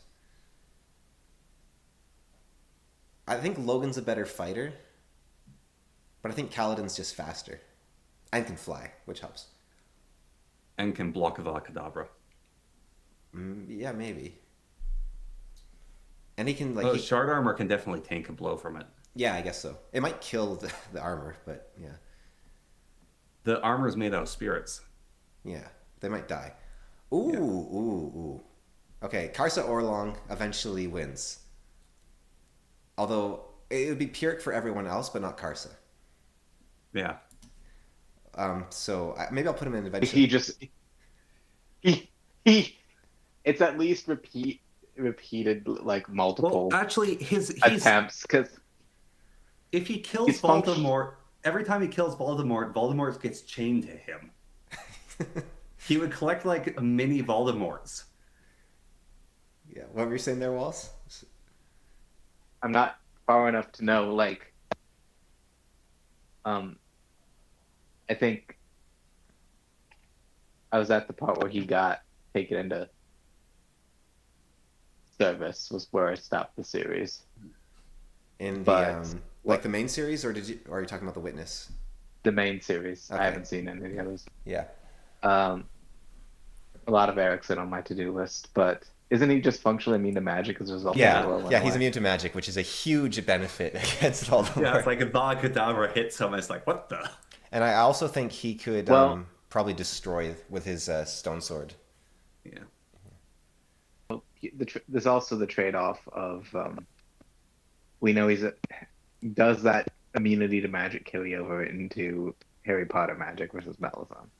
Yes. I think we'll say yes, just for the sake of giving the character his thing. Because he's why is he immune to magic again? He's infused with the orichalcum thing, Yes. whatever that rust is called. Yes, Yeah. he's infused with orichalcum. His race is inherently resistant to magic. And then he's basically like in Malazan. There's basically like people with main character energy, and he has Yeah. all of it. Yeah, and he's chained to the dead gods of his people, who are all Talani Mas, who are immune to magic. I think the problem with Karsa is Carl, that's sorry, what was that? Odotarl's the magic Odotar. dust. Oh There's yeah, that's multiple yeah, magic yeah. immunities. Yeah. that was gonna drive me nuts. Okay. Yeah, okay, good memory. But Yeah, I honestly think he could actually eat Voldemort's soul. he might be able to. But the thing about Karsa is like I think he would only destroy the Horcruxes by accident, so it would take forever. Like he would just keep like every once in a while he would accidentally destroy another Horcrux. Yes. And so I think it's like pure not for Karsa, he wouldn't really care about the lives of others, but for everyone else, he would have to like level the magical world basically to Yes. eventually win. But I don't think there's anything the Death Eaters or Voldemort can do to stop him. Like even if they were harnessing dragons and sending them after him, I think Karsa's just going to kill the dragons. Yeah. Like he's... Imagine how Hogwarts is conducted with Karsa Orlong as a headmaster, though. Today you will fight and die, and then tomorrow you will die. Yes. Remember Dueling Club in year 2? Yeah. Anyone Actually, no, who no. fails Dueling Club will be killed by my sword and bound to follow me on my exploit. He he won't have to destroy Horcruxes. He could just kill Voldemort. Because he could reach through the Warrens and grab the rest of his soul? He does something like Yeah, that, because right? he went in the things he's done. He could just kill Voldemort. Yeah. Well, the thing is, like, Voldemort's in multiple places, right? So, like, his soul Yeah, is actually shattered. So yeah. it's not But just I you have to think kill he him could. hard. It's Yeah, no, it's still a Pyrrhic victory, but yeah, he doesn't have to destroy Horcruxes. He could but just kill Voldemort. there was a point when Karsa actually entered a Warren, right? Yeah, To chase someone down. So, who did he do that for? That was one of the Light Elves, I think, maybe. that was one of the Shadow Elves. Yeah. So That was the yeah. Anyways, So I think spoilers. I think there's a chance Karsa actually can kill Voldemort like year two, Yeah, by just chasing down. Like he might be able to pull open Voldemort's magic and like teleport between it essentially. yeah, but we're still gonna put up Pyrrhic victory because there'd be destruction along the way of him doing that. Yeah, I guess. All right, Roland from the Dark Tower. Haven't actually read the Dark Tower. Oh, who? The lone cowboy. Yeah, no, we're putting him in who Oh, I see. Yeah, Aragorn. Oh, fails. he's I mean, he could probably kill Voldemort a few times. He does have a very nice sword. Yeah, I guess his sword probably can't destroy Horcrux though. That is a good point. Like, No, it's more powerful than Glamdring. and actually, Godric Gryffindor, like, he was just a guy. Like, it's not like it's Yeah, Excalibur. yeah. No, Aragon's Aragon could destroy a Horcrux. I think. He's Would he also get to that? I He's think wise. he would make a great headmaster. Like I think Yeah, they'd love him. I think he could destroy multiple. yeah. yeah. I don't think he would win just because, like, again, the main problem with anyone winning, and even Thomas winning, I think Thomas would only win because he's willing to kill Harry. But the problem is one of the Horcruxes is Harry Potter, Yes. and that makes it very hard. And like nobody knows that, so that's very difficult to figure out. Karsa Orlog would solve that year one. Yeah. No, Carson wouldn't have a problem with that. That's what I say, year. But it's just I'm Harry Potter. Smack with the sword. Yeah. Suri from Unknown. Well, I don't know. Elrond. Well, from, she's unknown. nah. Elrond from Elrond. Lord of the Rings. I think I he's would- like Aragorn-y. I put him. Yeah, I'd put him in multiple Horcruxes to Pyrrhic victory. The thing is, in Lord of the Pyrrhic Rings, victory. yeah, like in Lord of the Rings, he's not very useful because he's busy defending his home, and also he doesn't want to tip Rivendell. up their hand. He's an insanely old, insanely wise, very powerful wizard. Yeah. At the minimum tier is Pyrrhic victory. I think I'd put him above Jorg because Jorg Jorg relies on luck. He's very lucky, but like I think Elrond's just super wise. Light Song could just wish that he wins. Kip's really powerful, but he's a kid, so I'm gonna put him lower because he just makes stupid kid mistakes. Yeah. Yeah. Do we want to put Elrond above like Swan? I think I think her magic's more powerful in direct ways than his. His magic's subtle. yeah. But I could Like she actually can just balefire stuff. I could believe Elrond would look at Harry and be like, "Whoa, you've got like a soul attached to you." Yes. I'm gonna fix and that. I believe that Elrond's magic is power enough to untangle that. Yeah, I think I'm gonna put Elrond higher. I think. Yeah, I'm down. Although the one problem with Elrond is if Voldemort attacks at full strength, like Book 4 or higher, I don't think there's anyone that can stop Voldemort. Like they would kind of be on the hunt. They would be hiding, right? Like they'd be on the defensive because they wouldn't have Dumbledore protecting them. And I don't know enough about Elrond to say he could beat Voldemort or not, or at least scare him off. I think his presence would terrify Voldemort actually, Yeah. Well, I think because he's an unveiled elf, and like Voldemort doesn't like the sound of fox, right? I'm not sure. I don't. I think it's just the dimension. Like Voldemort, I don't think has emotions actually. I'm trying to remember. But no, I actually think Elrond would terrify Voldemort. But yeah, Okay. eventually wins is a good tier. Yeah, like if he does it because Elrond, I could almost imagine like succeeds like year 1 to 3, but if he doesn't, I think he's going to struggle a lot because I think Voldemort would be very tricky for him to stop. Yeah. And I don't think Elrond's as smart as Dumbledore. Now, something to note about elves as well is what we view as magic, elves see as normal, like elven rope and elven food. Yeah. So Elrond might be able to just like pick up a Horcrux and dismantle it. Yeah, it is possible. Like I think he could handle the Horcruxes on his own, but it's more. I think his problem is actually just is he strong enough to go toe to toe with Voldemort? That's kind of where. Yeah, but what I'm explaining is like elven magic is weird. Yeah. All right, next. All right, what do we got here? We've got Dalinar Colin.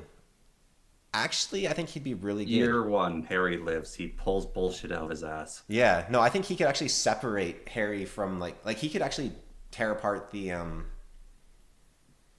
thingies. Yeah, the realms of reality. Yeah, like because his whole thing is binding and unbinding, so I think he could actually disable the Horcruxes. The only downside is like, I mean, he's a smart guy, but I don't know if he's finding the Horcruxes quickly. No idea who this is. Okay. Haven't Insanely powerful man. You haven't read Brandon Sanderson? No. No. No.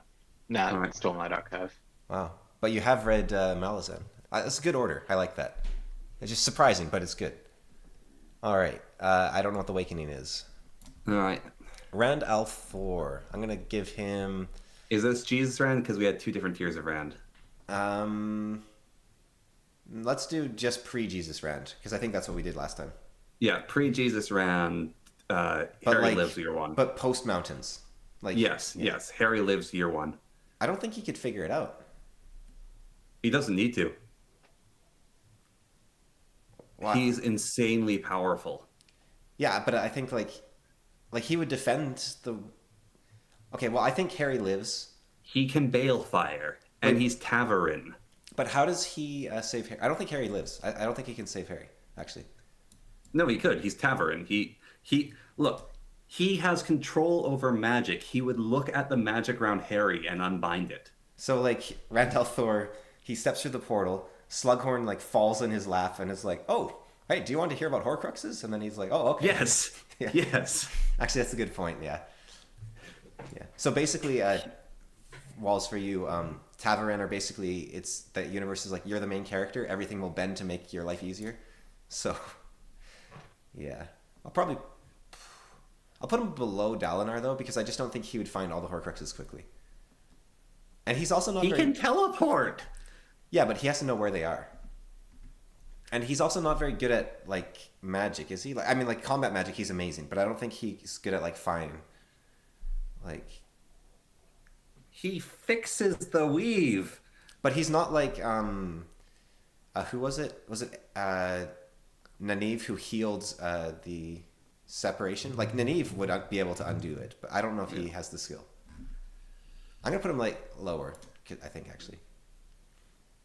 Fine. We can put him in year 1. Okay. Because I think, like, he wouldn't know how to help Harry, at least for a while. I think he would. Haven't read. Sazed could eat the Horcruxes. It depends on what tier of Sazed's going with. I think Sazed gets eaten by Fluffy. Like, this is Mistborn Sazed, right? So, Yeah. like, he's just And like, he's really strong, actually, to be fair. I think he's a remembrancer, isn't he? yeah, he's the eunuch guy. Yeah. Yeah. I'll put him, like, below Frodo, probably. Below Tyrion. He's not exactly, like, a great planner or anything. No. But he's very powerful. And he has a lot of knowledge. But, like, Voldemort's going to beat him in a fight easy. Yeah. Bran Stark. Oh, Bran Stark, top tier. He has the best story. Okay. Next. What? Yeah, who has a better story than Bran the Broken? Who has a better story than Bran the Broken? He saves Harry and wins. He's top tier, better than Harry Dresden. What? What? Who's Bran Stark? He's the main character of Song of Ice and Fire. And who has a better story than him? What, does he have a tavern or something? What is this? No, it was like they ended the series in like the worst possible way, where they're like, "Who's going to be the king of the Westeros, now that all the true kings are dead, and they're like, it should be Bran because who has a better story than Bran? And Bran's just this random. Literally everyone. Yeah, Bran's just this random cripple who like does nothing for the whole series.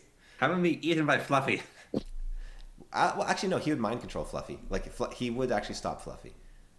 Okay. He can control animals. He fails. Yeah, I'd put him like above Loyal, below Jamie, maybe. I mean, Jamie's beat him before, so Jamie's the guy that broke his back. Okay. So, okay, Sewin from Faithful in the Fall. Wow, this person likes Faithful in the Fallen. Vienna, that's basically the same as the other one. She's the other main character. Where is that person? All right. That's like Siri. Okay. Wayne from Wax and Rain. Kills Voldemort a few times. Yeah, well, I mean, in more than a few times, I think. He might even... Does he have more powerful bullets, or are they just normal bullets? They're normal bullets, but he has control over time. Oh, this is not Wax. This is Wayne. Yeah, Wayne just has a gun. But that's more powerful than a wizard. Like, J.K. Rowling Yes. has said that, so... Yes, and he's a powerful... Yeah. He's a man with a... Like, I think a normal guy with a gun wouldn't beat Voldemort, because Voldemort's the best wizard, besides Dumbledore. Yeah. But I think Wayne is so good with a gun. Yes. He would... I'll put him, like... And he can make bullets bend. Although I don't think he can destroy a Horcrux. He doesn't have No. anything going for him there. But he like, No. easily beats Voldemort. Yes. Like, every time they fight. I don't think he'd be a great teacher. They'd like him, but I don't think... Paul Atreides. He could tame Fluffy. Hot take. Okay. Hot take. Paul dies in year 1 due to spice withdrawal, which is universally fatal. Yeah, that's a good point, actually. We don't have a tier below Eaten by Fluffy, but... Because he would obviously... he could beat Fluffy. Eaten by Fluffy is succumbs to the natural order of the world. Like, that could be eaten by Aragog, eaten by Fluffy, Yeah. killed by the troll in the dungeon. Dies from withdrawal from drugs. Yes. Yeah. I mean, he would actually, like, tame Fluffy, because he tamed a sandworm, so he's pretty good at that sort of thing. Like, I might even like give him better odds if it wasn't for that. He's a pretty smart guy. He's not stupid. Yeah. He's smart. He has the mentat trading counts for a lot. And Doesn't he he's- have the magic shout at people where he can mind control them? Yeah, he has the Bene Gesserit voice. He's also fearless, right? Technically. Yes. Fear is the mind killer. And he's a good sword fighter. So like, He's just... he's snorting parsley, sage, and What's thyme your tier trying to for stay like Paul alive. with drugs? Let's say his pockets were full of spice. well, I'd have to think of that. I think it's Sword funnier fighting if we have ability, eaten by I'm Fluffy. wondering if it wouldn't be disadvantaged. Well, no. I think it's Like, the funny one, that he's so he requires to be on Dune to actually be able to do anything. He just dies. Like Dumbledore's like, I'm trusting you with this most sacred task, and he's just like, you got any spice on you? I'm jonesing for some spice over here. All right. I mean, if he gets enough spice overload, he can see the entire future, so he can see how everything plays out. Oh, we could, yeah. Like, do you think he could We win? can have a Paul question. Atreides tier. Like is there any world where he wins? Because like he still has to defeat Voldemort at some point, and I don't think he's If he got can- what it takes. It can be a world where he just happens to find, like, it only needs to be one world and like the infinite possibilities. So if he Actually, can find one way, no. He's at Hogwarts. They have whimsical magic. They can keep him alive. That's true. Like Snape just brews a potion or something. Yeah. Yeah, that's a good point. they can synthesize spice in the potion lab. Yes. Yeah. No, he just drinks the equivalent. He is like guzzling the luck potion. Actually, there's another thing to consider here. Paul might have read Harry Potter. Right? Like, That's very, very unlikely. They're so far in the future, and the yeah, war but with like, the we're still reading the Iliad and whatnot. yeah. And like, Harry Potter's better than the Iliad, so like. Yeah. But yeah, no, I'm going to take it. Even though it's funny, I think that the wizards could actually keep Paul alive with their magic. I just don't think he can defeat Voldemort. Like, I think he could destroy every single Horcrux, but he would still lose because he doesn't have a way to stop Voldemort. That's fair. Once every single Horcrux is designed, like, you don't have to kill Voldemort in a one-on-one fight. Yeah, I don't like. There's no one in that world that can stop Voldemort. Is kind of the problem. I Well, guess Harry old age can. eventually. The British government and the SAS can stop Voldemort. That's actually a really weird plot point. Is like, where was the Also, British okay, government? um, so his force field that he has, how would that interact with Kadavra? um, oh, it's been so. I read Dune when I was like 12. Yeah, but like the force field stops high speed projectiles. It's not super fast, because Harry can dodge it, right? So it's not like Yeah, but you need to like slowly stab someone with a knife. Like you have to slowly press a knife right. through it. I think it would probably, let's say it blocks like one or two shots. That might be Yeah, enough. Like throw Voldemort. Well, no, Voldemort's pretty quick on the draw. Like when he was fighting Dumbledore, he was ready for things to not go his way. yeah. I would say So like, like yeah, go on. all would have to rapidly close distance. Yeah, Yes. I think he's And like, Voldemort can Which teleport and fly. what's the 21-foot rule? oh, like for a But gun. Yeah. the Yeah. thing is, like, if he can destroy every Horcrux, then Harry can kill Voldemort. Mm, how did Voldemort even die? Harry kills him. Yeah. Because of their And, unique wand bond. Yeah. yeah, and as we said, he can see the future or something. So So low Pyrrhic Yeah, victory, he only maybe. but I would see he only gets that as a result of like having the spice in his mentat yeah, training. but If he I doesn't think have the part of the spice, he idea is just these people dies. have their resources with them. Like, we're not going to strip their resources. Okay, then yeah. Like, we could look at Lan. If it's just Lan by himself, then he's not bound to his woman, and he dies from Right. sadness. But Atreides doesn't walk around with like a backpack full of spice at all times. So. But When he gets teleported to this world, he's like done a huge line of spice. He's in the middle of What doing if we it. give And him he a gets teleported. sandworm? I think he would actually. I think because Voldemort was shown to like get the help of like the giant spiders and the giants, and I think Voldemort might actually tame the sandworm, but it would definitely scare them for a bit. Yeah, Yeah, I'll agree with the Pyrrhic victory. yeah. I'll say like low Pyrrhic victory to high multiple Horcruxes. Yeah. Spencer, don't care. Spaceship, she can shoot Voldemort. Maybe Red Riding. Maybe I'll read it someday. Faithful and the Fallen again. Have never read the Jade War, unless that's that book I Yeah. didn't like. You're looking at who again, you moron? Oh, that's why I didn't recognize all of them. You're taking from who and putting it to Ian by fluffing because I have a leg at your list. I couldn't correct you fast enough, but I suspected what you were doing. All right, so Daenerys Targaryen, she has dragons. Does she keep her dragons? I say yes, just for fun. Yes, and she contained new ones. Yeah, so Dragonfire can destroy Horcruxes, but she's a terrible person and a terrible leader. I think she'd get shot by the British government. I think she destroys multiple. I think she's like the best to destroy multiple Horcruxes, but she's just terrible. And Voldemort. Would she just join Voldemort? Like, I feel like she No, might. no. She thinks she should be leader. I would assume. Okay. I mean, she killed her brother, so Okay, yeah. abandoned her husband. Has trouble finding someone to have incest babies with, though. There's people that name their kids after her. Yeah. They call them Khaleesi. It's like she's Hmm. awful. She's a bad person. Don't name your kid. Kelsier. Ooh. Depends on the Kelsier. Like, are we saying peak Kelsier? Um. You can't kill him. He's made out of. Well, let's not he's- spoil it just in case. But like. No, he's ID. He's bulletproof. Oh Or yeah, yeah, whatever. yeah. He's like V from Yeah, he's Vendetta. Vendetta. Yeah. The other thing is, he does have the power to move between worlds, right? And or vaguely, like with help. And Yeah. he might live. Am I echoing? You're echoing a bit. Yeah. Okay. You're echoing in walls. Right. He might be able to go to Earth and read Harry Potter. He can also see the future. Oh no, he can't go to Earth and read Harry Potter because that was. He's in a different universe right now. Yeah, so he can't. Okay. Yeah. Um, But he can see the future. yeah, I don't think he could. He'd maybe. No, I don't think he can destroy a Horcrux. He's a very charismatic guy. He could probably get help. He can get the resource to destroy Horcrux. I'm going to say I think Voldemort beats him though.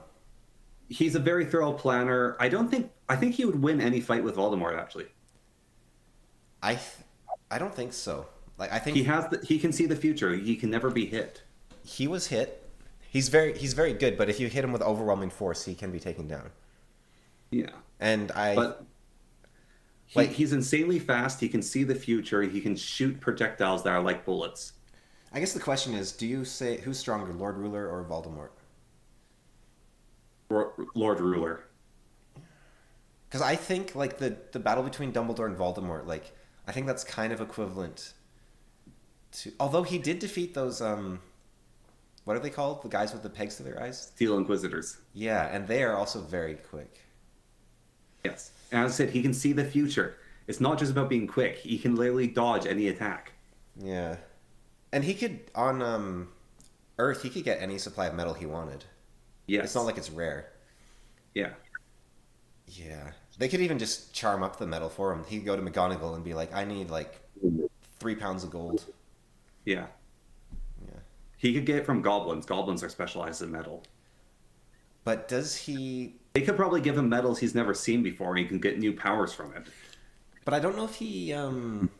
Actually, that's kind of his thing. Is how do you kill an unkillable guy? That is his whole Yeah, thing. and he's very clever. He's a long-term planner. He set everything up for the victory. I think I put him both between Swan and Lightsong, maybe. Yeah, I'll take it. Okay. All right. Egwene Alver. She could probably disintegrate Voldemort. Yeah. I'd put her like below Randall Thor, but like, yeah, maybe below Thomas actually as well. I think because Thomas has the not world knowledge. Yeah. Okay. And if Walls, if you're talking, we just can't hear you right now. I'm not sure. Elaine joins Voldemort. Okay. What do you actually think with Elaine?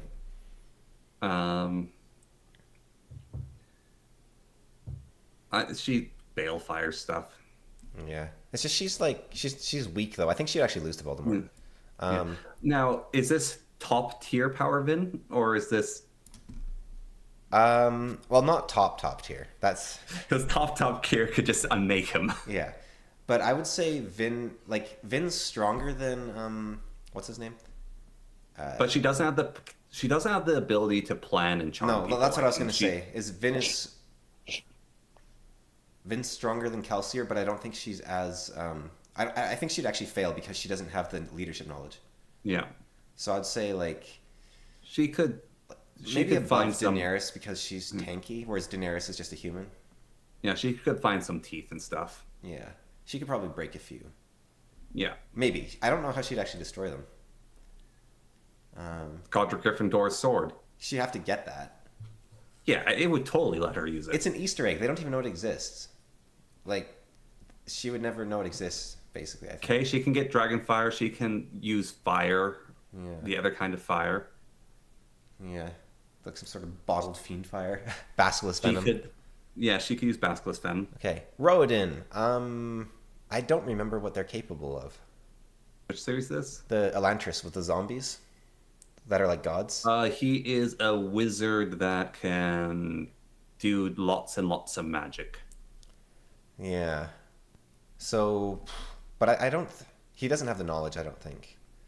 No. So I'd say. Well, there's so many characters left. We have to start lightning rounding this. Yeah, I'll do it quick. All right. Raiden, I'm gonna say fail. All right. Hadrian I'm going to is say kills Voldemort a few times, actually. okay. If he's lucky. Yeah. Okay, Hadrian is basically Lan. He's like the same character, except slightly worse. So, pow. Falkio, haven't read Great Coats. Fiddler, ooh.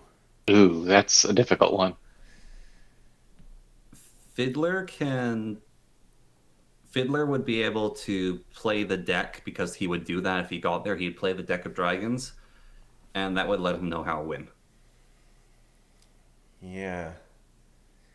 Maybe he can't steer it, but He can't steer it, but it would let him know how to win playing the deck of dragons. he is also one of the few characters on this list, besides Karsa, I think might be able to take at least one hit from Avada Kedavra. Yeah. Because he is kind of like semi-divine. Yes. but I don't. Also, he can dodge magic, and he's very good fighter. He's also very good at gathering knowledge. I'm gonna say like Yeah. Pyrrhic victory. It's gonna take him a long time to figure it out. Yes. Yeah. Also, if Maranth munitions eat magic, Yeah, so if he has those on him, he's he good to would. go.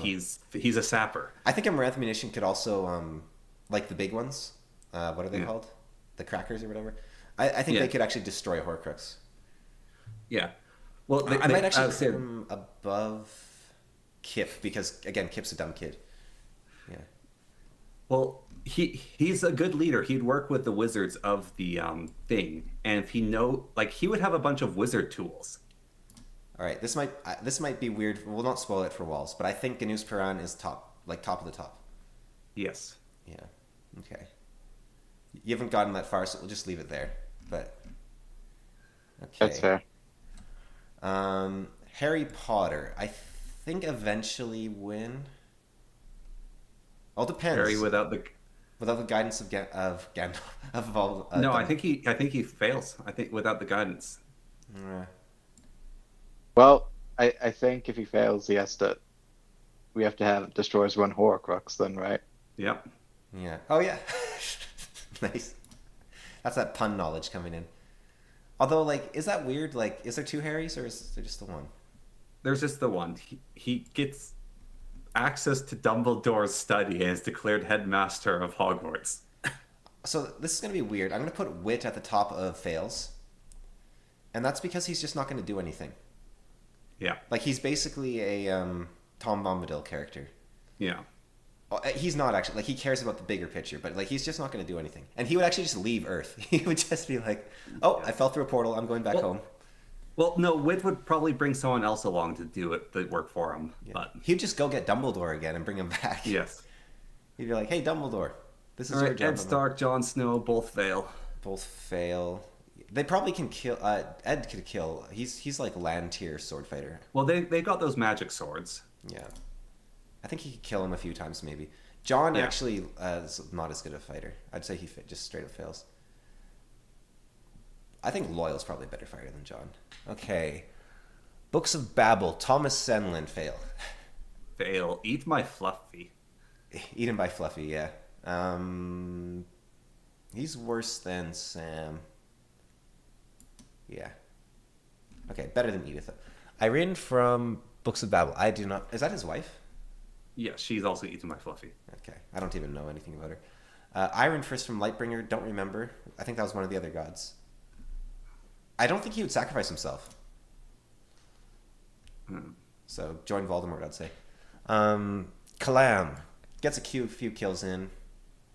Maybe can destroy a Horcrux. Yeah, I'd say he can destroy a Horcrux. He's Kalam. Krupp, win. Kruppa would, I think, do it by year 4. I don't think so. I don't think like Dumbledore is insanely smart, right? And Kruppa is as well, but Dumbledore has world knowledge. Yeah, I think Kruppa's magic's more powerful. I put him 4 through 6. I guess because like year 4 is when you get the information you need to defeat Voldemort in universe. Yeah. And do we put him? And he has his fingers controlling all of Darujistan. I think he's weaker than Egwin, but he's smarter.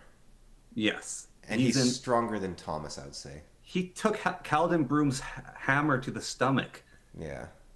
But I think Egwin's stronger still. Like, she is insanely strong. Yeah. Okay. I mean, cool. granted. Never mind. No, go say. Go on. Good. Oh, Granted, I don't think he could do that here. yeah. Oh, because of the different magic from the world? Well, also, wasn't that like the direct intervention of an Elder God? Oh, Yes. I see. Yeah. Yeah, that's a good. One. Yes. Yeah, there's no Krull here. No. Or if there is, then that raises some weird Well, no, questions. Krupp can bring him here. He can travel dimensions. Yeah. Okay, Quoth, Harry lives. It depends on the quote. We're doing That- we're doing most powerful Quoth is, which is a master of speaking and understanding things that he looks at. Then I'll put If we're him... doing narrative framing growth, and we're putting Dresden at Harry Lives tier, then Quoth I think has to match it. Although his name is Quote when he's the top tier one, technically, right? Like he has Yeah. a different name. Yes. Ote, or whatever So, but if this is the Quoth from like, innkeeper. if this is Quoth, like yeah, innkeeper Quoth I think wins, but this isn't how you spell the innkeeper's name. So I The innkeeper's name is a pseudonym, yeah, but if this and is he in the intro he's saying like, "I am the yeah, both the arcane." but So, if he's like young Quoth or something, I don't think he's doing as well. No. Yeah, well, I think there's an implicit assumption that we're taking these roughly in their prime, yeah, except when they become like a in god or the something. current universe characters. Yeah, yeah, all right, okay, Quoth. I would say Quoth is below Harry though, just because Harry has the world knowledge. Yeah. And you only need a certain power level before, like, it doesn't matter how strong you are. Like, I think Harry can. I think Voldemort would beat Harry in a straight up fight, but Harry has a gun. Harry does have a gun. I think Voldemort's one of the few Here- guys that can avoid guns. Here's also my take. I think that you should put Dresden above Quoth simply because Butcher seems to be actually writing books. Yes. Yeah. Yeah, that's a good point. We'll keep him above Quoth then. And left is highest, by the way, in case. That's what I've been doing. Okay. Leon Dan Brock is a decent fighter, but he's from he's like the lion. He's actually a very good fighter, but still, it's like I don't even think he's beaten Fluffy. I'll put him above Karen, maybe. Okay. Gar from something I haven't read. Where's the Garth Nixon in this list? Matt. I don't know. Okay. He sneezes and wins somehow accidentally. I think Matt's a pyrrhic victory purely because of just how ridiculous his tavernness is. Yeah, it'd be sooner though, right? Like he would do it in the first couple of years. Yeah. It would cause a lot of destruction. I think above Kelsier, I'd say. Yeah. And it's like magic can't affect him. Yeah, he's immune to magic. Well, he's not. I think actually Voldemort could take him out because even though he's immune to magic, magical things can still affect him. So Voldemort. No, but Voldemort can't because he had a Avada and then Bellatrix Restrained would run from him going, Voldemort, I love you! And get hit by it instead. Actually, that's a good Or- point. Or he casts a Avada and it turns out his wand was at a slight angle pointing back at Voldemort. No, he had and one of he'd those shoot novelty him. store squeaky wands by accident. Yes. Yeah, Or Matt's he Matt's basically a Domino from Marvel, like X-Men. That's our take there. he has luck. Luck is his power. Okay, Michael I'd say is a 50-50 because that's literally Michael's whole thing, is every fight is a 50-50. And Michael has won every fight he's been in, so that's not how math works, but... And Michael's read Harry Potter to his kids. Oh yeah, okay, so Michael's like above Dalinar, I'd say. Maybe even above Quoth. Well, unlike Corrupt, the God making Michael immune to everything exists in Oh, Harry yeah. Potter universe in That's theory. a good point, yeah. Yes. Like, he's got God on his side. Yes. Moraine Damodred, she's basically Gandalf. Like, she is Gandalf. Which is also Dumbledore. So I'd say, like, Gandalf tier. I'd put her above Gandalf. I'm going to put her below because she's a woman. Because she's basically Gandalf, but her spells are better. I disagree with you. Like, she reverses the current of a river. She can disintegrate things so hard they don't exist. She can make... Okay, the disintegrating things I'll agree with. Okay, yes. yeah. She's like Gandalf, but better in every way. No. Oh, yeah. Would you date Gandalf or Moraine? I would take Gandalf. Okay, fair enough. Yeah. Especially Gandalf the White. Like, all around. Okay, Moog is a useless wizard in that Kings of the Wild thing. Navani Colin... I don't remember anything about her. She's the brother of that guy that hates gay people, I think. There's a female... This Lan's sister? Oh, Nynaeve. Sorry. Oh, Nynaeve. Oh, okay. She's useless. Like, she's very powerful. She's very talented. She could probably help Harry. I don't think She gets eaten by Fluffy. Well, I think she would actually, like... She would cure Harry's Horcrux status, but then Yeah. she couldn't do anything to stop Voldemort. Yes. Yeah, so I'll put her, like, top of Eden by Fluffy, because she's, like, one of the most powerful people on this list, but she's just, like... not useful as a leader. Yeah. And she thinks she's useful as a leader, which makes her even worse. Or so. That's for... Just ignore you. I don't know what Monster Hunter is. Oh, Monster Hunter. I do know what he is.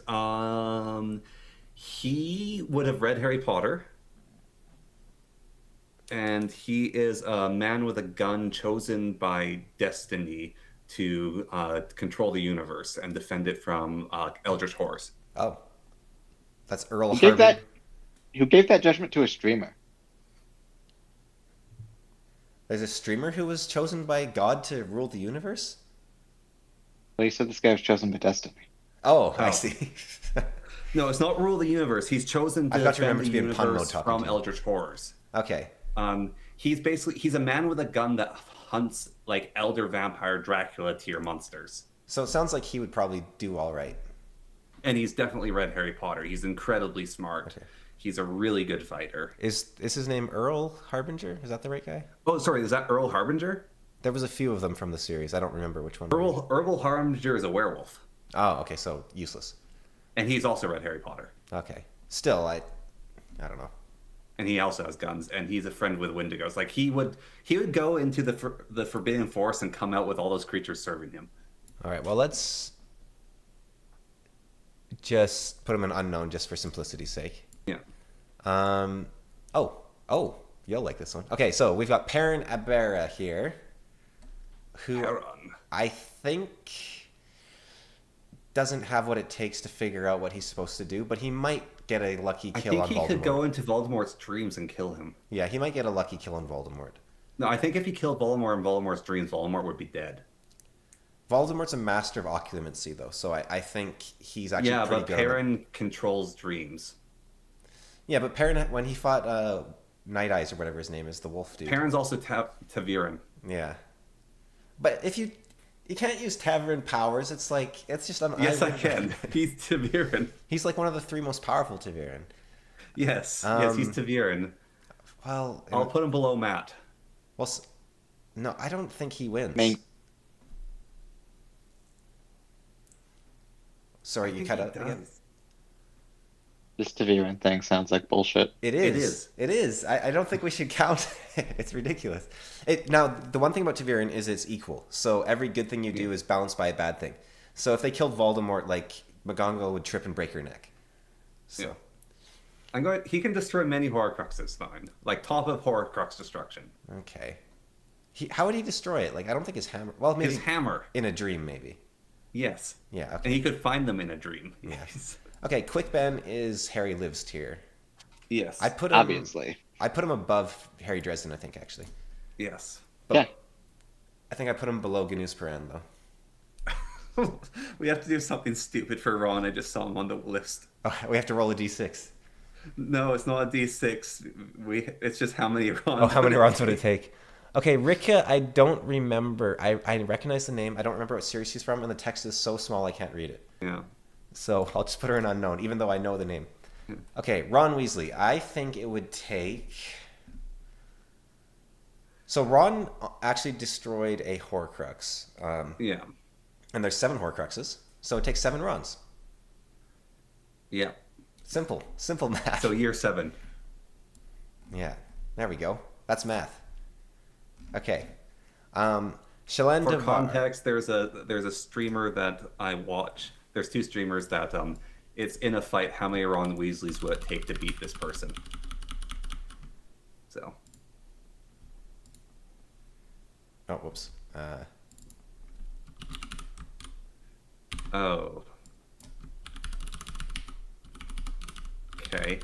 Okay, so this is the boring tier. I'm putting Shalane in it because she's the reason I don't read those books like multiple times. I think. Yeah. She's just awful. So boring. Okay. Logain Ablar. I think he's like Rand, but Who's he? worse. Logain, he's the true dragon. Oh, Logan. Yes, Logan Ablar. He's the false dragon. He's the greatest of the Yes. false dragons. Yeah, he can balefire. He's a good guy, actually. I put him above like in his prime. If we're doing in his prime, he's better than Egwin. Yeah, and he can balefire. Because I'm pretty sure the rules of magic are a good man is better than the best woman. Yes. People call Robert Jordan sexist for some reason. Okay. Teft. He's like a random cook of the bridge burners. Teft? Yeah, he's one of Bridge 4. Oh, It's just like I'm gonna put him in the Who because I don't remember what he does. yeah. All right.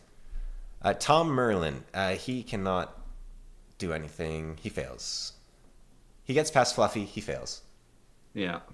I would say he's better than Loyal. He's better than Bran. He's better than Jamie.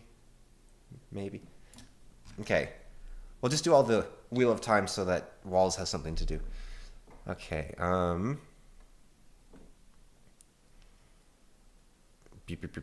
Adeline Collin. He's just another. He's like a worse Boring. Seth. Yeah. Yeah, where's Seth at? Where is Seth gone? He's up here. He kills Voldemort a few times, I think. He destroys a Horcrux. Destroys multiple Horcruxes. Yeah. I think below Min. Yep. Min can see the future. Okay, I don't know what Iron Gold is.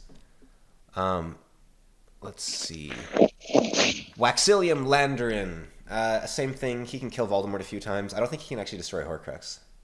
But I think he'd do better than Wayne because slowing down time is a huge advantage. Ooh, that's a difficult. I see Ashok Vidal there.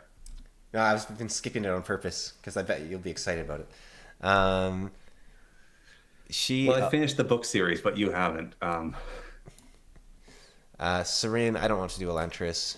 And Legends of the First Empire, that's that book you're talking about. Just put it in there.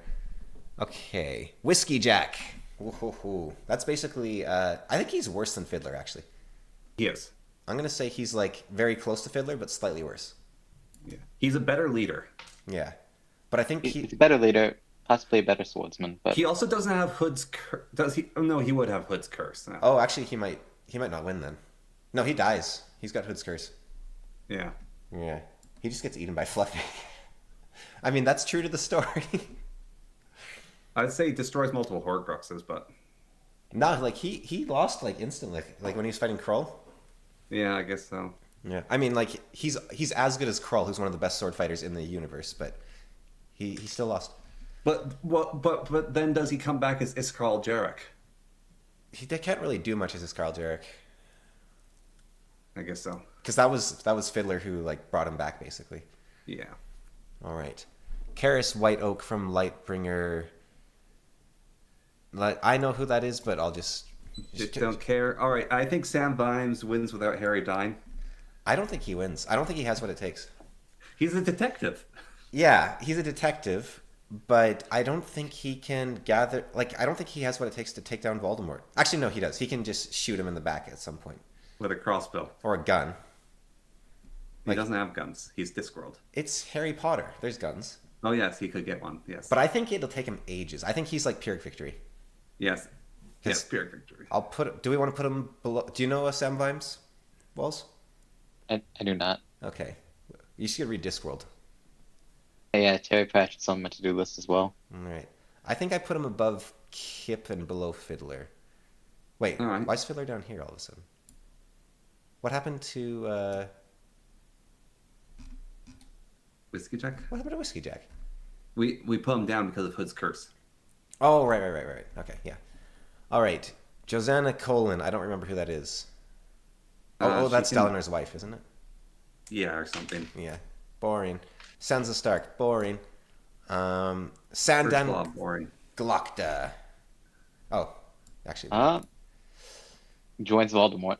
Yeah, probably. Actually, he's not a bad guy. Like, technically. He is a good guy, technically. I didn't say he's evil. Yeah. He might just, like... Yeah. He might think Voldemort has the better path, I guess. Yeah. Okay, and finally, Ashok Vidal, who can easily right. destroy a Horcrux. So, if we're going with Ashok Vidal at the end of the series, Actually, Oh. Yeah? Sandan Glokta's issue is that a lot of his chronic pain just cannot be healed with the medicine in this thing. Right. And so I think if he was a more capable leader, that if he can have access to If assuming like Madam Pomfrey can get him Yeah. back up to snuff. Gives him a glass of pomegranate juice, and he's back to. And he is a very smart guy. He's a very competent leader. So I guess it's if he gets healed, he's like maybe destroys the Horcrux. And if he doesn't get healed, this join Voldemort, I would say. Yeah. Yeah, something like that. All right. So it's the character at their prime is what we're doing, right? Besides Rand. Besides like God mode, because we didn't do it for Vin either, right? Yeah. So character at their prime, Voldemort can never kill him. Okay. Um, So he's unkillable. Can Voldemort just like chuck him away though and not deal with him for a while? no, Okay. no. He is way too fast, and his reactions are on a different level that like there's nothing Voldemort can do to him. Okay. And he's also like his sword can And destroy Voldemort, anything like, basically. here's the thing. Here's the interesting thing. Dumbledore, with his magic, could potentially deal with Ashok Vidal. Voldemort doesn't stand a chance with how he understands magic. Right. But Ashok would. He's not like an idiot. He could probably eventually figure out the Horcruxes. Or his sword might kill him straight up, anyways. So the Black Steel Blade would definitely, like, I'm going to say it's an eventual victory. Like, it's not a year 7 victory, but like he's given the information, he knows what to do. No, it's going to be a Pyrrhic victory, actually. Yeah, I can see that. Below him. Like he's like Karsa Orlong Pyrrhic victory. Yeah. Well, I think he's. Yeah. Because Karsa can win early. It's just it's going to be chaotic. Like top tier Ashok, Karsa would have trouble fighting. I find that hard to believe, but that's crazy. Yes, no, top tier Ashok is insanely powerful. Okay. I have to read the rest of Like, that series at some point. It's ridiculous. And he can like dodge bullets, right? Like he's very fast. He's insanely fast. Yeah. And his sword can cut through most Anything. things. It can cut through almost anything. And he has the skill of everyone who's ever wielded the blade. Yes. Can he like hand it around at a party and then get all their skill, or does it like the owner sort of thing? If you give it to someone who's unworthy, it'll kill them. Okay. Well, that's the list. Yes. So, Ganus Paran, he wins for free. Quick Ben figures it out quick. Harry figures it out quick. Michael 50-50.